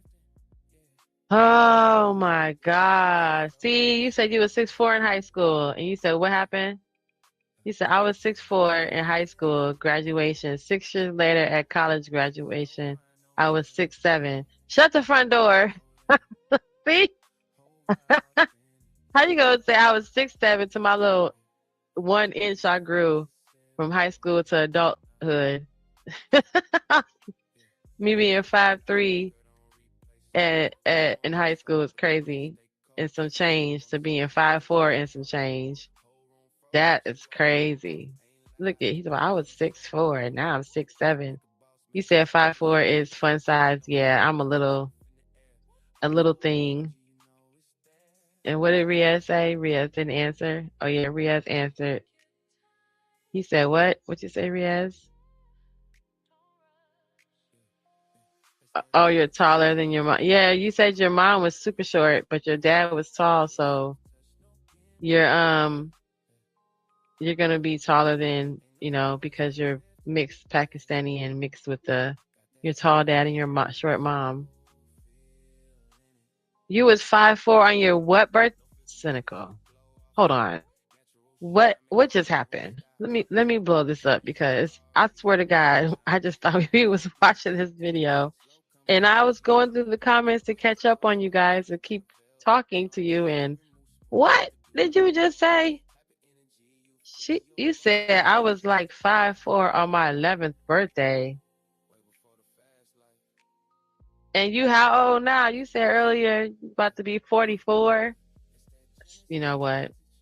Oh, there he goes. See Cynical. He said he is 24 and he'll be 25 in December. So he could still be growing for the rest of this year. But let's get back to you being my height when you was 11. Stop the cap. Taller than my twin. And then he shut up. Shut up where? Full size? Because I'm 5'4" and I'm a whole full grown up. Stop it. That's crazy. What you said, I had a growth spurt and then I was a certain age and then I grew from inches from that. Yeah, so that's why I was like, Riaz could still grow. Shut up. Cynical, he got you beat. Look, he said he was 5'4" in the second grade. How could you be as tall as me and you only 7? How you gonna be as tall as me in 7? I will beat you, dude. If I see a 7-year-old that looks me in the face, I swear to goodness, I'm going to have to punch him and run because that is a machine. That's not human. That's AI. You're a bot. You cannot be 5'4" in the second grade. What you say, Cynical? Oh yeah, I used to say June and July cancers are different. Yes, we are. Yes, we are different. I was like 18 and a half in high school graduation. Hey, Kojak, nobody's in any, by the time you're 18, you're not 18 and a half. And by the time you're 18, you're not 18 and a half. By the time you graduate, you are your age. Now, when you were like, 10 or 6, you were 6 and a half, but not 18 and a half. It's crazy. See, you guys graduated early. I mean, you guys graduated on time. I wanted to do that. I was 17 when I graduated because, when your birthday is in July, Cynical, for me, if your birthday is in July, you start school. You just turned 4 in July and you start school and you're age behind the rest of the kids. Everybody else is 5 already. So when everybody was turning 18 to graduate, I was 17 still. So, yeah. No! Did you see this? Cynical. She said she shot up a few inches after that. Okay, but Kojak, Cynical. Kojak got you beat. Are you serious? He said, at 5th grade graduation, I was 5'7", 175 pounds. 8th grade graduation, I was 6 foot even. You are not a 6 foot 8th grader. Oh my God. We are doomed. You would not be a 6 foot 8th grader. Oh my God. She said dead ass. Oh no. When I was 6, I had the body of a 12-year-old. Well, I have another guest, you guys. Thank you for showing up. And of course, let me welcome you into the building properly. Welcome to Sugarland. I'm so glad you know that your presence is a gift. What you bring is powerful. Your words are valuable. So come on in, pull up a seat, join the conversation while great minds meet. Welcome to the show. I'm so glad you are here. Welcome to the show. How are you doing, hustler and muscular? How are you doing, sugar? I'm doing good, Genesis. With all your innocence, mess with you, things get real menacing. Oh, thank you. And since this is a Oh Lord. spiritual, this is a spiritual stream, so I guess you're going to be in your little innocence for the rest of the day. Oh, I'm being innocent right now because the sun is up and it is before dark. So we're gonna be nice right now. I've been doing good so far. Yeah. Yeah, but we were just going through talking about how tall we all were, and I was Kojak talking about how he was my height in the what grade did I see it was? Hold on, he Now said to be at eighth fair, grade now graduation to he was be already already 5'7" and 175 pounds. No way. well, to be fair, when I was in elementary school, I knew a couple of kids who were over 5 feet tall. So In maybe they had an early, elementary. yes, maybe they had an early growth spurt or something. I don't know. I've seen a few of that when I was younger. Hold on, he said, and he was where? Hold on, let me go back up to it. He said, wait. Oh, yeah, hold on. Cynical says she was tall too. He said, by when I was 6, I had the body of a 12-year-old when I started mowing lawns and raking leaves. And before that, he said, by 5th grade, he was 5'7", 175 pounds. By 8th grade graduation, he was 6 foot even, 200 pounds. And we Damn, hadn't boy, even gotten into regular school yet. you was growing up pretty fast, literally and figuratively. Shit. Literally. Cynical said she was tall, too, because, I'm 5'4". So he going to talk about I was 5'4" in the 2nd grade. So you were the same height as, so he was the same height as you in the 2nd grade. That's hard to In believe. the 2nd grade, that's what he said. He said by the time he was in the 5th grade, he was 5'7". That's taller than me. I mean, the tallest kid I saw in 2nd grade was like what, 5'1" or 5'2". I'm only That's the tallest I 5'4". saw. And I just got 5'4" after I graduated high school is what we were talking about, because Riaz is still 24 and he can still grow because his dad is 6 feet tall. But then look, Cynical said, she's talking about I was like 5'4" on my 11th birthday. That's 5th grade. So that's right what Kojak said. He said that was the last time I was taller than my twin, and then he shut up and then he stopped growing when he was 17. But then she said she had a growth spurt right behind that, and then grew a few more inches after that. So you was already 5'4" and you were in the 5th grade. My whole entire life, I'm 5'4". Ain't Y'all nothing was wrong with 5'4" that. when y'all were kids.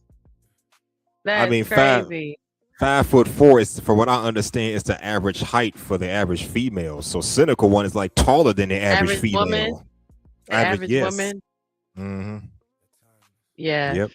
I don't know why whenever you guys say female, that's just cringy. But yeah.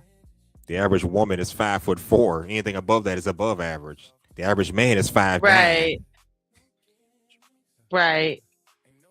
And I said 5'9" is probably the lowest I could go in regards to, like, because I think that fits me, my shortness.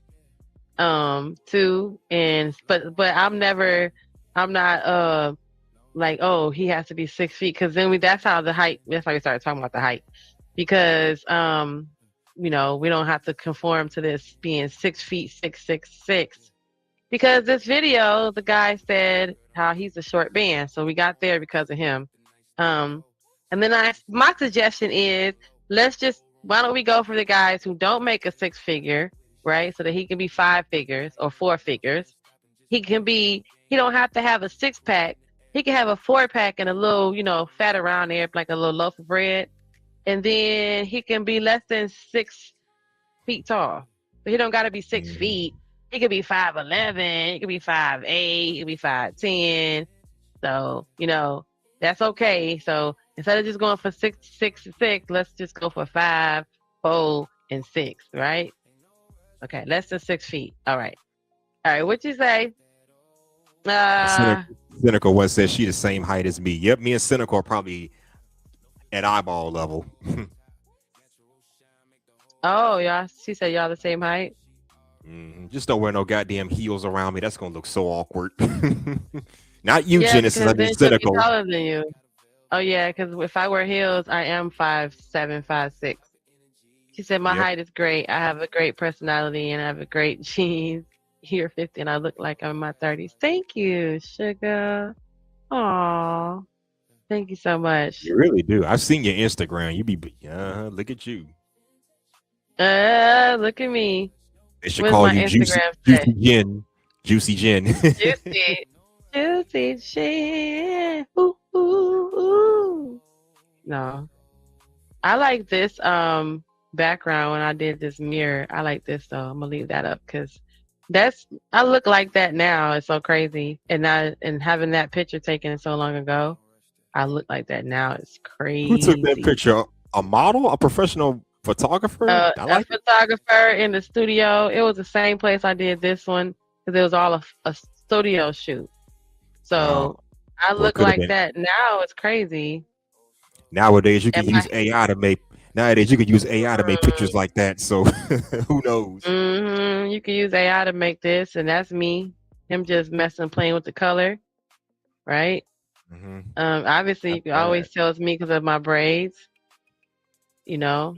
And that's And Rhea. obviously that's me, and I have no Rhea said makeup he's on or nothing. the What Rhea say? natural beauty. Rhea said he's also 5'7", so we're the same height. Yeah, but his dad is tall, but his mom is like 4'11" though, so he's not going to be that tall. But he's going to be taller than he said because of the men in his country are usually around. They stay short. So for him to be taller than 5'7" and keep growing a little more, it's not. It's because he got a tall dad. This is also a photo shoot. That's an old picture, so you can tell it's grainy. But that's me. I had a costume. My costume was a genie. And I look the same now, but when I see this picture, I'm like, that's kind of how I actually look. Always. And my hair is long too, so. Yeah, ain't nothing wrong with that. And that reminds me, we got birthdays coming up in 2 months. What you doing for your birthday? Who knows? I don't know. I have no idea. And I'm just like you, because I started preschool at the age of 4. Because you're right, when you have birthday between June and August, yeah, you get older as you start you age as you start a new school year. That's how it was with me, my godson. That's how it was with you. Right, you started preschool at 4 because you have a June, July birthday. Absolutely. And it's crazy because the December birthdays have to wait till next year, which is crazy. Right? The summer birthday. No, the December birthday. My brother's birthday is in December, which is after school starts, and he can't start the next semester. He had to start the following year. So he was already 5 in December. He was about to be 6 when school starts. So he is older than everybody else. I was younger than everybody else. Everybody was turning 18. I was still 17. They were turning 17. I was still 16. Oh, okay. I just started paying attention to all that shit so I was older. I'm talking about time I was in elementary or middle school. Maybe by middle school, I started paying more attention to all that. See, Kojak says, right, I'm a December birthday, and that's you have to start school a year late. Yep. Yep, that's what I was told. When they start school already started in September. They're still 4. So they technically can't start kindergarten, but we're still 4. But for them, our birthday is coming up sooner, and we're still gonna. I don't know why that makes a difference, but that's how that was. If your birthday is in July, like mine and yours is, we're gonna turn 4 when school starts. We don't turn 5 till next year. So school starts in September, right? We turn 4 in July. School starts. We go July, August, September. We go to school in September. We are 4 years old in kindergarten. And then we go through kindergarten, and then this other 4-year-olds, their birthday is not until December. But when December comes, they can't start school. because school is halfway over. They got to wait till next year, but they're going to already be older. And you see how that is? Okay. That's I see how that goes. Like, take me for example. I started preschool in September of 1989. I mean, 88. That's when I turned 4 years old. But I guess for someone whose birthday is in December or whatever, they got to start school the following year in 1989. Because then you'll be 5 years old. Man, okay. I kind of see how that goes. I didn't understand it at first, but I see how it goes. Yeah, see, because I was the same way. I could start school in September. My birthday's in July.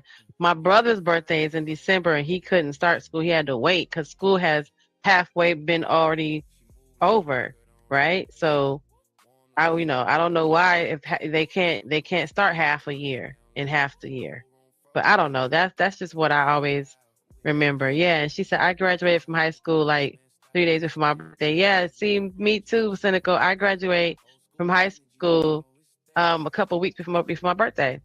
So yeah, because my birthday, we're usually out of school by July. We graduate mid-June, and then we go to prom or whatever, and then graduation is mid-June.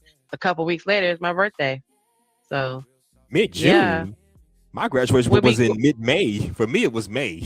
Well, you end of school. I'm sorry, graduation's in May, but the end of school year is June. Oh, and then okay, after that, my birthday. So that's why But then we used to have graduation closer to the end of school, right? So for us, we would have graduation June. My graduation was June 10th, and then school was over in real life that following week. Yep, that's how the it end was. of school. Yeah, the end of school was like the next week of June, and that was it. And then that following week was my birthday. So yeah, understand. it was always like that for me. Now As they a matter of graduating in fact- May. As a matter of fact, I had a classmate whose birthday was like in the middle of February. He had already turned 18 just before months before he graduated. All those January, February, March birthdays. Yep. My homegirl who graduated with me, same thing. Her birthday is in March, so she was already 18 before we even went to our prom. Yep. We were still 17. Yep. See, Kojak, he said the same thing. He said my graduation was supposed to have happened June 5th, 2000, but because of the Detroit Public Schools strike, it pushed it to June 19th, 2000. See, mine was June 10th. 26 years ago. Damn. That's crazy too. 26 years ago was crazy. So we're going to get back to my video because it was getting good, y'all. But y'all know I've been talking this whole time, and I have been thankful for all my guests that's come up here and hung out with me. I've been up here 4 hours, and y'all know me. I need the watch hours anyway. The puppy's been sleeping and chilling. And, Cynical she said, and I'm in a state where most of us exams are around mid-June, right? And even the colleges get out around June. Like the end of school in general is just June. So back in the day, our graduation and prom and stuff was closer to the actual end of the school year for most of us. But now you're talking about getting out in May. That my sister was like that. They was done in May, but they had to come back. They had to come back. Yeah. That's how it was when I was in school. When I was going to university, school would start like in August, like maybe the first week of August before Memorial Day, but it would end. But it would end like the middle of May. I'm gonna say a week before Memorial Day weekend. That's when everybody's out. But when you're in university, everybody get out at different times, different months, because final exams. So you may get out one week, I may get out the next week. I know. But either way, around May. Different. Yeah, around May, June, everybody's done. Out. Yeah, everybody's done, no matter what. Even if you was in college, that was just the end of the year, so they can just everybody can have a reset. So yeah, college kind of has you on some similar schedule, but in high school you was definitely done by June. All right, so we're gonna get back to our video, y'all. Thank you so much. Let me say this real quick. Let me say this real quick. You're right. College was different because I remember correctly. I finished all my exams like the second week of May, so I had all that into Memorial Day, and then going to June off. Just let me chill out all throughout Memorial Day weekend. Yep, that's how it was with me. So I get it. College was different. But go ahead. Let's watch the rest of this. Jesus was like God in the flesh. He was like 5 foot. Apostle Paul was 4'6". You go look it up. These people, these men and women, same thing with men too. They're like, oh, my Christian woman, she's got to be this ethnicity. She's got to, have this body type. That's worldly, dude. Like, how about my partner has to love Jesus Christ? I'm not saying that you should be with somebody who like is not like super attractive, because looks do matter to a certain extent. But the way that they've been overinflated to push this narrative on both genders, it's making everything dysfunctional. Everything's dysfunctional. Nobody's getting married because they built this Disney World view in their head, this Make-A-Wish view in their head that doesn't exist because satanic propaganda has been pushed on them to believe that. Wow. It's just the truth. And then even if they do come into an agreement, think about this.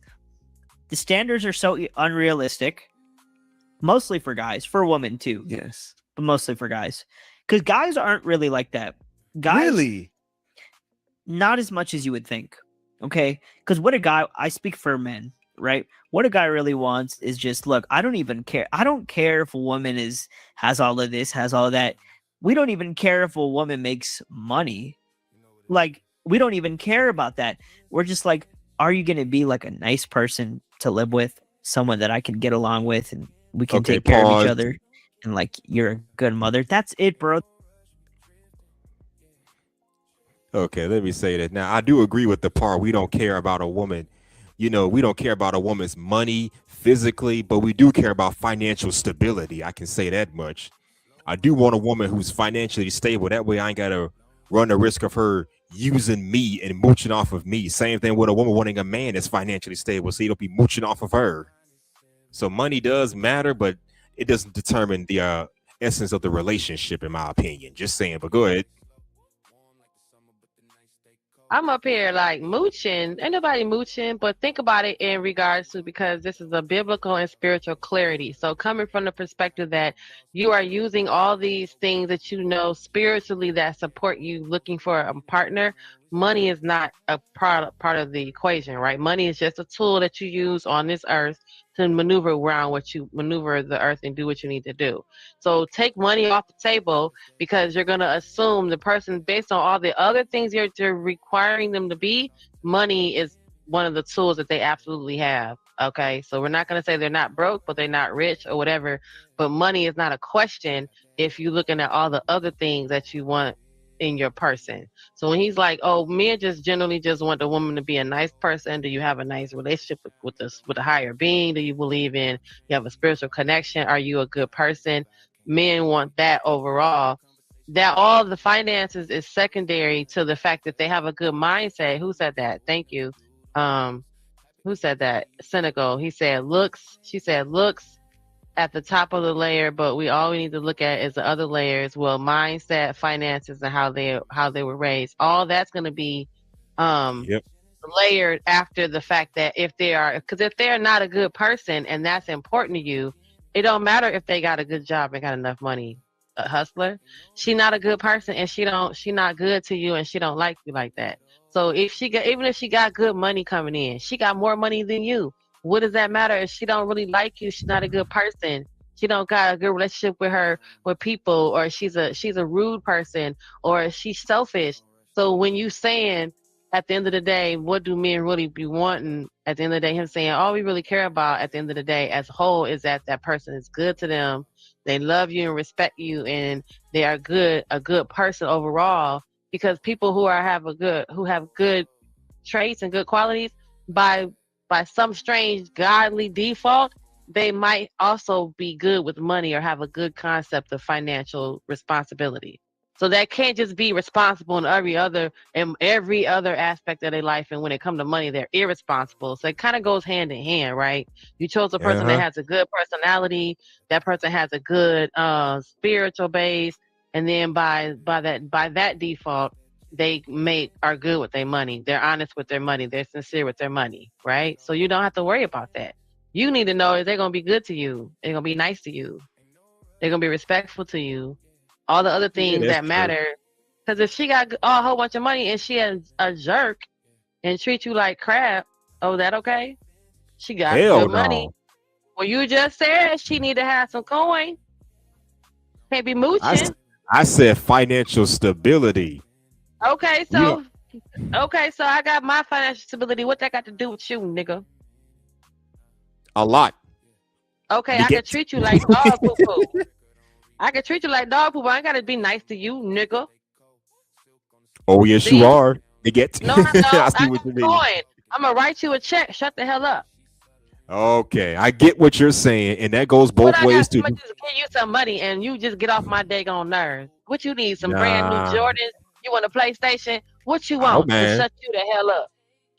I wouldn't mind. I wouldn't mind a Let me put PS6 some honestly, or gas. PS5. Okay, I let me wouldn't put some mind. gas in your car. What you gonna need for you to get off my nerves? I get it, Jenny Jen. I get it. And that goes Okay, both ways so too. Just because a it man got do money don't mean he gonna treat you any old kind of which way. it Don't allow that to happen exactly. either. That's why he said it's probably not important that folks got coin as much more as important as if they a nice person and they going because they got money, they're gonna do right by them by you with the money. If they're gonna treat you like if you care about that, then you know what? That's what he's talking about. That might be the compromise and that you would take that over them treating you right. And we see how that work out in real life, don't we? Because we see it all Yep. around us. Yep. I hear We see enough it all stories. around us, right? It's everywhere you look. Somebody is in it for the money, and they just getting treated like a dog poo poo on the ground. Poo poo. Yep. You hear the stories all the time, so I know you ain't lying about that. I'm just saying. Let's see. Cynical said, and then you have people who are comparing themselves to rich people, which is wild. Okay, because you never gonna be able to level up to that. And then on top of that, you got they crazy rich people problems too. That don't forget that comes with it.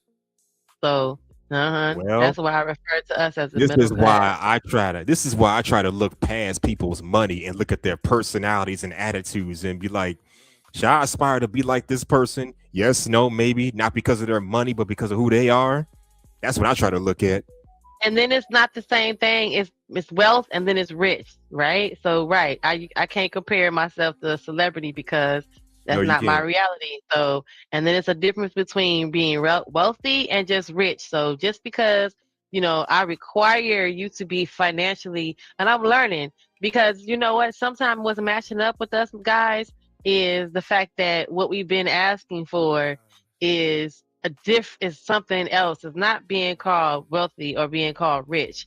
You want somebody who is financially responsible to themselves. I'm realizing that maybe at my old age, I'm starting to understand that I want someone who is going to be financially responsible to their own self, right? So if you won't be out here splurging and buying stuff and you can't afford to take care of your own bills, that's going to tell me something else different than you sitting on a whole lot of money. And, that also tells me something that you don't buy things for people or buy things for other people. You just going to you're going to take this money to the grave with you. Because that's also speaks loudly too. So how you handle your money for yourself tells me a lot more than you telling me you got thousands of dollars in the bank, So there you go. Yeah, the flashy. Because in real life, cynical, what I learned from this rich man was that real money don't look flashy. Okay, real money doesn't look flashy. Because remember Ashton Kutcher, they used to always make fun of him because he'd be wearing plain shirts, right? He'll be wearing plain jeans, and he'd be wearing a regular old trucker's hat, right? He'd be wearing some dusty kicks or some chucks, some basketball shoes. And when you look into what he has on, his shirt will cost $200. Those jeans cost $500, and he looked like he's a regular old plain old person. So in real life, money doesn't look flashy, and it doesn't look like a lot of money, right? But I understand when you guys say that money matters, because I understand that, but I also understand that money doesn't matter, because at the end of the day, it's wealth that matters, right? And that could be a whole lot of things. So yeah, y'all, let's get back to it. That's all we care about. Most of us. obviously the top 1% that are in the world is different. Christian men, though. Okay, Right. gotcha. Okay. Yeah, because guys in the world are sleazebags. Okay. I'm not defending them. Okay, because they're working for the devil straight up. Even though I'm a guy, I gotta admit that. But we don't care about that stuff, bro. I don't mean to go on a rant, but I'm just saying, like, you do see this in the church. Like, I saw Christian podcasts, like these Christian female podcasters who were talking about how their man has to either be 6'2" or 6'4". He can't be 6'3" because that's an odd number. You're lying. I swear, bro. So I'm like, what are you teaching? Like, is this even Christian? But it's even the people in the church that are teaching this stuff. Like, okay, so I guess if a Christian guy is 6'3", he should be ruled out because of that number, and God doesn't have for you. That's crazy. Are you like, it's not a joke? Like, I'm watching, I'm like, where's the punchline? You know? Who said in the church? Whoever said that need to go to the front of the congregation and answer at the altar. Who said that? If he is either 6'2" or 6'4", because God not gonna bring you an odd number. That ain't for you. 6'3" is odd. 6'1" is odd. 6'5" is odd. 6'7" is odd. He ain't gonna bring you 6'6" because that's from the devil. So he gonna have to be either 6'2" or 6'4", because all the rest is not. Really? God didn't bring you that. That's what he just said. Listen to what he just said. But it's an odd. Like, is this even Christian? 6'4", he can't. Like, I saw Christian podcasts of like these Christian female podcasters who were talking about how their man has to either be 6'2" or 6'4". He can't be 6'3" because that's an odd number. You're lying. Swear. Okay, so we go back to say that again. This was a Christian podcast of Christian women saying that God said that he either has to be 6'2" or 6'4". Obviously, he got to be 6 feet because it can't be 6'1" because that's odd. 6'3" is odd and 6'5" is odd. You ain't gonna ask the Lord to bring in somebody 6'6" because that's too much like the devil. So Really? 6'2" or 6'4" because he can't have an odd number. I swear, bro. Ain't that something? So I'm like, what are you teaching? Like, is this even Christian? But it's even the people in the church that are teaching this stuff. Like, okay, so I guess if a Christian guy is 6'3", he should be ruled out because that's an odd number, and God doesn't have that for you. That's crazy. Are you like, it's not a joke? Like, I'm watching, I'm like, where's the punchline? Are you serious? You know? But anyways, enough of that. Okay. I'm not just saying this because I'm extremely short. Okay, I know there's like, Hold on a second. like, it's just the truth. But yeah, let me say, oh my. So even the churches are not safe from all this heightism stuff. Really? Heightism is that a heightism? Is that a word? Oh, It is now. It has been for the last couple of years. I mean, come on. Even the church, I mean, I was always told, find a woman at church, go to church because they're more Christian and believe in the faith. But I was also told that sometimes these Christian folks take that stuff too far and will believe almost anything that these corrupt pastors would tell them. If your pastor was telling you, Genesis, don't date nobody that's 6'3", that's an odd number. God don't like odd number. God will not gonna bless you if it's an odd number. 6'2", 6'4", no 6'6". You gonna believe that BS. And then yeah. See? No 6'6", no 6 feet with 6-pack and 6 figures. Ooh, no. 666, the mark of the devil. Right. Don't you dare date that 6 foot tall person. Don't you dare. That's crazy, right? Mm-hmm. going back to the standards thing, thank you, that's Pinnacle. why people aren't clicking up anymore. Aw. Standards are unrealistic.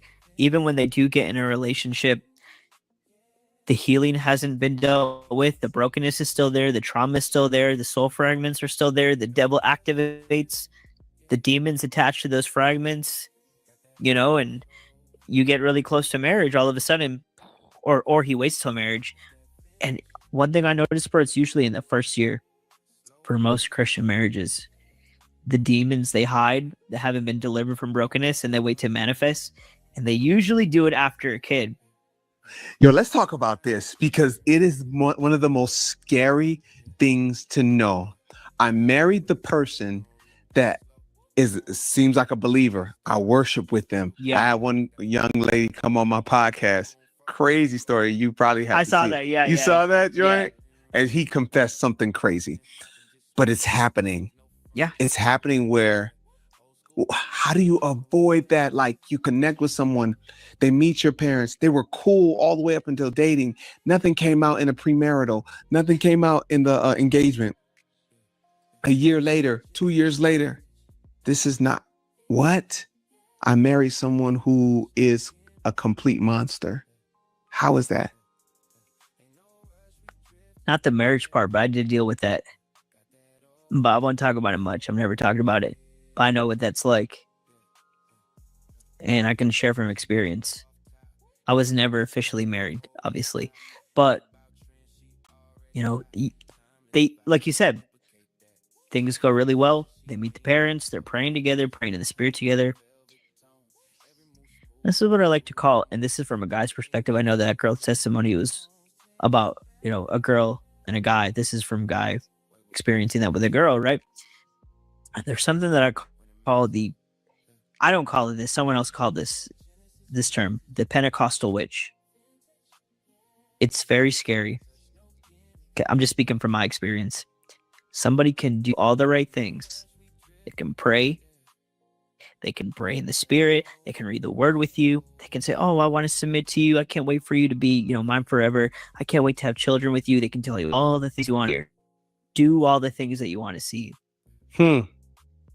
But it's a completely different personality. In fact, most of the time, it's usually that. That's crazy, cynical. That's crazy. That's it. I wouldn't have got on the bus. Imagine being born, right, June 6, 2006. Or what about June 6, 2026? Or June 6, 2016? Right. Or June 6, 2026, this year. Or who's about to be born June 6, 2026?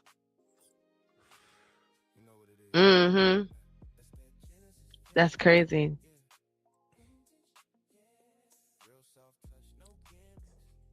It really is. No, that's crazy. No, I can't do that. That's my brain. A man who is 60 years old, who happens to be 6 feet tall and born June 6th. No. Oh, Lord. Stronghold lot of demon sixes. that is doing that. No, that's too many. And I then can't do what it. you'll notice is slowly, okay, and I say this from experience. I'm not going to go too deep into that because I keep my private life private. But for the sake of this conversation, slowly over time, things will manifest little by little. We'll try to see how far it can go. If you shut it down, it gets agitated, but it realizes, okay, I can't do that. I have to try a different route. Tries to do something again, spazzes out one day, has a breakdown one day. You calm them down. You say, you know what? That was just the flesh. You tell yourself. They'll be better, right? Then something else crazy happens. You're like, oh my gosh, do they need deliverance? You know, what is going on here? As a Christian, you're always giving them the benefit of the doubt because you're trying to see them how God sees them. Wow. I'm not speaking from empty experience. You care about them. You want to view them the way that Christ sees them because that's how you want your future marriage to be. You want it to be centered around Jesus. So you want to think like him, you know, and the devil will do that with kind-hearted people. He'll do that to kind-hearted people who see the best in others, who don't get offended easily, who want to work on a resolution. But over time, the spirits, they just keep manifesting over and over again until they realize, you know what, this person is not taking the bait. I'm out. Because it wants control. It wants domination over your life. So when it realizes it can't dominate you because you're too smart for that, because you don't submit to anger, because how do you get dominated by Satan? Submitting to anger. That's the true domination. The manipulation, the control, that's one part of it. But if you submit to anger, I wonder if I should share this story. No, I won't share it. But Man, wait, you can't do that, bro. We'll cut it out later if you don't like it. Okay. I'll give you an example. I remember, I've never talked about this, so you'll be the first one. A couple of years ago, there was like this girl that I got like really serious with.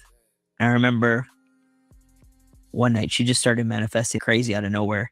And I'm like, what the heck? Like this person that I met. And I remember I was actually driving her down to get some counseling from like a man of God that we knew. And it was like when I was in the car, I could just feel like what was manifesting in her. It made the whole car, like there was like a pit in my stomach. I didn't know how to explain it. Didn't talk to me for like 30 minutes, right? And it was out of nowhere, bro. Like, I'll take responsibility for my actions. I didn't do anything. Like, it was literally just like, oh, I don't feel good. Like, something's going on with me. Like, and then, just change into a different person out of nowhere.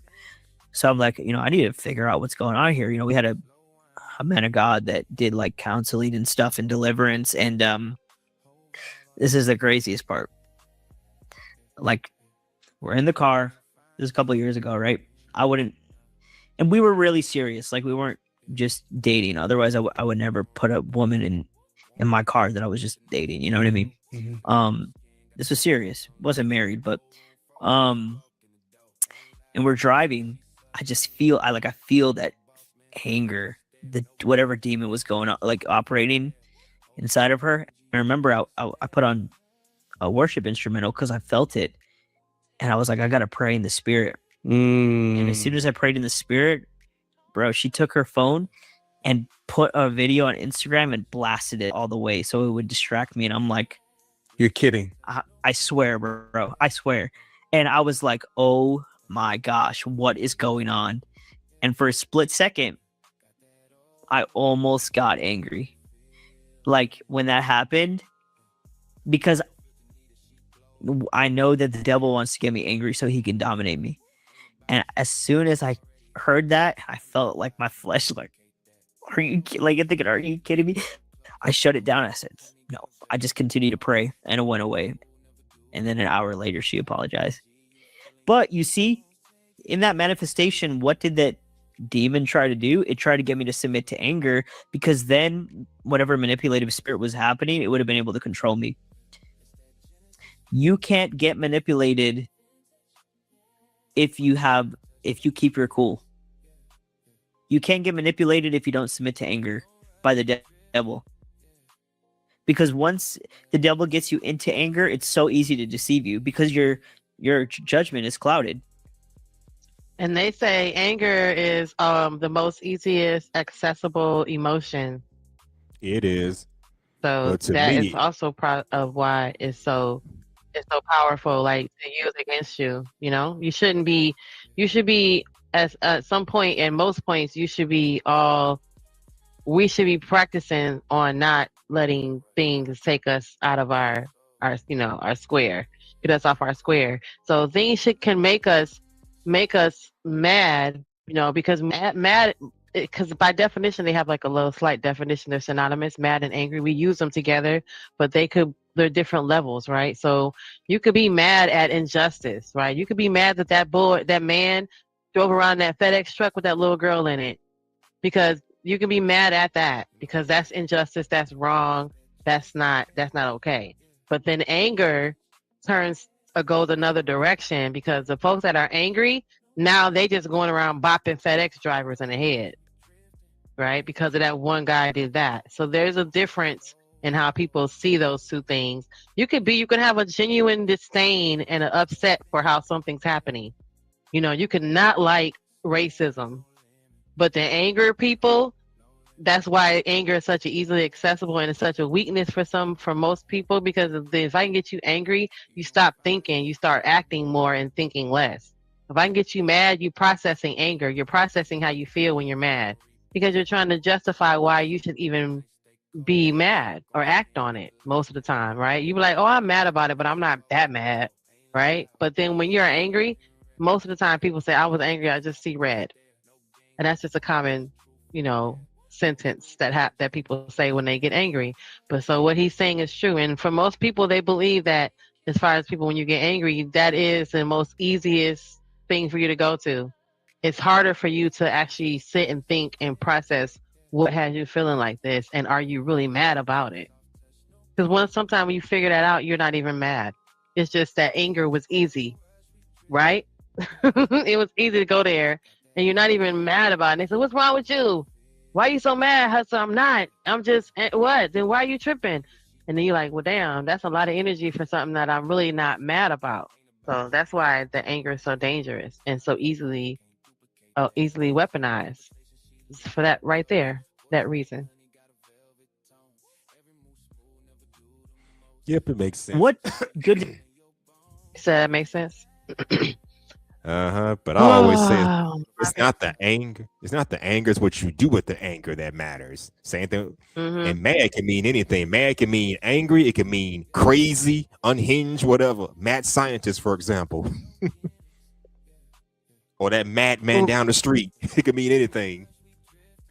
Well, it doesn't only mean anything. It only can mean those two things. That's the thing too, Hustler, that we can't give part of the confusion for the next generation behind us. I mean, even for us, it was confusion for some folks coming before us, right?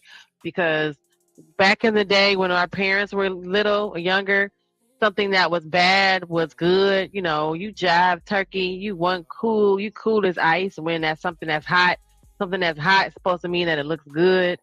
So we grew up having confusion in conversation because words can mean something else to some people. But we also know that part of that was cultural, right? So when you went over to that neck of the woods, they talk like that. So, but still the definition of the words, the word itself still was very much the same. But now in these days, folks want to be real fluid with the definition. So if it means something, it means something. It just means they're just trying to make it more fluid, right? Bad still means bad. Something that's tired still means tired.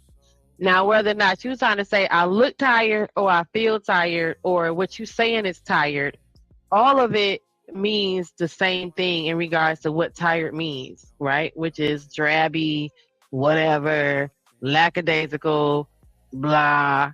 But we're going to keep it synonymous with full of shit, right? We're going to keep it, we want to make it equal also, because tired still means tired. They say, ooh, Hustler, you looking tired, child. And then they say, here come Hustler, it's tired ass introduction. It still mean the same thing, because tired still mean the same thing. Drabby, drawn out, extra lazy. But now we're going to add to that definition that full of shit also means tired. When people say that, oh, they just saying you full of shit over there. No, because full of shit by itself means something. So we have a bad habit of doing stuff like that. When somebody says something like, it still mean what it mean. You know what I'm saying? We can say, but it still got to mean what it mean. Otherwise, we can't. There's no way that our communication gonna get lost, Hustler. Because what means something to you means something to me different. Now we got to explain the definitions to each other. So why aren't we speaking where we do have the common, the common thread? Why we got to make it mean something else? When people say that, I hate when people say that when they say, "Are you in a relationship, Hustler? Do you have a girlfriend?" And we say, well, I'm talking to somebody. Okay. Yep. I've heard that before many times. I've even said it myself a few times. Yeah. Okay. Well, is she your girlfriend or not? Well, we talking. It means we're going through a dating phase or getting to know each other. Okay, phase. but then when people say, okay, so are you dating? Are you courting? Are y'all dating? Then you say, I guess you could say that. No, you can't guess if someone can say that. We're asking, right. And that's the whole conversation is happening because that person's asking you for clarity. It's like, how do we do that? That's a crazy way to communicate, ain't it? I just asked you for It every is. piece of information I want to know. You telling me to guess. That's crazy. I mean, I to guess. be, I mean, at least they're honest about it. At least you Is know it? that. I mean, at least you know that you're not the only one that they're talking to. But then again, you could No, argue that I you. ain't worried about Hold on a that. You second. Hold on. lying. But then Are you again, you could honest? also argue that when you go into an interaction with someone of the opposite sex, you have to kind of speculate that you're just one of few that they're talking to until something is established. That's how I always look at it. We're not talking about that part of it. We talking about what you said. I ain't talking about that. We talking about the word that you use. And so you missing what the conversation is. We only talking about the words that you use. So when you ask somebody, do you have a girlfriend, hustler? And they say, well, I'm talking to somebody. We're not talking about the dynamics of the relationship, all that extra stuff. Whether or not I'm third or fourth in line. I'm talking specifically. That's why that's what the conversation was. We're talking about the words you choose to use. When you know, for you, girlfriend means I'm talking to somebody. But girlfriend don't mean that. Girlfriend means, do you have a girlfriend? Do you have a woman that you are specifically with? You know that, but because you're trying to be dumb and difficult and think that shit's cute as a man, you want to play with it. So that's what we're saying. You trying to us changing the I get word it. up too much or putting a different definition because it means something else to me is all bull. Because at the end of the day, it can't, because otherwise we won't be able to communicate. And that's you doing that on purpose because you want it to mean something different instead of you being honest. That's why when you was like, well, at least they being honest, I said, are you? Because instead of you being honest saying, listen, I'm a single man. I can date whoever I want, so I'm dating multiple people. And then you shut all the rest of that. That shuts everything down of, so are you dating somebody or not? Do you got a girlfriend or not? Because what you're not doing is answering the question outright. Do you have a girlfriend? No. Are you dating anyone? Yes. I get you. But that's not what happens. What happens is the man says, the woman says, are you dating? Do you have a girlfriend, hustler? You say, well, I'm talking to somebody. And she say, Again, so are y'all talking? Are y'all dating? Are you dating, hustler? You like, well, you could say that. Now you just ask her to guess if that's what you're doing. I can't lie. Like I said, I've done that before, so I know you ain't lying about it. Right. And then your whole intention behind that, you doing that because you don't want to make it, whatever reason you're doing it for. You don't want to make it concrete. You don't want to lock out your options. You doing that. You know what I'm saying? But that's what that conversation looks like, where you say, okay, well, to me, dating looks like this. Okay, well, now we can't communicate. We can't. That's why it's so hard to communicate, because you're trying to give the same word a different definition when it still means the same thing. Dating still means dating. Right.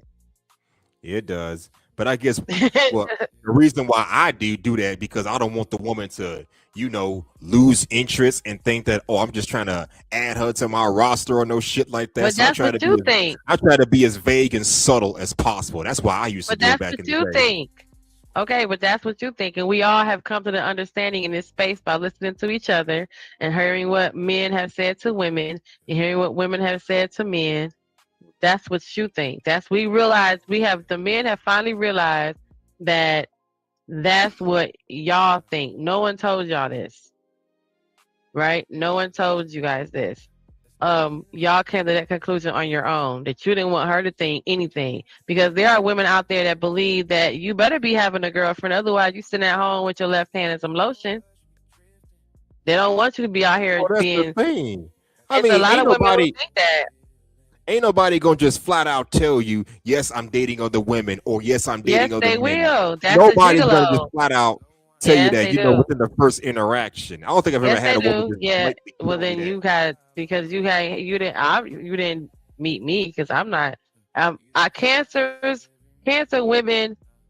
Give me a reason to stop talking to anybody else I'm talking to. So you got to know, but you got to also understand the general understanding in dating is that you have to consider that the person you just met is literally dating other people. So you're going to have to give them a reason to stop dating everybody else. There are some people who will let you know, I'm not dating nobody else right now because that's just not how I roll. Like there are people who monogamously date, which means they only go from one person to the next person at a time.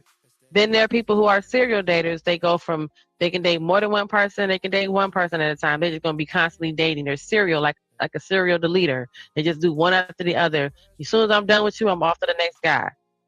So then you have people who are dating intentionally. So it's okay, but there are people that will tell you, listen, I don't know how this is gonna go, hustler, but the moment I feel like we gonna do something, I'm finna tell you that I'm not down. I'm still open to dating other people, or I've let people know, like, look, and I'm not really with nobody else. I'm the only person I'm talking to is you right now. So you would know what you can do. That's how I would put it. I will always give the guy that little window of like, okay, so I'm not trying to be mean, but especially when I was back and forth flying to go see my grandmother in the summer or coming back here to Michigan, I would have to let you know, listen, sir, I'm just saying. And I had a couple guys, friends that were okay. Like, listen, when I see you is when we be together. And when I don't see you, we just not together. And what I'm going to tell you, be with me and I'm not with you. And then I have had some where when we not together, we still together, nigga. Okay? When we get together, we together. And when we not, we still together. So I've had both. I understand. I had a nice guy. I had a nice friend like that. I mean, to be fair, that honesty can go a long way, because at least I know where we stand. Because, like I said, I don't have a lot of women that come out and just say it off rip, but the few that have, I mean, I'm usually okay with it, because, well, if you're like me and just don't give a damn, all you care about is just, this is your time, your moment, well, y'all's time, y'all moment, then you might not care too much, because you might be on the same kind of time she's on. I'm seeing other people, you seeing other people. Put it like that. Well, we're both on the same time. Especially if you're in and out of, especially if you're the older I got and the more I was doing things, I'm so busy doing what I'm doing, and especially like I said, I might up until my adult life, I would go to my grandmother's in the summertime, right? Until my grandmother passed, I would go visit her, especially since I lived with her for a long time. So I would go back and visit her. And it's also like somewhere you pass it through. When I lived in Long Beach, I would go visit my grandmother. My grandmother was a couple hours away from Long Beach. So, if I'm not going to be in San Diego often, I'm not about to sit here and have this extra drawn out relationship with you. But when I'm in San Diego, if that's what you want us to be when we get together, then that's what we're going to be. And I was okay with that. I didn't live in San Diego, so I'm not going to lock nothing down in San Diego. I didn't live out there. I lived in Long Beach. So, what I'm saying? The same thing with being in LA. Same thing with being in Houston. I didn't live in Houston. I ain't finna lock nothing down in Houston. But when I came to Houston, I was like, sir, clear your calendar. No. Oh, but yeah. I understand. It has been made out of anger, bro. Wow. None. The Bible forbids this. He even say, don't let the sun go down on your anger. Mm-hmm. Even if you go to bed angry, you're still being finessed somehow, some way. That's crazy. Crazy, right? How he mentioned that earlier, how we don't really even realize how you are being finessed by the enemy. Like the little things that the devil does to make you think you're winning, and you're not winning. That's just him lining up stuff because you asked for it, right? Oh, that's crazy work. I just released a podcast by this lady. She said God was angry with her, I guess, judging her for how she disciplined her kids in anger. I was like, what? She was like, yeah, your heart matters. Did you ever experience that, guys in the chat, Cynical in the chat, Kojak in the chat, Hustler, Musler, with your parents having to calm down, especially if your parents knew the Bible and knew really and was obedient to that part of God's word, that to not discipline you in anger, because that's a different. Remember, we were talking about that, Hustler. I don't know if you were listening earlier, to where why you wouldn't uh hunt a deer while it's running for its life, right? Because you don't want that adrenaline running through your blood, right? So right, they didn't want to. You don't want that happening. You want to be calm, and when you want to shoot the deer, pow the deer, you want to be calm. You want the deer to be calm too. So there's something in that calmness that is like the whole bloodstream and the whole energy. Your adrenaline level has changed. So a lot of times that's also why you want to calm down before you get into something serious. But your parents having to calm down before they discipline you was something that happened in my household. My grandparents did it too. My grandfather did it.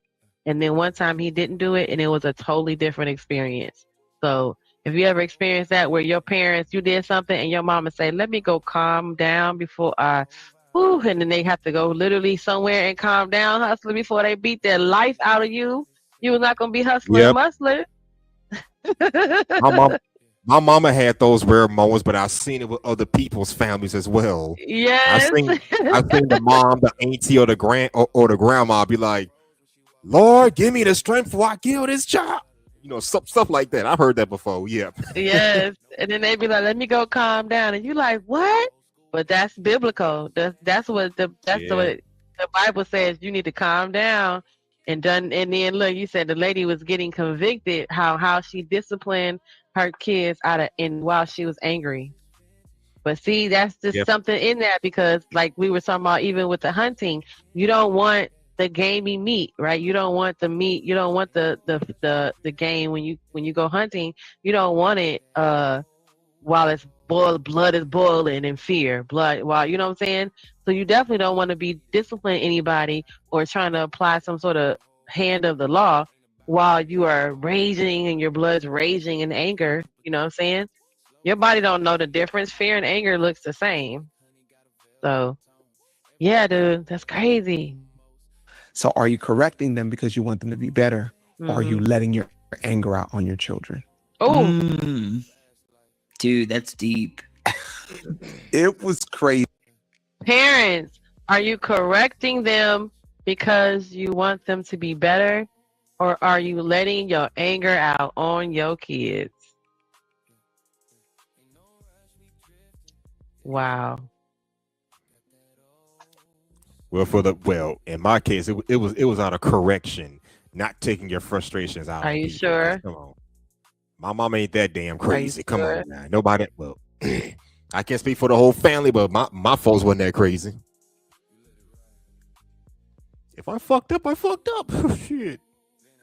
Right, but see, I'm not saying that was the only reason to be better. I was like, what? He was like, yeah, like your heart matters. So are you correcting them because you want them to be better? Or are you letting your anger out on your children? Are you correcting them because you want them to be better?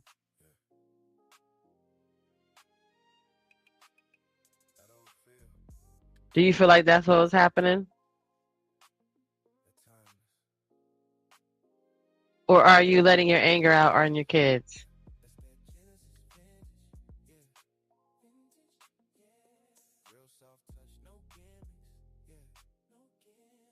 I think there might have been a time that my mom probably let her anger out because of something I did.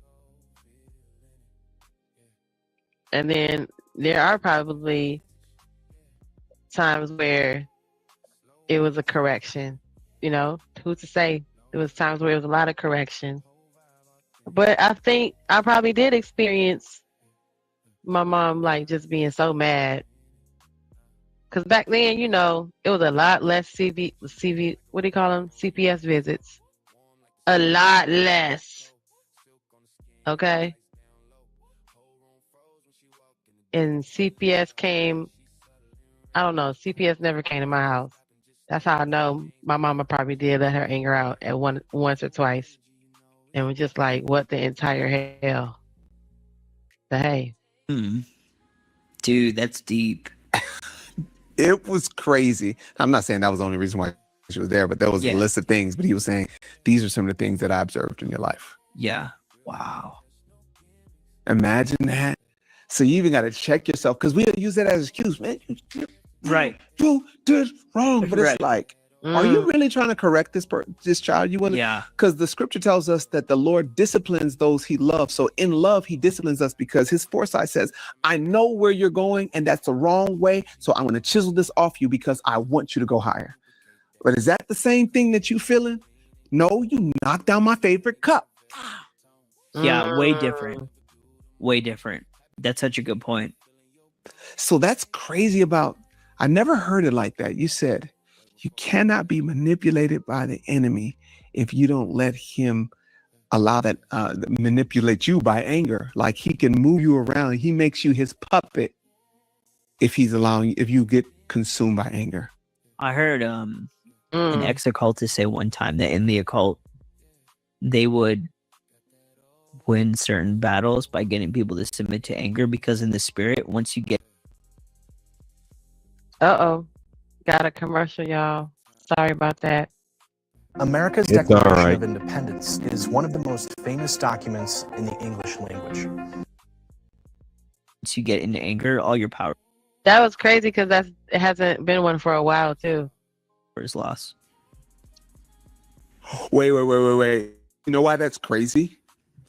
Because in the physical, when you're angry, you think you're Superman. Yep. But in the spirit, you're like completely depleted. We want to fight when we're angry. Yep. As if we got strength. But in the spirit, that's when you're the weakest. That's crazy. Crazy, right? And on top of that, not only are you the weakest, but it blocks you from ever experiencing God. Like, you can't get in the presence of God when you're angry about a situation. How does that even work? It doesn't. It hates that. Like, because it releases a stench in the spirit. Like, God can't bless that. If you have unforgiveness, if you have bitterness, anger, if you still have that, don't ever expect to experience God. That's why he said he's the Lord that fights our battles, and also that his strength is made perfect in our weakness. For you to describe anger, spiritual weakness, if we don't submit our anger to the Lord, then there's someone already ready, volunteering to take a hold of that anger for us. And the same way the Lord says, my strength is made perfect in your weakness, the enemy is saying, my strength could be made perfect in your weakness if you just give me that anger. Yes. The Lord is saying, give me the anger, and the enemy is like, no, give me that anger. That's crazy, right? That's still true. That's still true.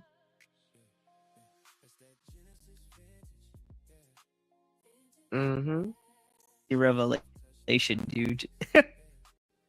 That's so true. Oh no. I just said that. Oh, no. What have you done? Bruh. That's good. That is good. So how do we, that's difficult because anger is one of those things that takes advantage of impulse. Yeah. If I'm angry, I want to react. Yep. I don't want to think. I don't want to pray.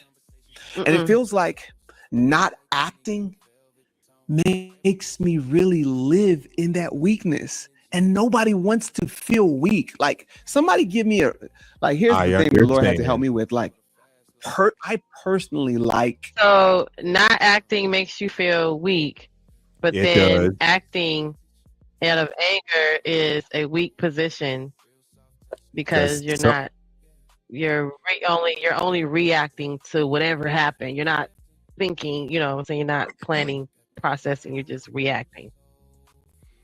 Yeah, but some people also say that if you don't react, that means you're weak, you're scared, you don't know how to stand up for yourself, so you have to live in that weakness or come out of it. Some folks just come out of it and give an angry response. I know I've done it before. Because when I don't do it, I feel more helpless. I feel more helpless. Right. That's what he just said is very much true. He said that's how it goes. See? I don't want to say I don't want to think. I don't want to pray, because anger is one of those things that takes advantage of impulse. Yeah. From anger. So see how that works, what you just said? You say you experience that same exact thing.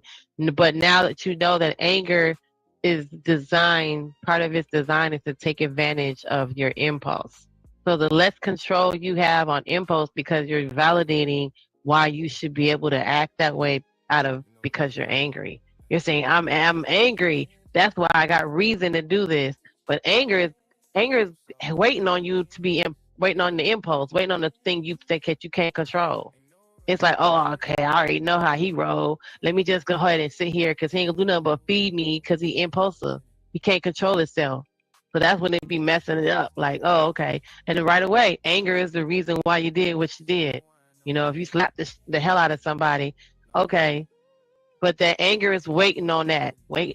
Anger is part of this job is to sit there and wait on that impulse to raise up, and then for you to not be able to control it, because it knows that's part of the enemy's plan. He knows that anger for you taps into the fact that you can't control yourself. That's how folks be like, well, all I saw was red, and I looked up, I was beating the hell out of somebody, or you know. I looked up and I don't know what happened, and I slapped them right across their face. Right? That is waiting on you. So now it's different when you get mad, because you know this whole situation that's happening is created to make you mad and let you lose control. It can't wait for your ass to lose control. Angry, I want to react. Mm-hmm. Yep. I don't want to think. Mm-hmm. I don't want to pray. Mm-mm. And it feels like not acting makes me really live in that weakness. Mm-hmm. And nobody wants to feel weak. Like, somebody give me here's the thing the Lord had to help me with. Like, I personally I don't want to say I like arguing, but I like proving points. Yeah. So in the comments, people want to talk through, but I would just love to say the right things just be like, I could just make you look real dumb right now. Yeah. So the Lord has had to get me with just like being impulsive. And I guess it's something about anger, acting on the impulse of anger. Just, I don't know. It's like satisfying in the flesh. Yeah. Mm-hmm. It's very satisfying in the flesh. Mm. Cause it's like, oh, finally I get to like prove myself. Wow. Mm-hmm. You know, I get to flex my strength, but the devil's looking at that and laughing. And the crazy thing is, the enemy, he gonna let you access all that. He gonna make sure you get some of that. He gonna make sure, because he gotta let you know how good it feel to be like, nigga, shut the fuck. He's just having a field day. You know, I had to break that off of my life. I had a lot of generational curses of anger. It ran in the family. My mom broke the cycle. Even though she didn't display it, the spiritual aspect of it was still there, though, in my life. It's crazy. You could break a cycle in the physical, but in the spiritual, it will still exist without the blood of Christ. Mm. So what are you trying to say? Let's say there's alcohol in your family. Somebody could stop drinking alcohol. Yep. Mm-hmm. But until it's submitted to the Lord and dealt with by, the child will still deal with it, most likely. Yeah. The child. It's a generational curse. Those are real. But then that makes sense too when we look at somebody like with these child stars that was addicted to things. Their parents were addicted to something different. Remember, the parents might have been addicted to like plastic surgery, but the grandparents was the good old drugaholics. Like look at, or even a child in this situation. Look at Ozzy Osbourne. Look at the Osbournes. The dad, he was a pop a pillar. Take a something-aholic, wasn't he? And the kids, I think so. Right, and he stopped doing drugs, and he was so messed up from doing so much drugs, but the residual effect on his kids was terrible. Like, you know, how they went through identity crisis, cutting their hair, coloring their hair, dating people, doing their own drugs, having interviews where they've been, out of it or looking too high or going to a Diddy party. All that. You know what I'm saying? I'm just saying. Your kids, somebody's going to pay for that. I know that because I experienced it. Because my mom broke the cycle in her family of anger, physical abuse, mental abuse. It went down through generations. My mom said it ends with me. And I praise God for her life. She's that's what a strong woman is. Like, not like the whole feminist, like liberal. My mom is the definition of a strong woman, bro. Like a woman who is able to hold all of that weight, all of that pain, and instead of dumping it on us, dealt with it and got rid of it herself. That's actually what strength looks like. But just because she broke that cycle in the world, I dealt with it bad. I was very, very angry. To the point where like it got bad, bro. Like I was about to commit a crime. Let's just say that. But thank God I didn't, because I would either be in prison or in hell. Praise Jesus. I think about that sometimes. But it was bad. See, and that's what I was saying earlier. I wasn't trying to be rude or racist or whatever, but I was just saying, like, sometimes when people that are not black but are not white either, when they go through their whole, like, I was about to just go down the hill of things and bad, life was bad. I think that, you know, sometimes when they say it to a black person, we don't be like, okay, we feel your pain, because our down the road and going down bad is different. It's just, I mean, you know what I'm saying? Like, and our generational break to change is not the same thing. And that's just how I see that. I'm sorry if that offends anyone, because I'm not trying to say because you're in some places in part of the world, this man that we see on the screen, he wouldn't be considered black, right? Or he's not white, because when he's compared to white people, he got color in him. But he's not with us either. So therefore, all the things that happen to black people just because of the color of their skin don't happen to him.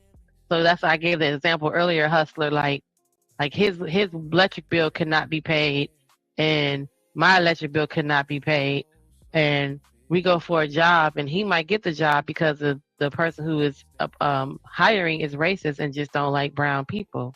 So he would get hired over me being browner. Just on that, he doesn't have that issue. He doesn't even have that concern. He's not even gonna be wondering, am I gonna get hired because I'm black, right? So, you know, to me, it's a little bit different when they say, you know, sometimes when they say, man, I had it hard, I had a hard moment, I was down bad, I was gonna commit a crime. It's some black men that be down bad, that are down bad, and they don't have no other choice. They won't eat, you know, or they won't have medicine there, you know, or they won't have diapers for their kid, so they have to commit some kind of crime. They end up doing that, you know. It's not always because they're just out here trying to wreck shop and tear up stuff. Sometimes it is out of necessity of being down bad. And I just don't think that some parts of the cultures, some other cultures don't identify with that. So I'm sorry. What you think, Hustler?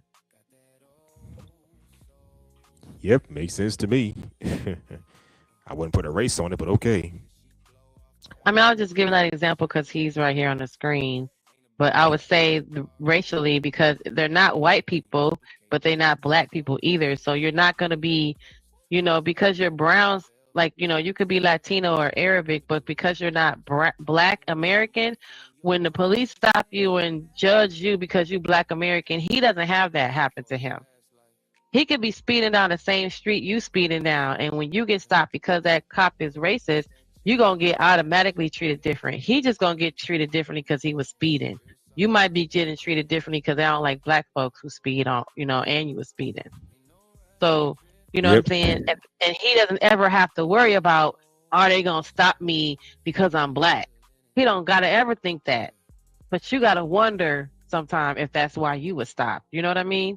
So that's what I'm saying when they say, oh, Hustler, I had it down bad. I was going through it and life was just kicking my ass. And you're like, okay, but the life that's kicking your ass can mean that you could not get a job because the person that's hiring don't like niggas today. He can still get the job. You ain't going to get it though. So how down bad are you and really? Right? Good point. That's just how I be like, what the hell? Sometimes I be like, oh, life was so hard for you. You know, your application wasn't pushed over to the side because they saw your ethnicity was said BLK. You know what I mean? So I'm just saying that still happens. So. Yep, I understand. I've had runs with the police. They don't give me trouble for the most part, but one cop did. Right, because you could just run into that person today that just be like, damn, and you know, like that one cop that gave that rant that went viral. She was like, I hate niggas. Okay. But while she's stopping you, she don't like your black ass, and the other cop don't care. So say you run into her, she deep down don't like you, but if say so this man right here on the screen, she ain't gonna treat him like that. She don't care about him like that. She really don't like you though. So you see what I'm saying? And they still Yep. doing their job. She was a decorated police officer. She had just gotten an award, and then turned around and did a youth rant on her TikTok talking about I hate niggas. And you just got an award for being a good cop. I think I saw that video. That was Yeah, that was crazy, right? Like, dude, they just she was standing at the podium with a big old plaque in her hand, and then on the next thing you know, you see her TikTok talking about I hate niggas, and you're like, what? Okay, so she's that person that won't arrest him, but will arrest you for pulling you over for running a red light. You feel me? So that's what I mean. Like, he Yep. don't got none of that to worry about. That doesn't cross his mind at all when they say life is kicking my ass, because that's a part of our life that kicks our ass. Yeah, Just that's saying. that's how it be sometimes. And it's amazing. But that's why I say social media is a gift and a curse. People let it mislead them and shit, but at the same time, it's a good way to incriminate yourself for doing bullshit. Because now you like, well, now we know that all this time that there are people playing in your face. So you're not surprised. But yeah, that's just part of what I think when I be like, oh, you down bad. Oh, I'm so sorry. Life's been kicking your ass. Let me tell you some things. Like, where all I could see was red. I would literally get visions from demons about shooting people when I was in the world. I'm not even kidding.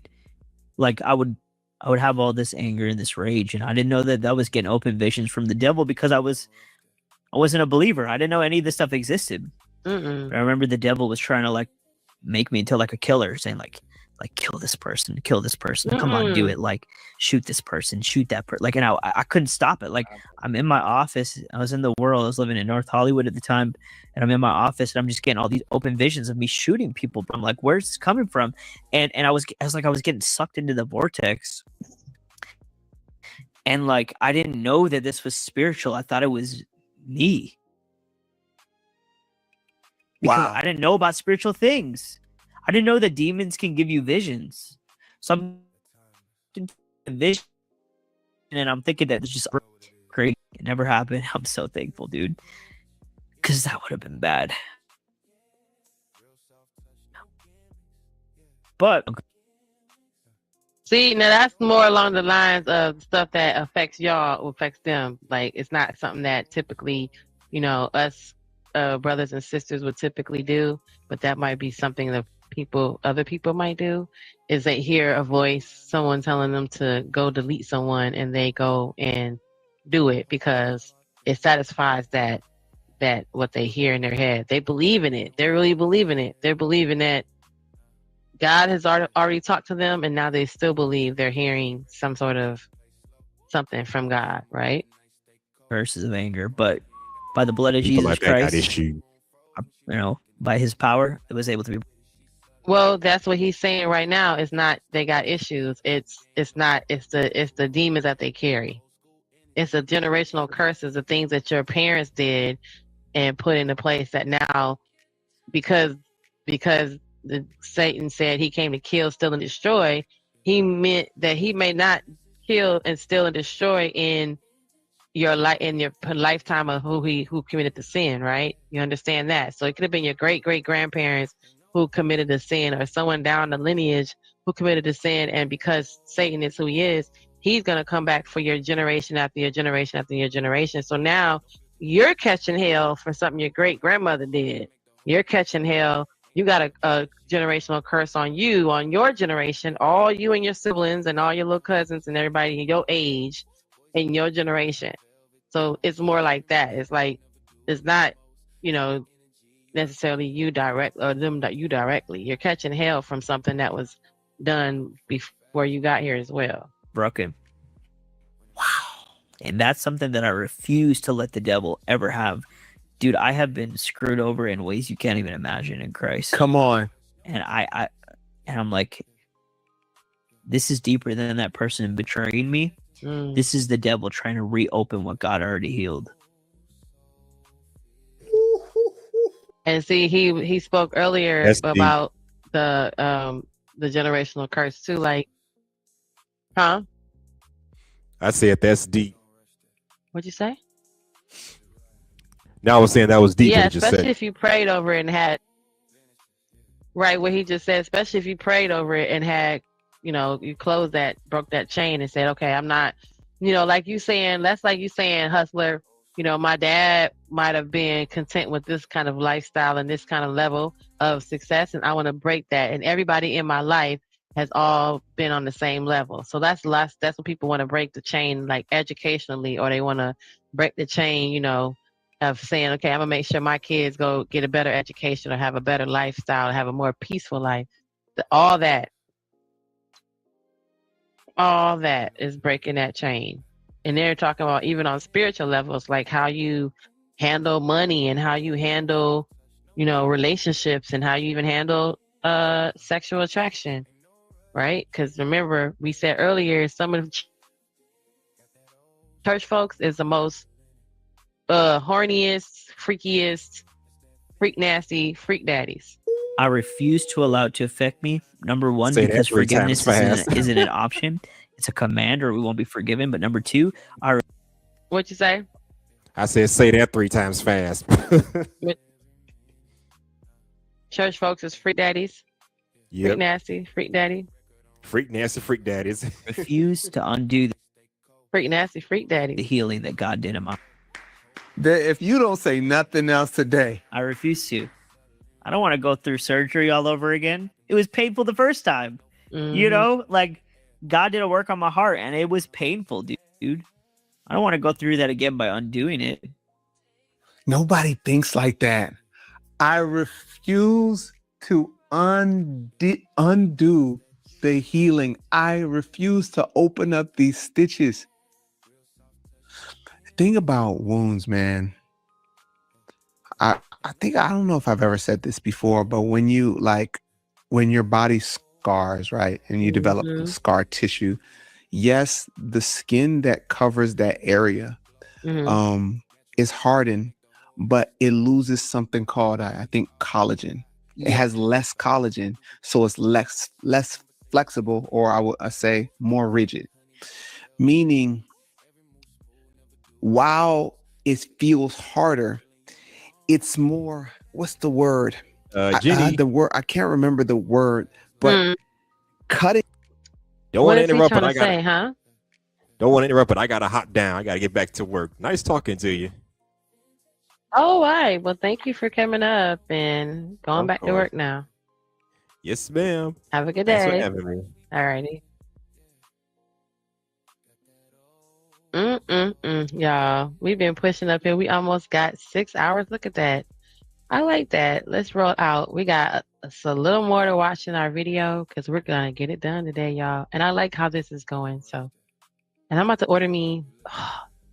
I love me a Detroit style pizza, y'all. I think that's what I'm about to do. So let's get this. That it's a different type of skin. I'll put it like that. It's the wounded skin is a different type of skin, and re-wounding scarred skin is never good. Yeah, because more and more you lose the collagen and it loses the elasticity. I always talk about how the enemy is like, he's such a sucker in this way. When he plants a seed, or when someone is wounded through trauma or whatever the case may be, I've noticed that the enemy doesn't try to look for another area to stab them. He'll find a way to re-stab them in the same area. That's always the case. I'm like, oh, you dumb devil. When people sit here and talk to me, I'm like, I don't know if they know that yes, it's different scenarios. Yes, it's different people, but that's all rejection. Yep. He keeps doing it to you. Do you notice that the enemy keeps trying to do the same thing to you and stab you in the same place? Yes, it's always the same place too. Because Everybody has. Wow, and that same place for a lot of people happens to be their heart. Some people it's their mama. Look at that. See, some people it's their kids. An Achilles heel. Mm-hmm. Everybody does. Okay, Mm-hmm. it's not the spiritual thing to say. You know, if I want to look like a perfect master Christian, I shouldn't say that. It's just the truth. Everybody does. Everyone knows it. The devil knows it.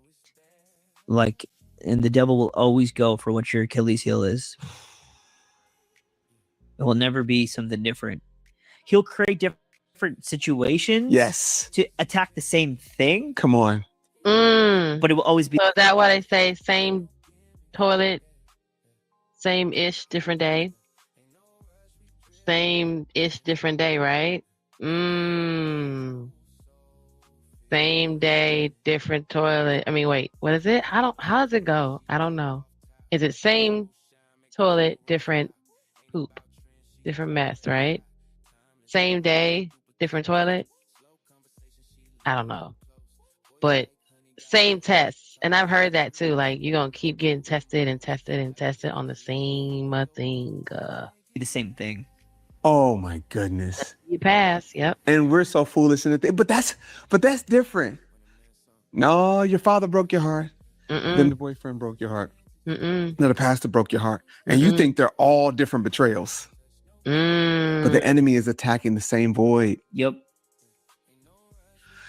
I'm never going to forget what you just said, man. I refuse. The enemy is attacking the same void. Look at that. See what I'm saying, y'all? I knew something. See, I'd be going crazy. And I don't want to say I don't be going crazy, but I know I'm not losing my mind. That's all I'm saying. That's all I'm saying, y'all. Oh, what you say, Black Lexicon? Oh, well, thank you. That's so nice of you to say. I really like the content you choose, and it resonates with my own thoughts. Thank you, Sugar. Aw, thanks, Sugar. To reopen what God has healed. I can't, dude. It's just too much work. It's too much work to do. I don't want to do all that work, bro. You said something that blew my mind while you're talking to, and I think is significant. You said the enemy made me think that it was me. That's really significant. Like, because I remember when I'm dealing with, my porn issues, my lust issues, I used to just feel like I'm just the worst heathen.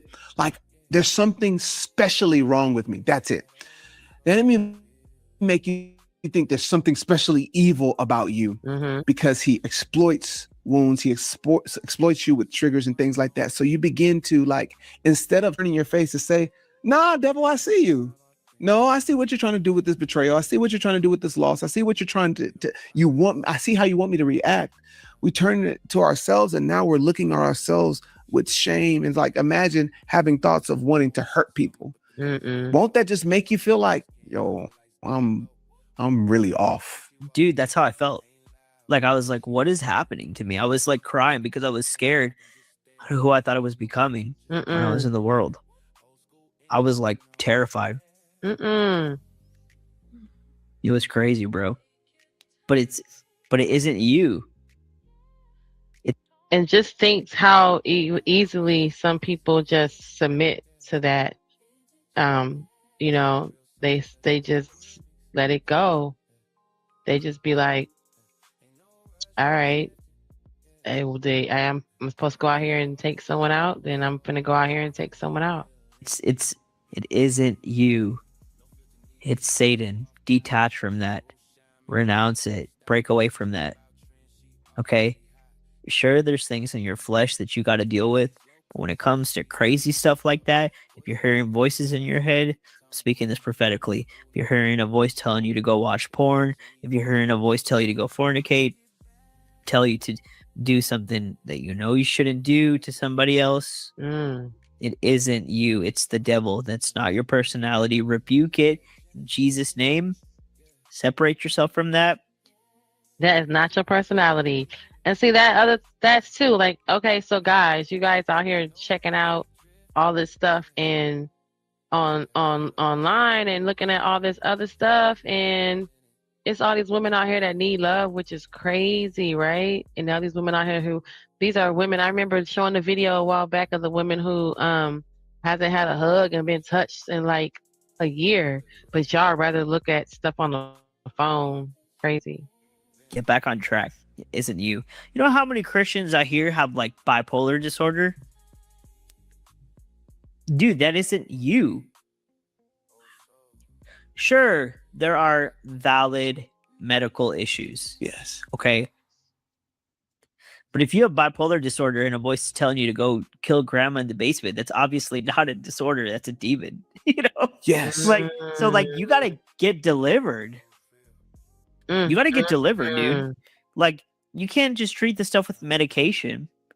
But I see that it's so common, dude. I see Christians who like have like, they say like, oh yeah, I was diagnosed with anxiety, bipolar, depression, schizophrenia. I'm like, you just blew my mind with something, and I think we got to go there. You just said it, and you just blew my mind.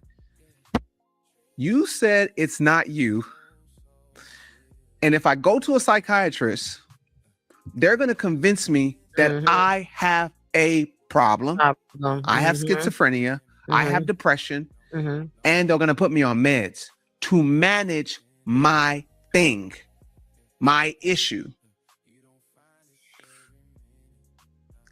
So I'll be perpetually coming into agreement with what the enemy is trying to convince me is me. All the while, it's a projection, it's an exploitation, it's a dart. How many of us are claiming, and whether we were prescribed real meds or we're self-medicating ourselves through different things, I'm a pornaholic, or I'm a alcoholic, or I'm an addict, and we're self-medicating so we can manage our demon. Yep, that's all it is. It's just managing it.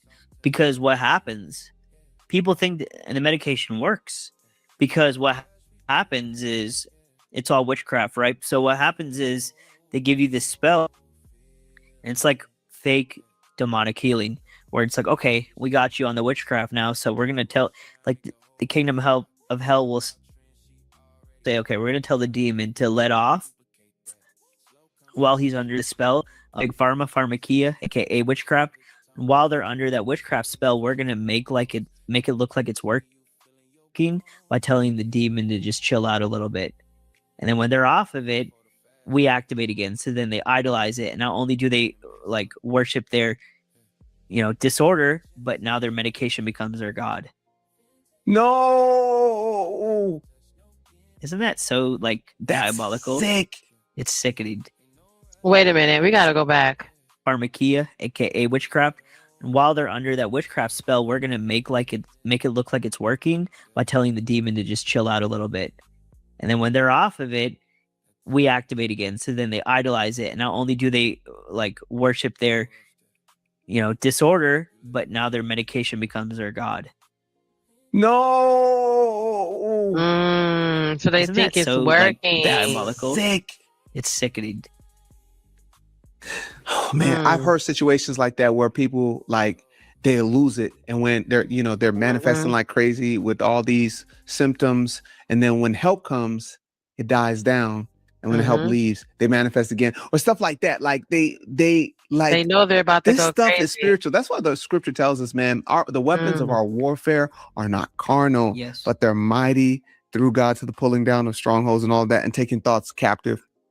Pulling down strongholds, I can't remember the scripture. I got to read that thing out loud. Pulling down strongholds, whatever, but capturing every thought that attempts to raise itself against the knowledge of God. And I think like it's so important that we're able to identify this stuff and recognize when a stronghold is a stronghold. Otherwise, because it's saying there are thoughts that exist or strongholds that exist that try to exalt themselves against the knowledge of God. So there's something that God knows that is actively being warred against by what we feel, what we think, what we're told. All of these things are making war against what God knows and who we truly are and where we should be really walking in as believers. He says we are seated in heavenly places. We're sons and daughters of the Most High God. But all these thoughts, well, I feel like a lust bucket. Like I feel like an alcoholic. I feel addicted. I feel depressed. I feel these things. I think these things. They told me these things. All of these things are exalting themselves against the knowledge of God. And so we really got to exercise and cling on to this word and get radical with this word. Like we need to be taking this word like we need to exalt this word like we exalt this medication. Wow. As I choke on a sticky icky. Yeah, my reason is because it was made from the earth. God made it. No, I'm just kidding. But that's true though, because there are people where their whole life and their body and everything about them is connected to them having that medication. And if they don't have it, then for some reason they feel like they can't go on. Wow. But yeah, I would agree with that. That's crazy because I do know there are some people that are like that. I know for a fact at certain points, with my own family, we had issues because my mom has a metal rod in her back. She had to kind of move into having more of a herbal support than getting off the medication because the medication was going to be a problem. So I agree with that, and then, yeah, she was a different kind of person on that medication. And the same thing with my stepdad. They make you really groggy. They make you really feel out of their body. So, but there are some people who where it provides such a euphoric state to where they need that. They rather be in that place than be feeling anything, right? Anything.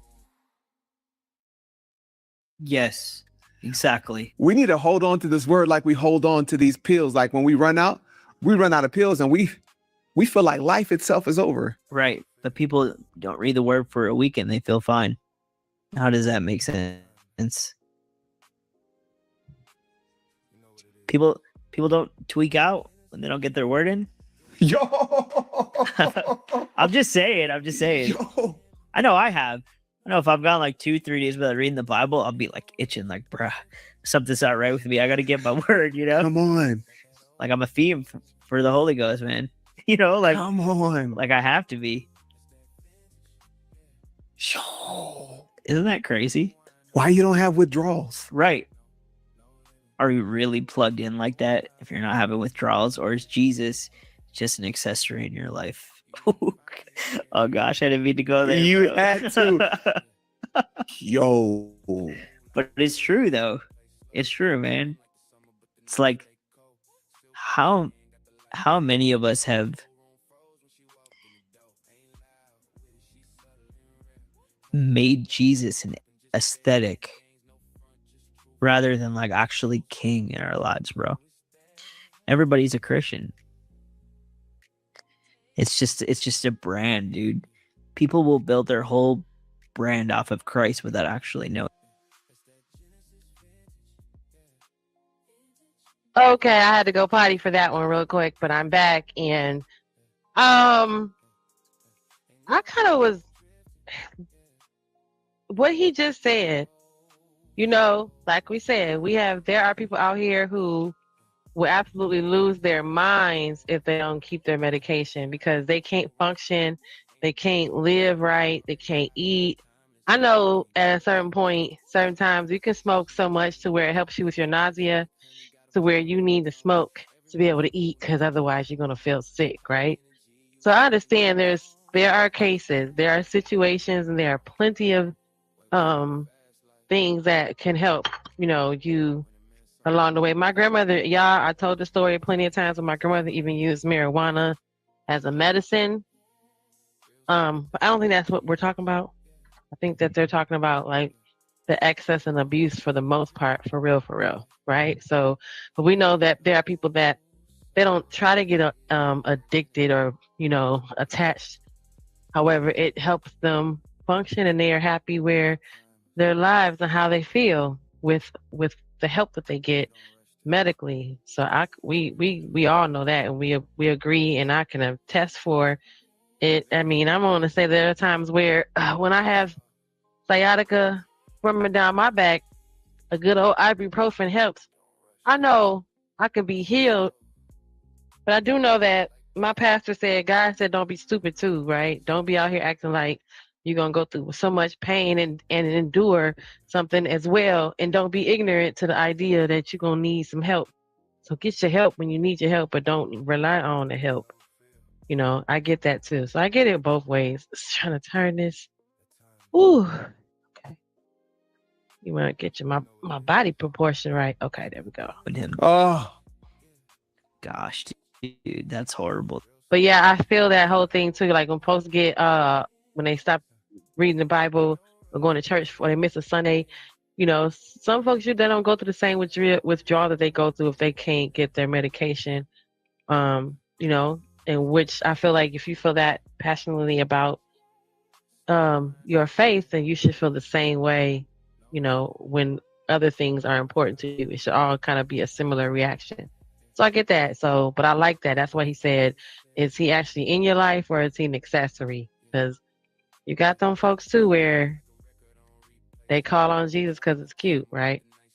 The thing about even deliverance itself, the way we process deliverance, what deliverance is for most people, it's, Lord, can you bring me to a place where I don't have to be on my knees crying out to you as much?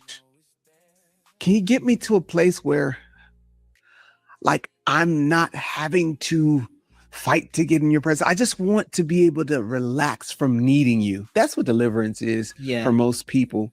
And so sometimes I think, I don't want to say that, but it's just like, God knows us so much. But for many of us, we just want to take a break from God. You know, I used to talk to my people about this. It's just like sometimes the burden of being a man of God sometimes gets so heavy. It's like, I want to be Ezekiel today.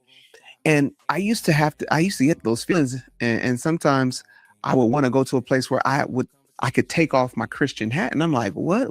Why is my relationship with Jesus a burden? There's something wrong here. What is my relaxation is without Jesus? What do I want to take a vacation from God? Whew.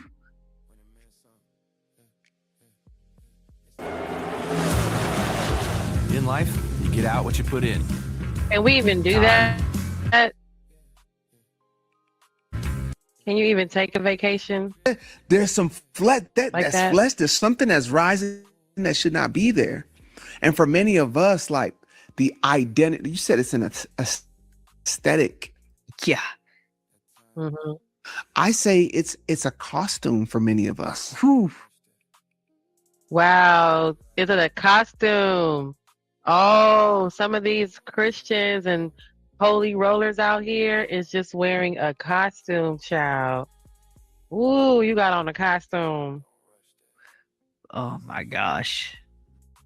You got the whole thing on, the mask and the costume on, child. Look at you, sugar, with your little costume on. And wearing it out is just like, I can't wait to get home or get in private to take this off. The Christian costume, right? And then you want to get out in public and then put your Christian costume on, and then when you get home, you take it off. You just ate all the bacon off the top of your That's dark.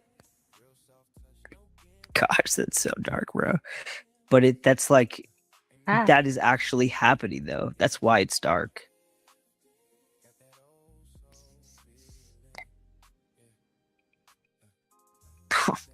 Imagine our churches are being ran by believers wearing the Christian costume, the preacher costume. That's deep. You see how he had to pause? He kind of was like, yeah, I don't know. He couldn't process that. He had to take a moment. Yep. The Christian artist, Christian influencer costume. And it's heartbreaking we're talking about it, but the truth is the Lord sees it and he is not pleased with the church. And we operate with no power because on Halloween they wear costumes mocking and pretending to be superheroes, pretending to be individuals that have some type of status and power, but they don't. It's just a costume. And so if we're the Bible says God will not be mocked. And he says that because people going around attempting to wear God and misrepresent him, God will not be mocked, because they said they have the form of godliness, but deny the power thereof. And then we're wondering, why doesn't the world want this Jesus? Look at us. You know what's so scary, bro? I guess I'll go there. But people, I was over here talking about some I forgot I was on mute while I was fixing my doggy's bowl. That's what he said. Why, if the world's gonna look at, if these folks is up here wearing Christianity costumes and pretending to be all this good and you know, this holier and then this special and this blessed and this belief. I'm not saying you are or you're not. I'm just saying if that's what you're putting on and the people that are around you say, you fake, you know, you ain't nothing like who you say you are, and they recognizing that you have on the costume of Christianity, then you can't be too mad when folk call you out on it at the same time. But if you went around here looking and wearing that Christianity costume, then sugar, you can't be mad when somebody say they don't want to be like you, right? They don't want to do what you're doing. They don't want to have to put on all that extra costume. They don't want to wear all that. They want to stay over here in whatever faith-based this is that got them thinking the way they thinking, and they don't have to wear no costume while they doing it. So think about it like that. You know, that's why it's probably very, very super important. It's been that way, to where you need to actually be walking out what you are, or at least living the way you proclaim to be, so someone can actually follow you if you're a leader, right? You need to lead in that. Lead in that, right? I think that talent is oil. It could be further from the truth, because I know talented people, or I knew of talented people. Come on. That behind the scenes smoking weed. There he goes with that hand position again, you guys. Somebody said earlier, what we said earlier, that the that hand position is a Masonic hand signal. I don't know, y'all. Fornicating, all claiming Jesus though, and everyone's like, "Oh my gosh, this is so anointed." Come on, man. It's like, don't confuse charisma and talent for anointing. Many anointed people were not liked in the Bible. It's not my opinion. It's the Bible. Okay? If the whole world loves you, you're doing something wrong. I'm excommunicated from the world. The world doesn't like me at all. But I look at that and I'm like, okay, that's an indication that like I'm in step with what God's will is for my life. Come on. Wow, if the whole world loves you, you're doing something wrong. Not something right. If the whole world loves you, you're doing something wrong. But if the whole world loves you, what does that say about your life? Jesus tells us that the world's going to hate us because it hated him. So if the world doesn't hate you, it doesn't hate him in you because he's not in you. Don't you know that friendship with the world is enmity with God? So friendship with the world is enmity with God. And the good thing, that's crazy too, because you know, if you're a good person at heart and you're really trying to be a good person out here and you do good things, people steadily do hate on you. They hate on you for helping the handicapped. They hate on you for helping the disabled.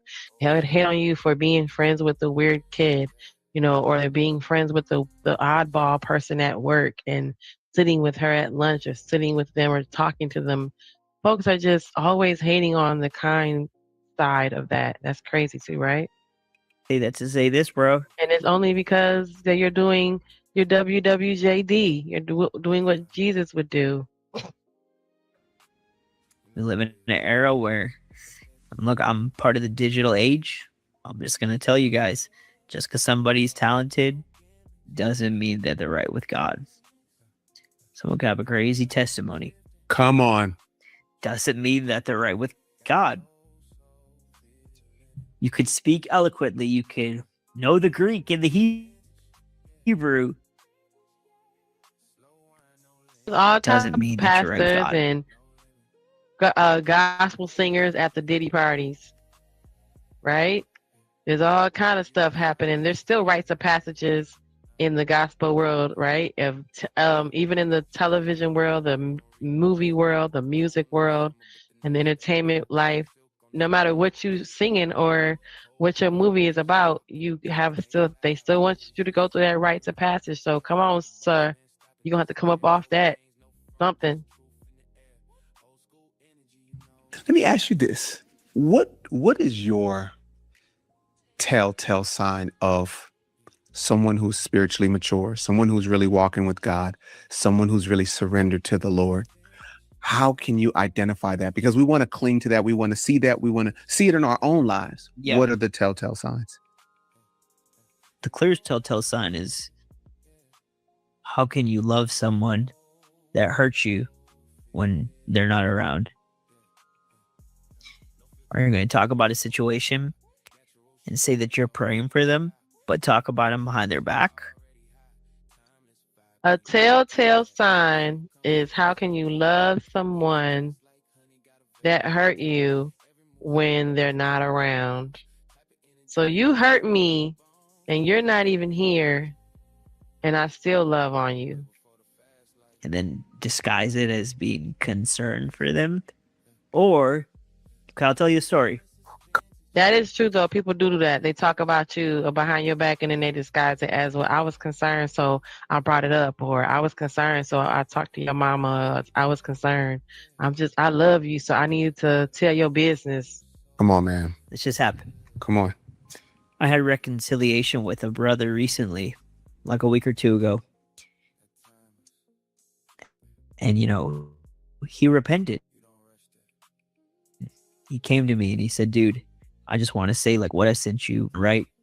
And I was totally in the wrong. That was messed up of me to do. 2 years before, I prayed for him in the secret place in tongues. The day that it happened, never thought that I would see him again. Because, we kind of live far from each other. And the day that he did that to me, I got in my prayer closet, or my office, which is like my prayer closet. I got to be accurate here. And I prayed for him in the spirit for 30 minutes straight. That same day, I'm like, I'm not letting the devil finesse me. Like I said, when you submit to anger, you lost. So I said, I refuse to do that. I'm going to pray for him. I'm going to pray God's perfect will over his life. I remember exactly where I was. I was in my old apartment in Fort Worth, Texas. And I prayed for him deeply. Not just to pray for him, just so. He said he prayed for him deeply, and he prayed for him in the spirit. So, for those who believe that you pray for him in the spirit, you surrender to whatever the spirit wants you to say about him. And some folks, it's in tongues. And some folks, they don't remember what they said. They just say it, and let whatever God wants them to say, they utter those words so they can seal the deal with, putting it into God's hands. So yeah, so that's kind of deep though. You pray for you had something with someone that you go home and you pray for them, and you ask God to help them and heal them. God could see that I was doing a great thing. Wow. Sometimes we can think that we're doing something that's godly, but it's because we want to impress God. Because we still feel the need to perform for him. Oh my goodness. I'm not even gonna go there. But when you know him as your father, you don't feel the need to perform for him. That's only if you're feeling like an orphan. But What? You only need to feel, you only have the need to perform for God if you feel like you're an orphan, right? Is that what he just said? You only feel the need to perform for God because you don't want to perform for your father. So you perform for God because you feel like you're an orphan? Let's make sure. I pray for him. When you know him as your father, you don't feel the need to perform for him. That's only if you're feeling like an orphan. Mm-hmm. But Yep, that's what he said. That's what I thought he said. I pray for him in the spirit, bro, for 30 minutes. And 2 years later, I ran into him unexpectedly. Wasn't expecting it. He repented, bro, for something that happened years ago. Why? Because I didn't smack talk him behind his back.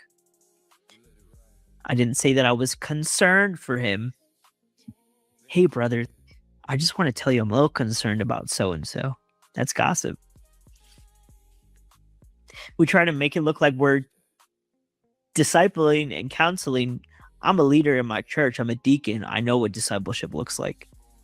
Discipleship is, we don't gossip about the people that we're training by saying that we're concerned for them. If there's a problem, we pray for them in private. We don't let anyone know. That's how you know if someone's mature or not. Anyways, pray for this guy in private. And 2 years later, he comes up to me and repents. That's how you know if someone's mature or not. Who are you when nobody's watching? Whoa. Yeah, he kind of had his own little complex with the tall guy thing because you can see how short he is by how long his arms are. No shade to him. He's been kicking it like all stream with them. However, I see why he made the correlation in his example with the 6 foot tall guy. He's like, yo, I can't be mad. Look at how God made me. Look at my little arms and my little legs. God is always watching, though, so it's really nobody. It's never nobody. But who are you when God is only watching? And he probably has on a regular size chain, but he has a little stumpy neck, so a little thick neck because he's a little hefty guy. So that's all that is. He doesn't look bad. He's just, you can tell he's short. I see why he gave the big tall man example, though. Do you really believe God? Do you really believe he's real? If so, you know he's paying attention to how you react to things. Mm-hmm. That's how you know someone's mature. Mm.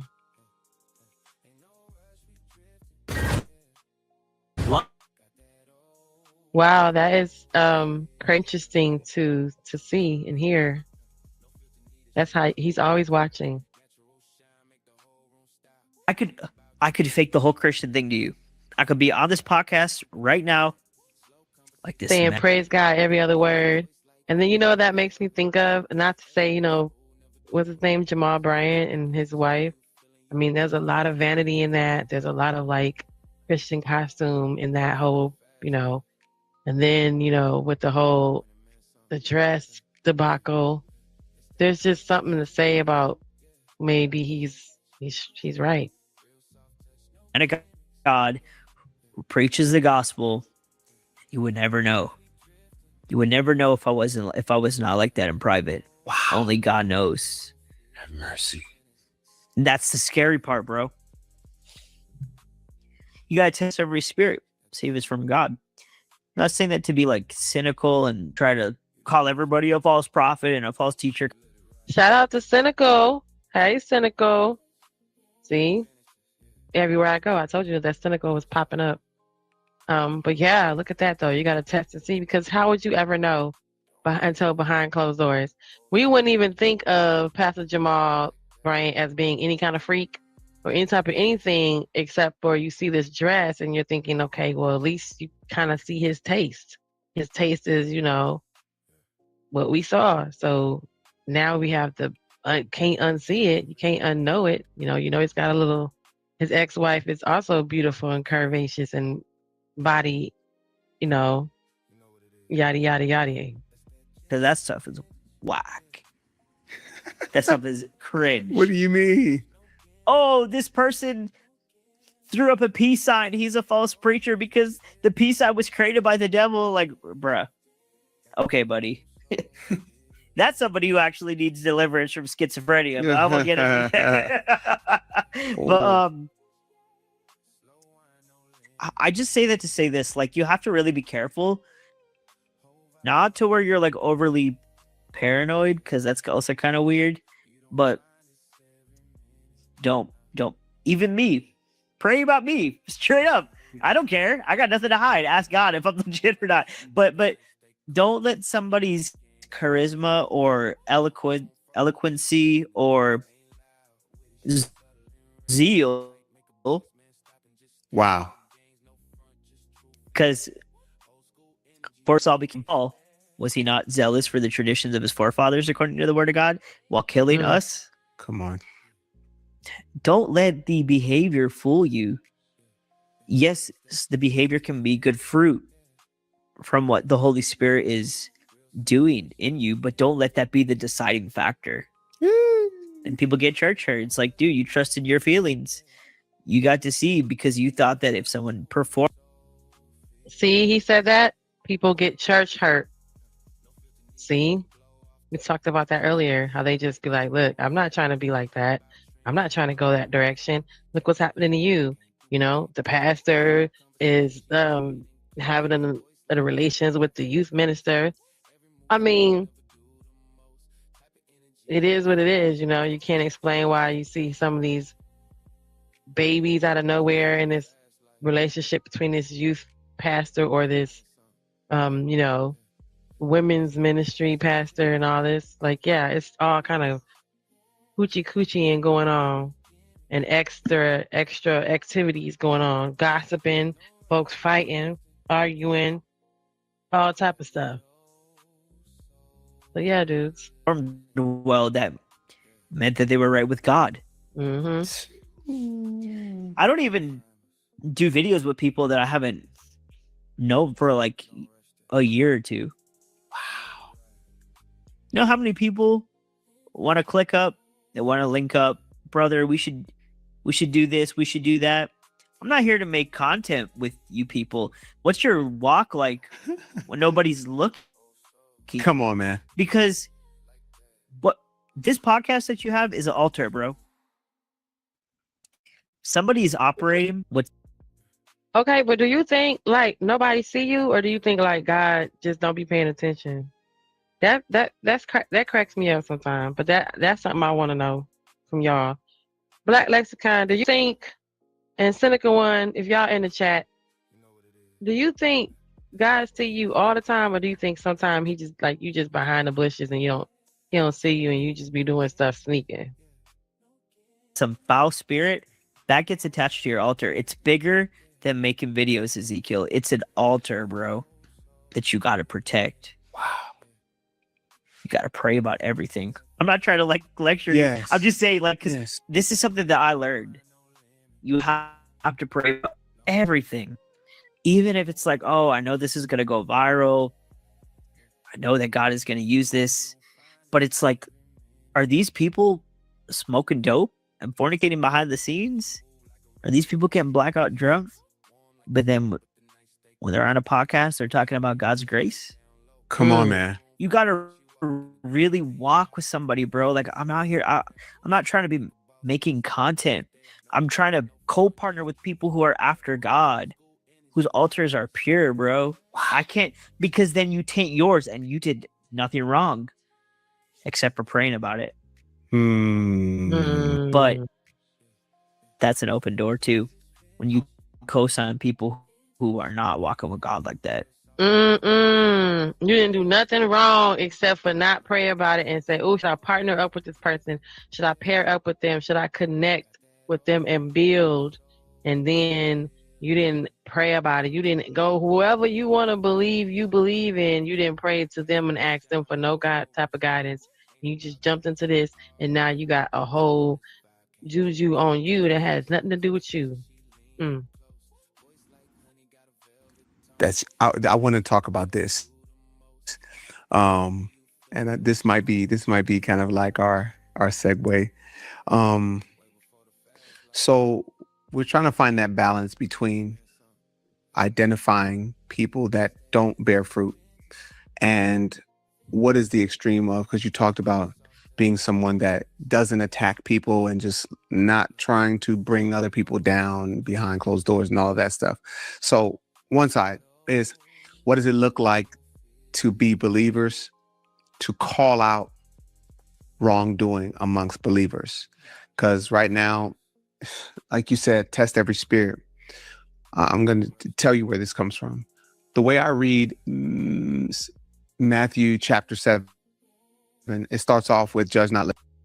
So that's a good question too, and we get some pushback in somewhat in this space too sometimes, from people who are, I'm putting up air quotes, believers that speak to quote unquote not believers, and they make them feel bad. You know, they kind of have this spiritual I'm better than you ish, you know, attitude. So we get some of that. That's something that's just not on the internet. It's in the world, obviously. And we get that. We see that. I see that in some of these cases. That should be judged. But as you move further, it tells he was telling his people, beware of false prophets who come in sheep clothing. Say, like, because this is something that I learned. You have to pray about everything. Oh, I'm fornicating behind the scenes. Somebody, bro, like, I'm not out here. You taint yours, and you people who are not walking out like that. I'll talk about this, and this might be kind of like our segue. So we're trying to find that balance between identifying people that don't bear fruit and what is the extreme of, because you talked about being someone that doesn't attack people and just not trying to bring other people down behind closed doors and all of that stuff. So one side is, what does it look like to be believers, to call out wrongdoing amongst believers? Oh yeah, that was the other thing. That's why I rewinded it, because I'm like, what was it that I was gonna say? Yeah, about the believers calling out the other believers. So that's just the crazy part too, is that they'll attack non-believers or attack other people that are kind of on the fence, maybe weary in their faith, but they won't attack a full-out believer attacks another believer. And I'm not saying we want to see a fight amongst Christians and Catholics and small hats fighting the Protestants and the, you know, apostolical fighting the Baptists or whatever, right? We're just saying that, you know, I noticed that too, especially in the world and in this space. And like I said a few minutes ago, looks like they kind of those two have like merged, you know, now in the world as well as on the online. You don't hear as other people who are strong in their faith call out other people that are just are believers in the same faith. And that's just, you know, like, you're out here acting Christian, you're out here a believer and you're a Christian, or you're out here, you know, you believe in the Islamic faith, and you don't call out other people who are just like you, believe in the same thing, but they're acting a stone cold monkey or being racist or being judgmental, when you know that's not how y'all roll. I don't call out each other. So I get that. I understand. Believers. Because right now, like you said, test every spirit. I'm going to tell you where this comes from.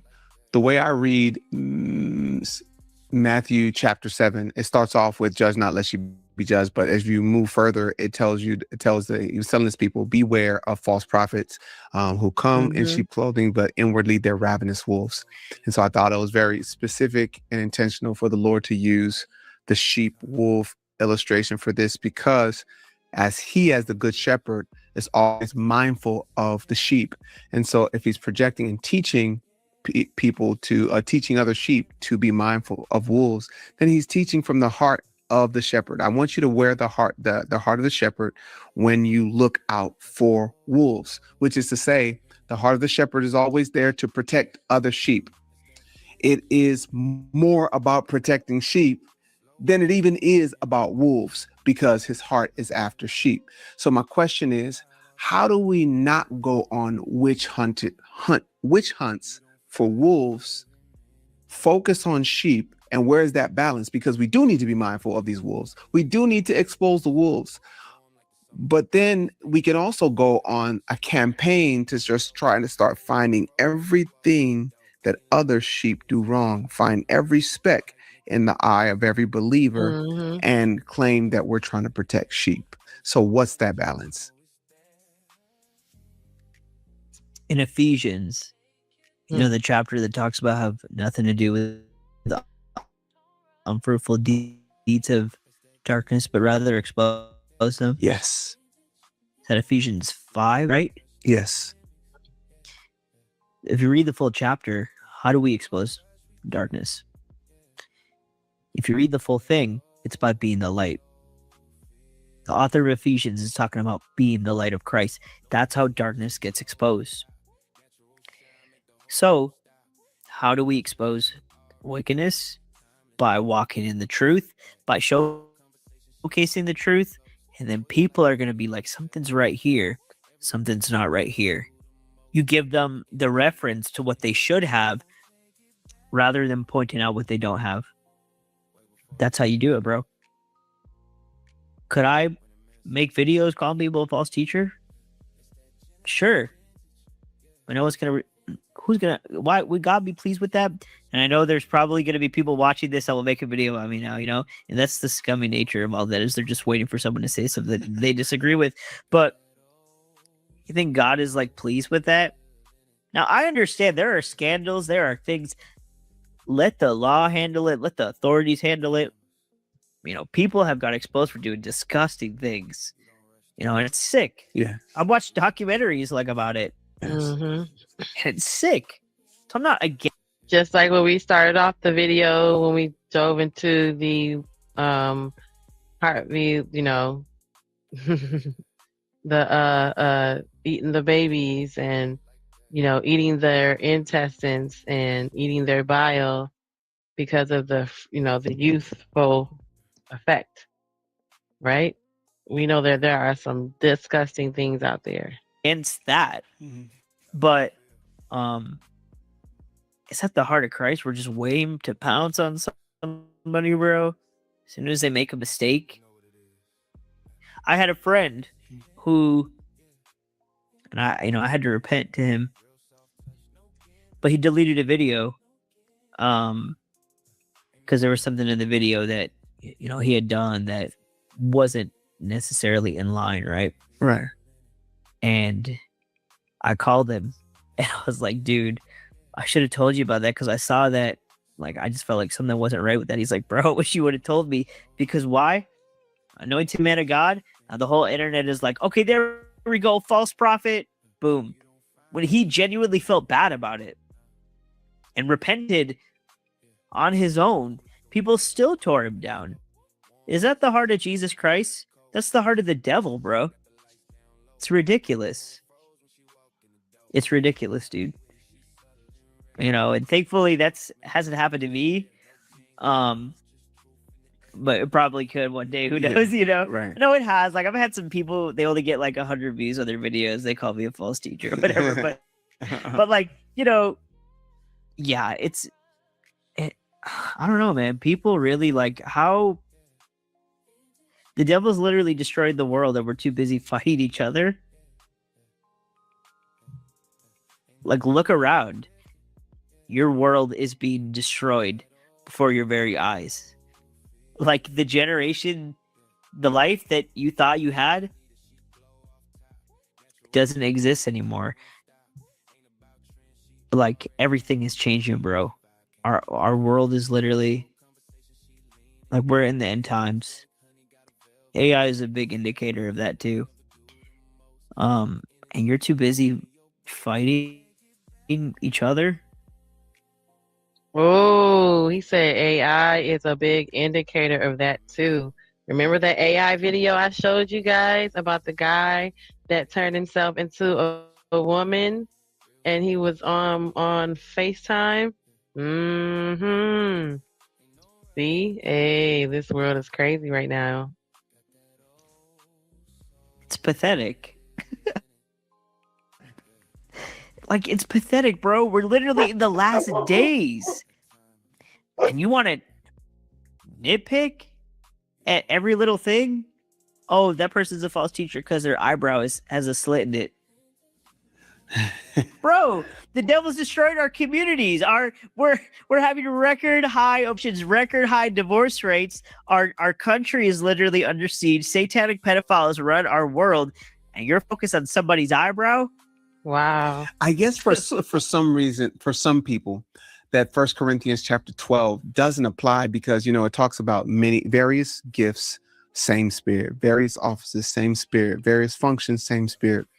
But when you see something, or when someone sees something and they magnify it, and it's just like, no, I can't be on the same page, or we can't possibly have the same spirit if you made this mistake, or if you did this, or if you said this, we can't possibly have the same spirit. What is that line that has to be crossed where we say, well, they're not part of me, and that's darkness and this is light? Is there a line?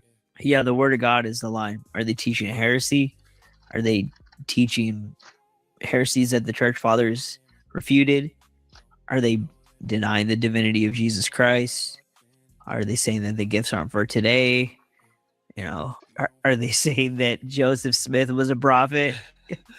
Are they saying that Christians should blindly support a foreign country that hates us and spits on us and calls us cattle? Wow. These are the types of things that are, worthy of ecclesiastical rebuke.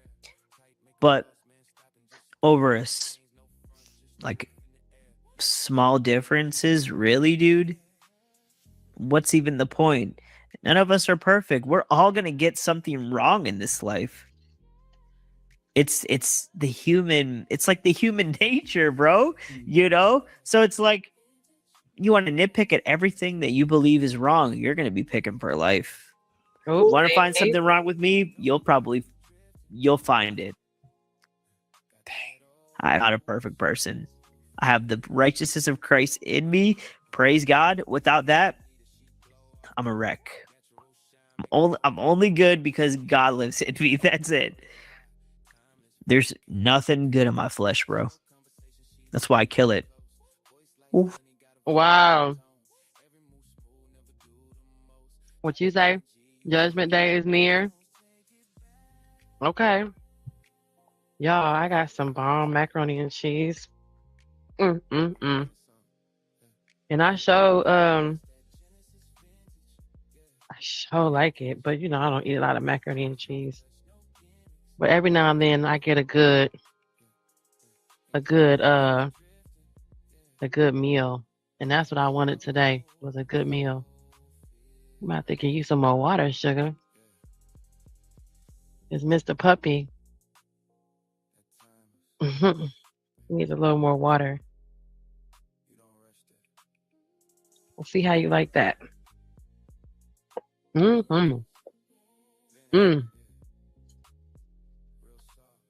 far, that's good, y'all. Not mad at the macaroni and cheese.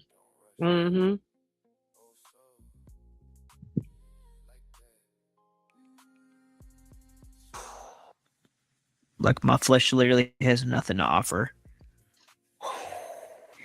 What are we missing as a body? What's in our face that we can't see? In terms of like AI? Well, just period. What do you just see? What's on your heart? Damn, AI. I don't think we have much time left. I hate to sound like a doomsday guy. I don't think we have much time left in this world. But the way the AI is going, why? Because, I mean, bro, we're at the point where they're literally using technology to swap people's souls, dude. I gotta hear a little bit about that. Like, and now the Epstein files, they're admitting to aliens now. Like, bro, like, they literally have technology where they can extract people's souls and put them into clones, bro. Where'd you get that from? The Epstein files. What? And what's crazy is, like, you look at shows like Black Mirror. Yeah, heard of that show? Yep. That's a documentary, dude. They literally have that in the show. They have the dystopian AI takeovers in the show. They have people swapping souls with technology in the show. They have all of these things, and the elite, well, who runs Hollywood? For those who know, you know, but who, they put this stuff in the shows to show us their plan, bro. And when you study their plan and you look at the current events of the world, you see that they're on track, bro. Wow, see how we did that one, guys? Remember we had that the last show? We talked about like the message and the music. And they're doing that to let you know and hear about and see about the plan before the plan. Yo, that's creepy. Because I said that, right? Uh-huh. We're not even going to have water in like a couple of decades because one AI prompt uses 0.13 gallons to give you a prompt. You ask ChatGPT, yes or no, should I go outside today? It says yes. You just use 0.13 gallons of water. Go look it up. Ain't no way. Swear. We're not going to have water, bro. In 20 to 30 years, we're not going to have water. We're going to be governed by AI, which these people, by the way, I hate to go on a tangent. Sam Altman and these people at OpenAI, they literally believe that they're contacting an ancient Sumerian demon. Like, they literally, Peter Thiel and Sam Altman and all of these, which, by the way, why is it, I hate to go there. Why are the people who are the biggest in AI that are changing our world, they're all Jewish homosexuals for some reason? Really? Wow. No way. Did y'all hear what he said? Swear, bro. Like Sam Altman, Jewish homosexual. Peter Thiel's Jewish homosexual. Like the list goes on and on and on, bro. But it seems like we're literally being governed by like, I hate to sound like Alex Jones here. We're literally being governed by gay Jews that are summoning a Sumerian ancient demon through AI that is also going to deplete our entire water supply. Like, that's where we're headed if we don't stop this stuff. So, and I know I just said a lot of stuff right now, but it's like, that's where we're headed, bro. And I do worry about that a little bit because, even if we make change, even if we try to take back this country for Jesus Christ, if we don't shut down the oligarchs that are running our country and our world, it's going to be too late. And I feel like it is, but I feel like it's part of biblical prophecy too, so I can't do anything about it, honestly. You know, it's part of prophecy, bro. It really is. Because you can't call the police. The police are owned. You can't call the government. The government is owned. You can't, I mean... But what I will say is, what we can do, let's still do it. Like, I'm not going to surrender. I'll be honest. The future does look a little dark, but this world isn't our home anyways. But I'm still going to do as much as I can. That's good. To make an impact here. Not AI being ran by water. And it's going to use up all our water. I don't like that idea. We don't like that, y'all. That's good. As much as I can, bro. Yeah, and I think that what we can do, I think sometimes it's overwhelming when you think of the global, what's at stake globally, man. I find myself in prayer a lot for those in foreign countries and different places that just don't know Jesus, that, you know, that need to come in contact with the truth. And I've just been laboring in prayer because I don't want to just be stuck in my bubble. And so I think if we can just also just think about who's next to us. It's funny, we can come on a podcast and we're going to reach hundreds of thousands of people. But there are people in our immediate circles who don't know. And for those that are watching, you're getting all this truth, you're getting all this wisdom, but there are people that are in your household who simply have no clue. They have nothing, and you're digesting and digesting. So I guess the best thing that we can do as believers is, man, it's time to call others to the table. Like the Lord wants to sup with you, I think it'd be kind. If he's that good to you, it'd be kind to share a plate. Of course. So, man, so good. I mean, I feel like we're going to have, we're probably going to have a part 2 sometime. Yeah, we are doing a part 3. Okay, part 3 now. Yeah, because this video isn't over. We are actually continuing this podcast. If you want to check it out, the link will be in your description. I'm assuming, right? And we are continuing where we left off on my channel. So go check it out. It will be in his description. We're going to get into a lot of Ezekiel's testimony and what God freed him from, and just the stuff that he was sharing with me. If you thought that this was crazy, that's going to be crazy. So go check the link in his description. It's not goodbye. We'll just see you over there. But we will meet up in person again, probably soon. Very soon. Oh, wow, guys. That was intense. It was interesting, too. You know what? I'm going to have... Hold on. Let me... Okay. I was about to say, I have to get down here and go handle y'all favorite fur nephew, Mr. Puppy over here, giving me the look.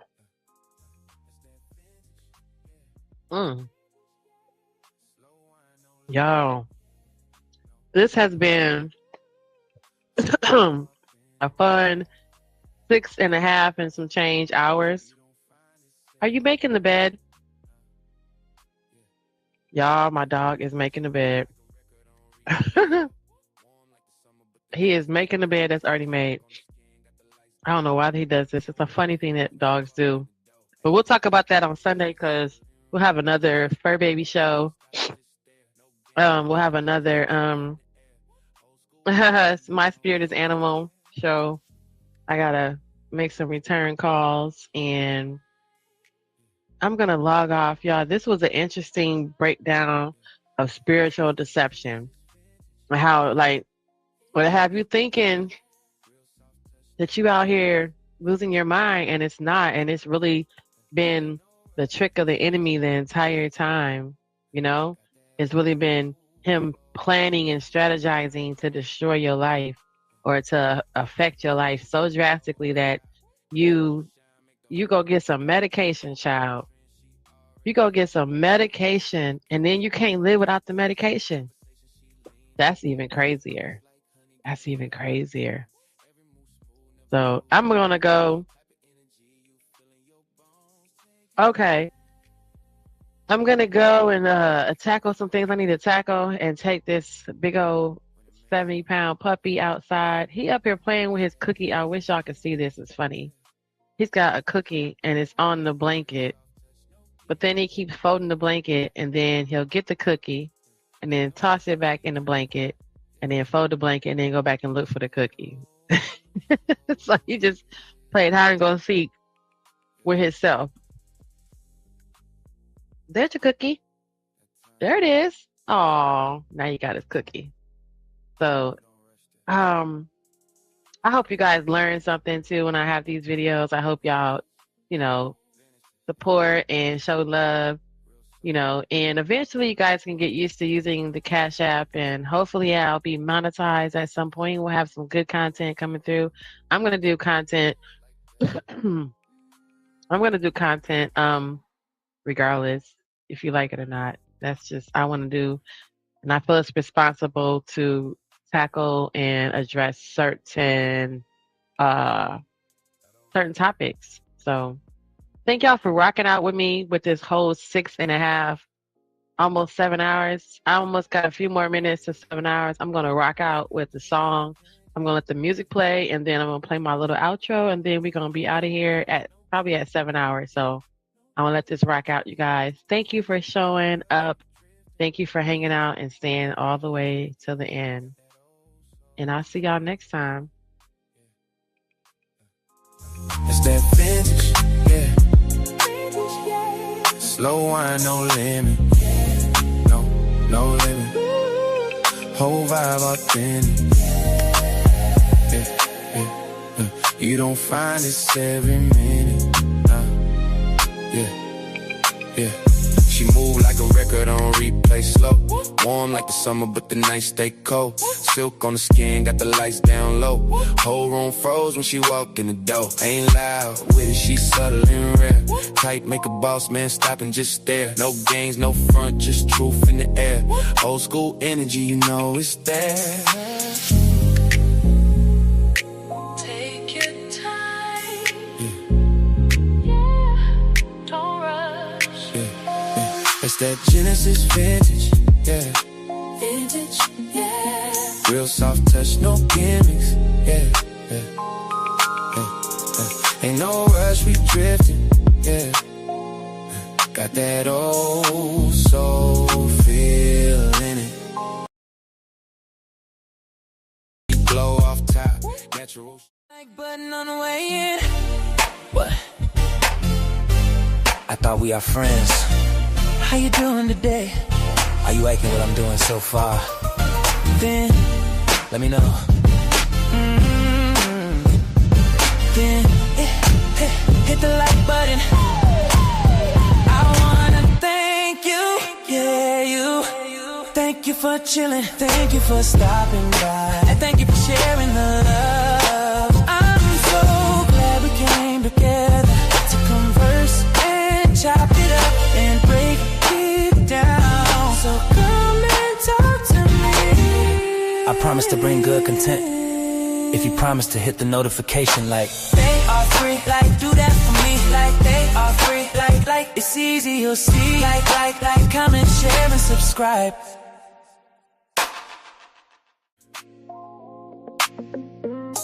Yeah.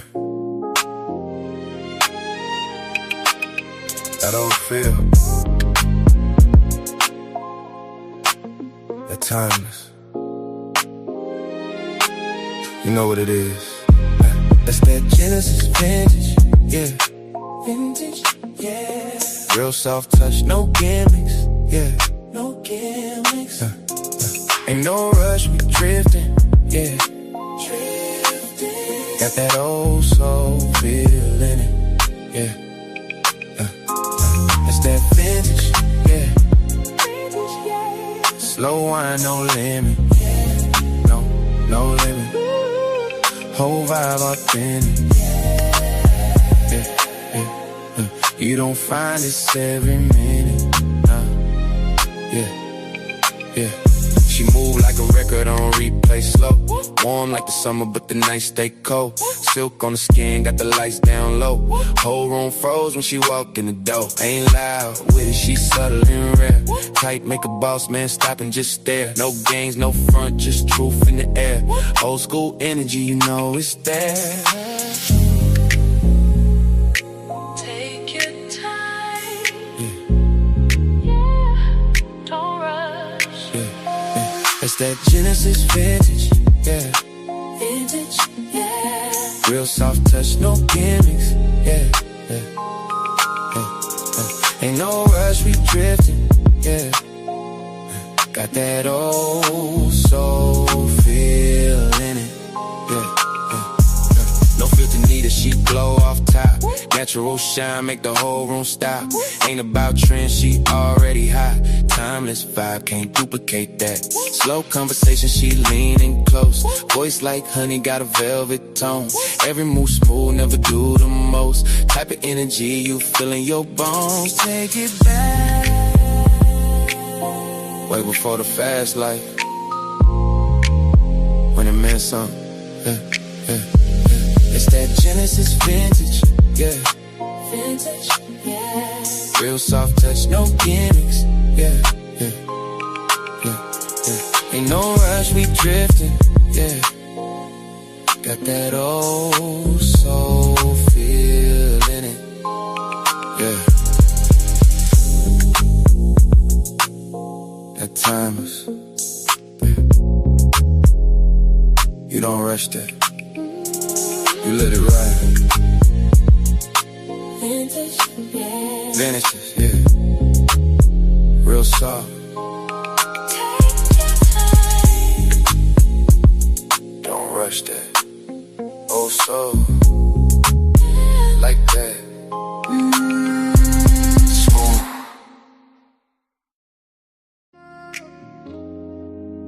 We are all created with the spirit that is genuine. What animal would you be? Would you have a change of heart if you knew your spirit is animal?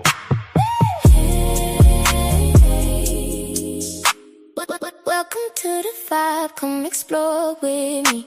We all got a spark, let your wild side speak. Are you bold like a lion?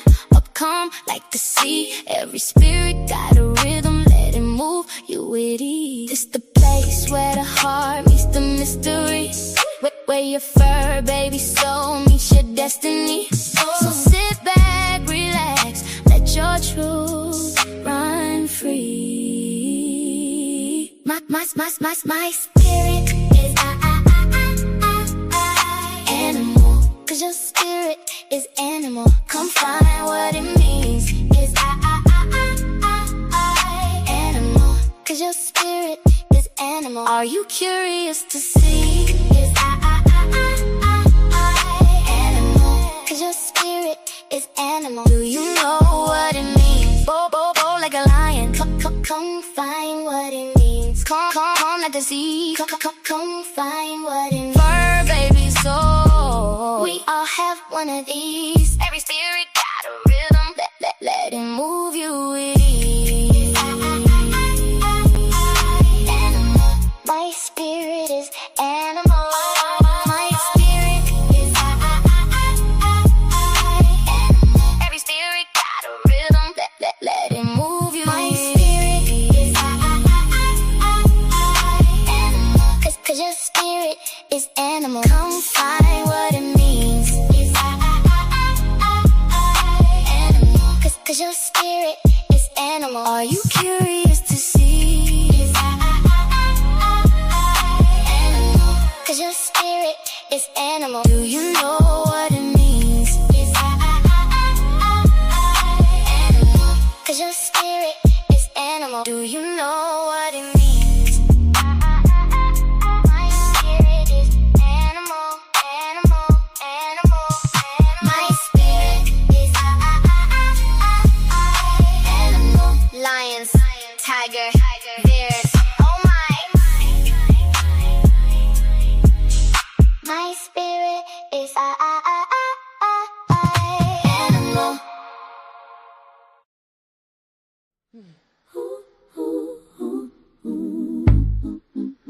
Hey, black man. Smiley looks good on you. Nubian king, look at you. Damn. Hey, black man. May I please have 1 second of your day? I promise I won't stop your grind. I just have a few things to say. Something that's been on my heart and mind. Have you been told you're handsome today? Have you been told you're so sexy and so fly? Have you been told you're doing a great job, even though we know it gets hard? Have you been told that, sir, I see you, your light is bright, moving strong and secure in your God-given right? Has anyone told you that you are amazing? Did you get your flowers while you are still breathing? Would you believe that you are valuable to me? Look in the mirror and see what I see. Hey, black man, I need to know if you are eating well. I need to know if you are bathing in that good smell. I need to know if you are resting your body and mind. Are you praying, healing, working hard, building big? Do you have a safe space to be who you're created to be? What do you need from me? Has anyone told you you are amazing? Did you get your flowers while you are still breathing? Would you believe that you are very beautiful to me? Look in the mirror and see what I see, sir. Your effort is well seen. I appreciate everything you do. Has anyone told you that you are amazing? Get your still breathing. Would you believe that you are valuable to me? Look in the mirror and see what I see.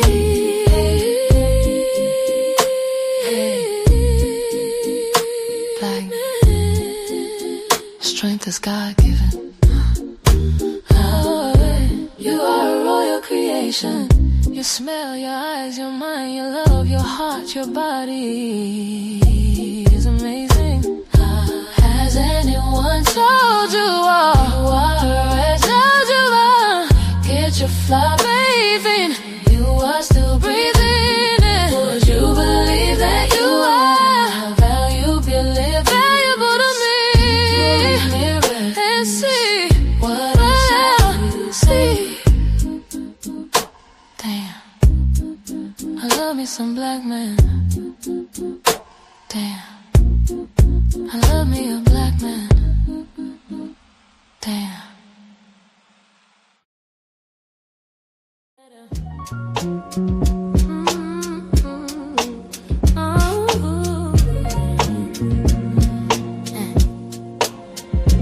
Glad you stayed till the end. Hey, now that we had some time together. Hey, we got to go, but it's not forever. Hey, come back and see me again. You are always welcomed here, my friend. Don't be a stranger, keep coming through. I will always have a spot here for you. Genesis I am is who I'll always be. Honest and full transparency. Keeping it real as real can be. Like, comment, subscribe. Like, if you wanna comment, tell me that you don't mind. Subscribe, and tell a friend and tell a friend. Glad you stayed to the end. Spread the word, pass it on, cause we're doing big things with faith and holy guidance. So I'll see you next time. Genesis I am, Audi 5